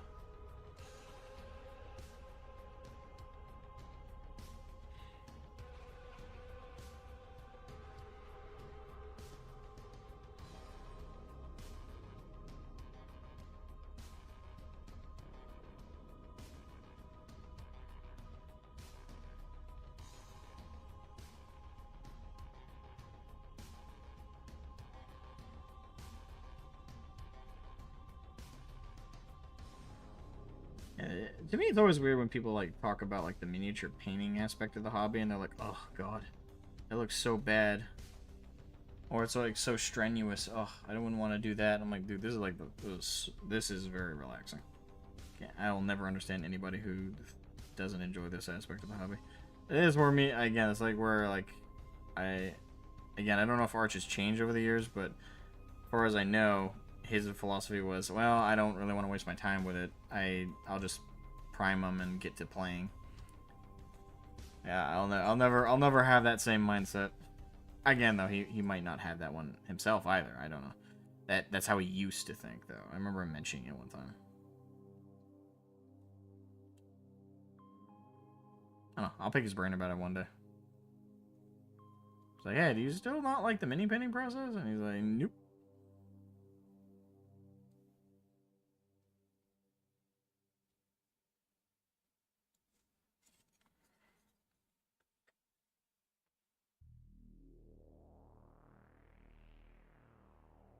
Some people hate painting. I don't know. I don't get why.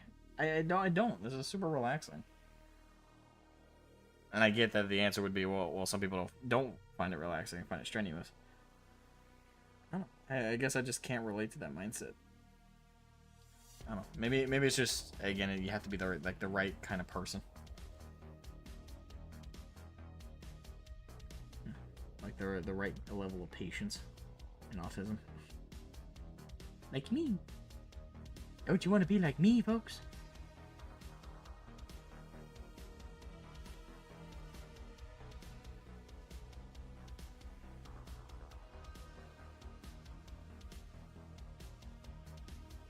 Shit. As we got half the neck done.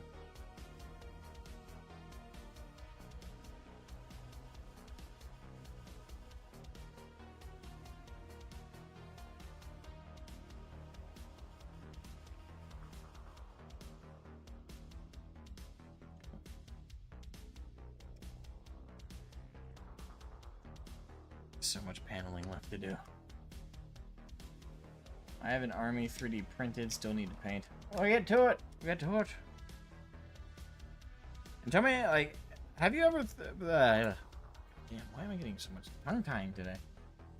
And, Pierce, have you mini-painted before at all? Like, have you done any? Like, I know you've, like, 3D printed an army off and stuff like that. I know you've done that, but, like, have you actually, like, painted anything yet? Like, miniature painting-wise? Because you're such a talented, like, artist. None. Okay, no. Okay. Well, show me what you do when you eventually do. Like, I would love to see an artist as talented as you go from the medium of, like, digital artwork and painting, and also traditional artwork, which I know you do very well. I would love to see, like, the results of your very first attempt at miniature painting with your not prerequisite, but prior exposure to artwork and like painting and stuff in the form of what you're familiar with.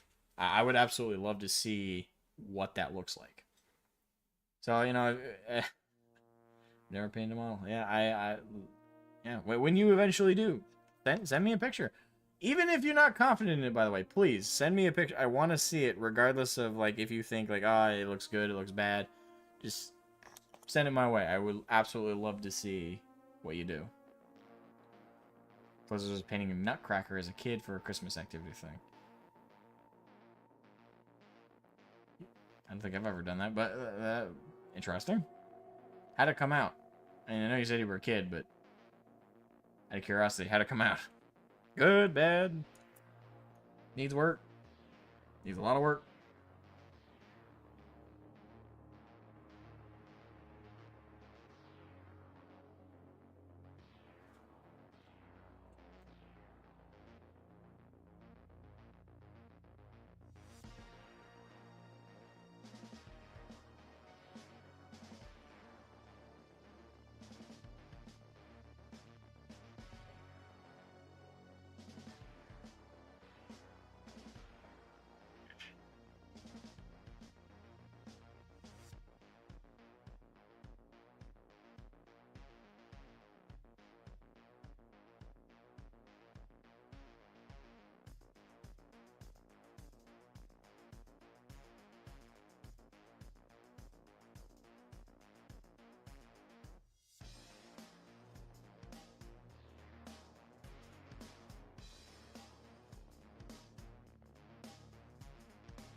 Just gotta decide what to do first.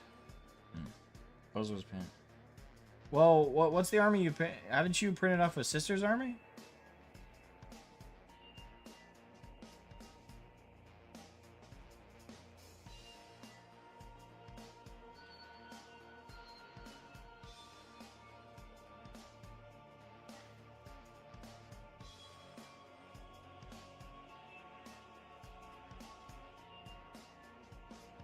Imperial Guard, Maccabi, and Janissaries by Rainmakers. Okay, well, yeah, paint that. Paint that. Hit that up, man.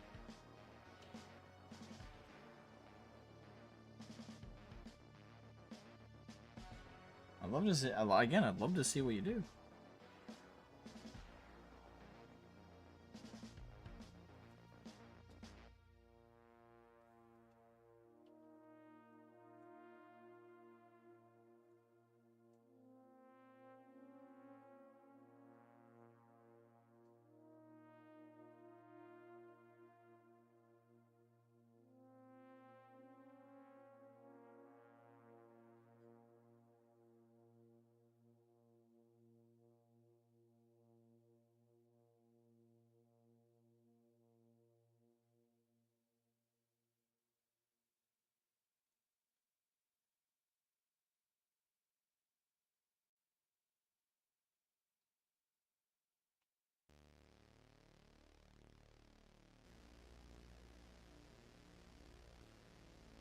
go over a lot of this with Lord Brass again to clean up some of the edges I just screwed up. But it's easier to clean up edges than have to do all of the edge highlighting fresh.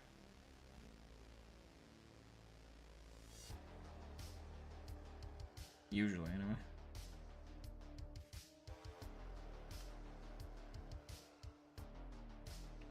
Little hair got caught into my bristles.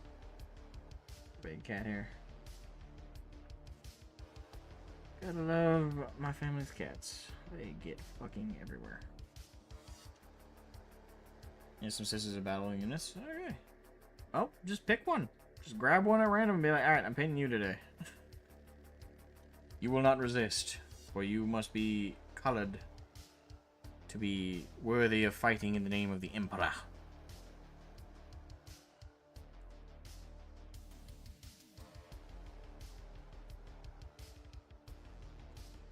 Although, you know what movie I haven't seen that recently has been brought up in a couple of YouTube channels I follow?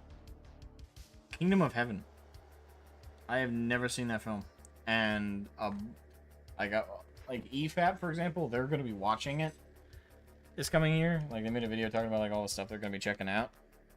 And they're like, oh, we're going to be checking out Kingdom of Heaven. And I'm like, I've never seen that movie. And then, like two other channels I follow have also brought it up.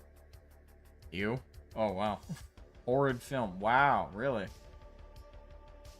Without telling me the name of the gist of the plot, if you can, what's wrong with it? You having director's cut? Okay, we got two very different responses. Matthew Gordon's like, dude, director's cut. And then Beerus is like, horrid film. Evil. Burn it with fire. None of it horrible. I hate it. Wow. Nothing redeemable about the history and the main characters. They're that bad? Wow, holy shit. That is a strong response. Like, nothing is redeemable about it at all. Okay. Even like, history pedantry aside. Like, are bland, uninteresting, especially Balian or Balian. Gah. Damn, I feel like I just poked a bear and now the bear is like lashing at me. It's like, ah! Ah! Please don't kill me. The only thing I will give it is cinematography. It is a beautiful shot. Okay. Okay, well maybe I'll check out the movie just for the cinematography. I don't know. Alright, so how's that looking so far, guys? I don't know. I think the paneling's mostly clean. Like, I've done a pretty good job staying, like, in the paneling and keeping it clean, but also keep in mind I am going to be doing highlights in the center of the panels in the future. I don't know if I want to do anything special for that center spot. I feel like I should. I don't know what I'd do. That wouldn't be extremely annoying to do.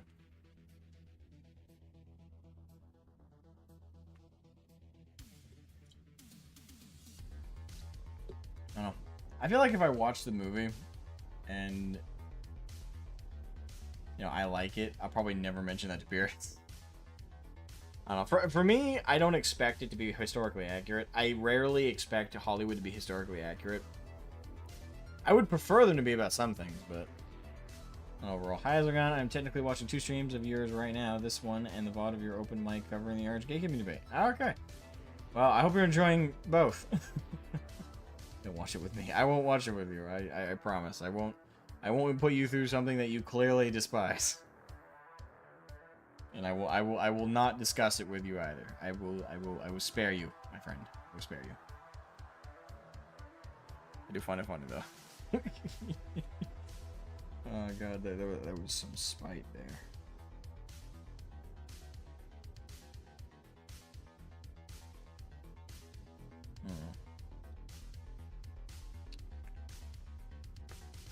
I problem with ones that aren't accurate. I enjoy Braveheart and Gladiator, but those are inaccurate. Oh yeah, they're extremely inaccurate. Braveheart is damn inaccurate, but damn is it a fun movie. And Gladiator, same deal. There's nothing accurate about that at all, as far as I know. Especially like military tactics, like not very accurate at all. But it's a fun movie. And oftentimes that's what I go to a movie for. Like, even if it's based in history, quote unquote, for me, as long as they just pay lip service to history, like the absolute basics of like, all right, this is what was used at the time, this is what wasn't. Let's go ham. Like for me, like Troy, that movie Troy, I love that movie. It's not historically accurate. Like one or two things is like the Trojan horse. That's accurate. Probably not even the way they did it. Like the actual visual of it probably wasn't very accurate. But the Trojan horse. That was in history. Good enough. Like just little things. Little things is all you gotta do to make me be fine with it and consider it historical. I don't consider it historically accurate, but I consider it a historical fiction. Oh, Troy was fantastic. Yeah, Troy was a fantastic film. It wasn't accurate though. Like there's a bunch of characters that were added that weren't there. There were a bunch of characters that were though. That's the thing. For me personally, all you have to do to make a good historical film is not be accurate necessarily, but have elements that are accurate. Obviously, the aesthetic, the speech, and a couple of characters / events that did happen have to be included, just to pay what I call paying lip service to history. The absolute bare minimum. If you do that, go ham with the rest. Like, drama it up, crazy it up, add a bunch of... It's also why I love the show Vikings. That show causes purists to have a fucking hemorrhage.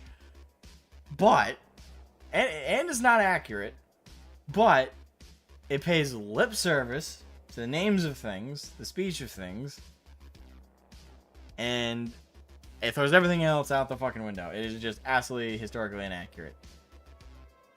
Don't care. It's a really fun fucking show, and I enjoy the hell out of it.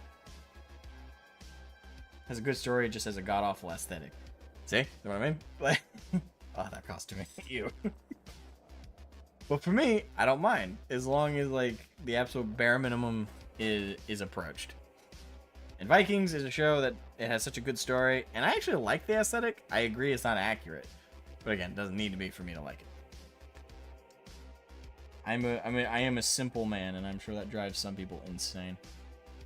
I'm a simple kind of man.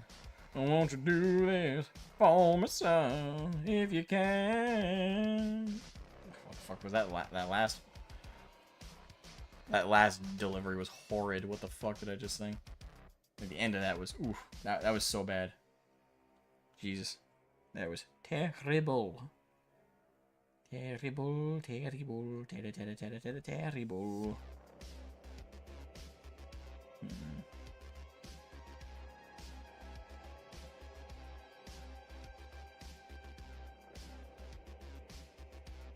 Yeah, this is gonna look absolutely baller when I'm done.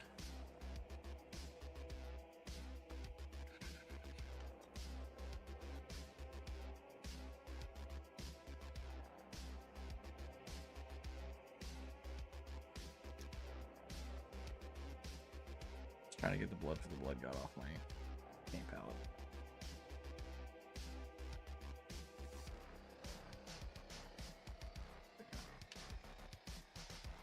It's not that it's inaccurate, I just find it ugly.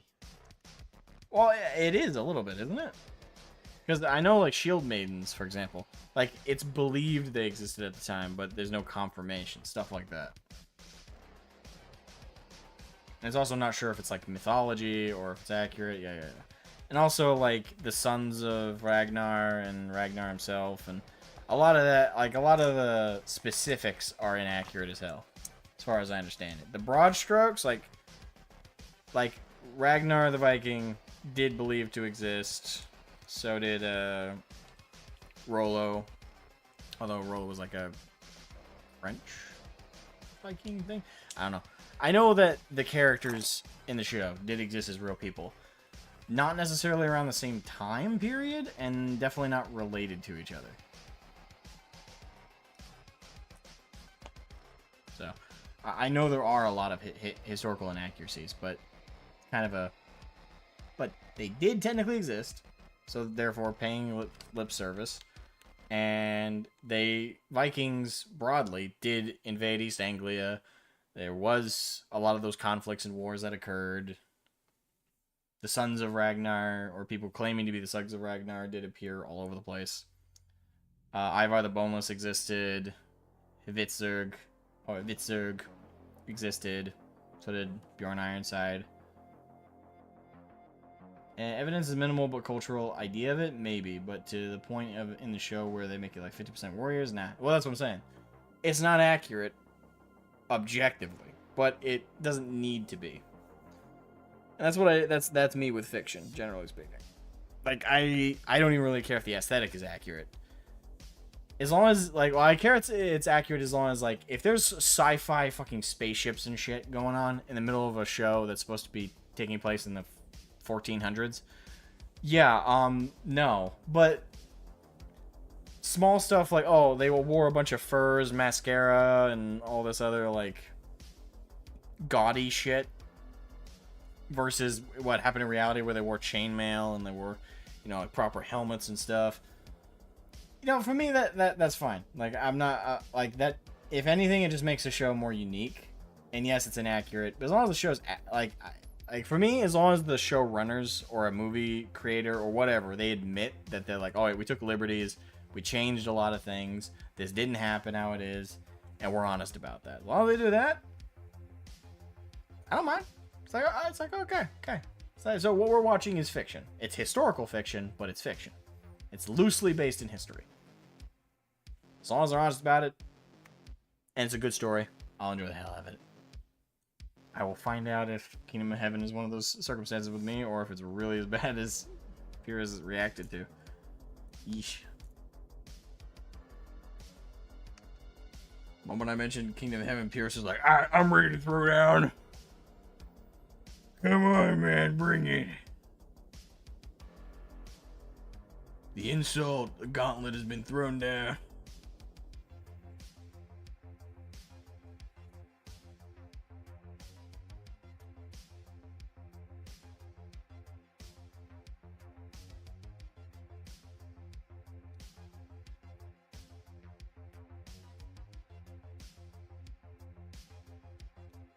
Alright, so second count.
Put myself on the prongs. Yeah. Fight.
Actually, how many panels do I have? So I have both gauntlets. Inside and outside. I have the pauldrons. Ooh, that's gonna be a pain in the ass because there's an internal spot. Pauldrons there. Yay!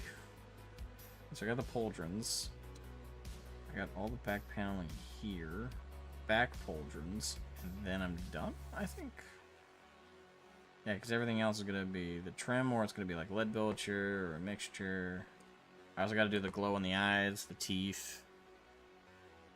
The teeth, I think I'll do lead belcher, just to make them a little bit different looking. How many attacks does that thing get? I expect quite a few. Well, this is where I only got the back of the rule book to reference.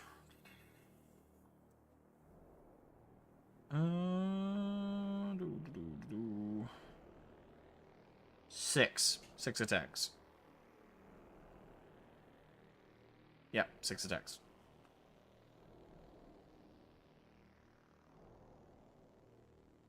It's got a 3-up save.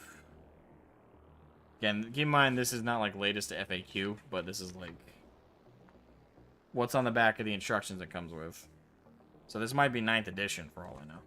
But at the time that this was printed, it had 6 attacks, 7 wounds. Yeah, 6 attacks, 7 wounds. I think so.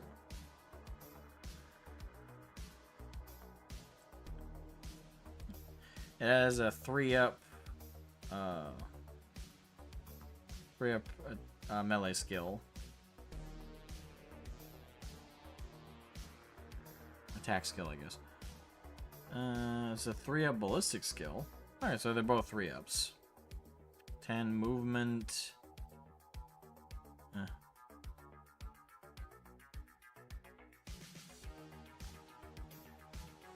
7 toughness. 7 wounds. 6 attacks. Yep. Oh, sorry, 12 wounds. My bad. I misread that. 12 wounds. So it's just fairly tough. Well, tough. Not as tough as my Stompa. The Stompa's got like 40 wounds. But, you know, it's for it what it is. It's fairly tough, and it dishes out pretty good damage at low roll, mid to low rolls. So, and it's got a decent number of attacks. So. Yeah. Boom. And again, for 10th edition, that might be completely inaccurate. Probably is.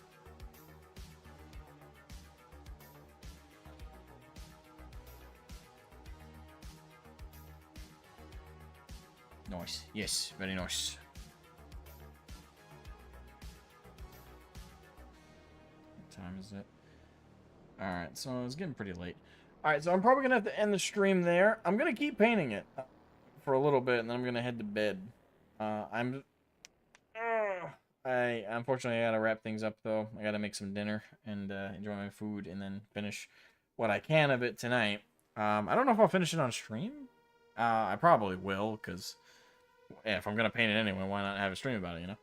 But yeah, I hope you guys enjoyed the stream. Hope you guys had a great time. Make sure to leave a like before you guys head out and subscribe to the channel. I'm working on a lore video right now. It's gonna be a long one, probably an hour long. As it's looking, the script for the lore video is like 12. No, sorry, it's like 15 pages now. 15 pages long. It's on Black Templars and Sigismund. So be on the lookout for that. Hope you guys are excited for that. It'll be a while before it's ready to go because I've only just finished the script. So I've got a bit of time to record the audio. I also want to record some footage for it. I don't know if I'll actually end up using that footage, but just to have it, just in case, see if it fits in pretty well. There's stuff coming. Just be on the lookout for it in the next month and a half, hopefully. Hopefully much sooner than that, but we'll see. I don't want to rush it. Want to make sure it's high quality, it's good, and you know worth the wait. So I'll keep you guys updated. If you ask any updates, I'll let you know what stage I'm at. Hope to be in the editing stage by next week. But yes, I will catch you guys later. Love y'all. Take care, and have a good one.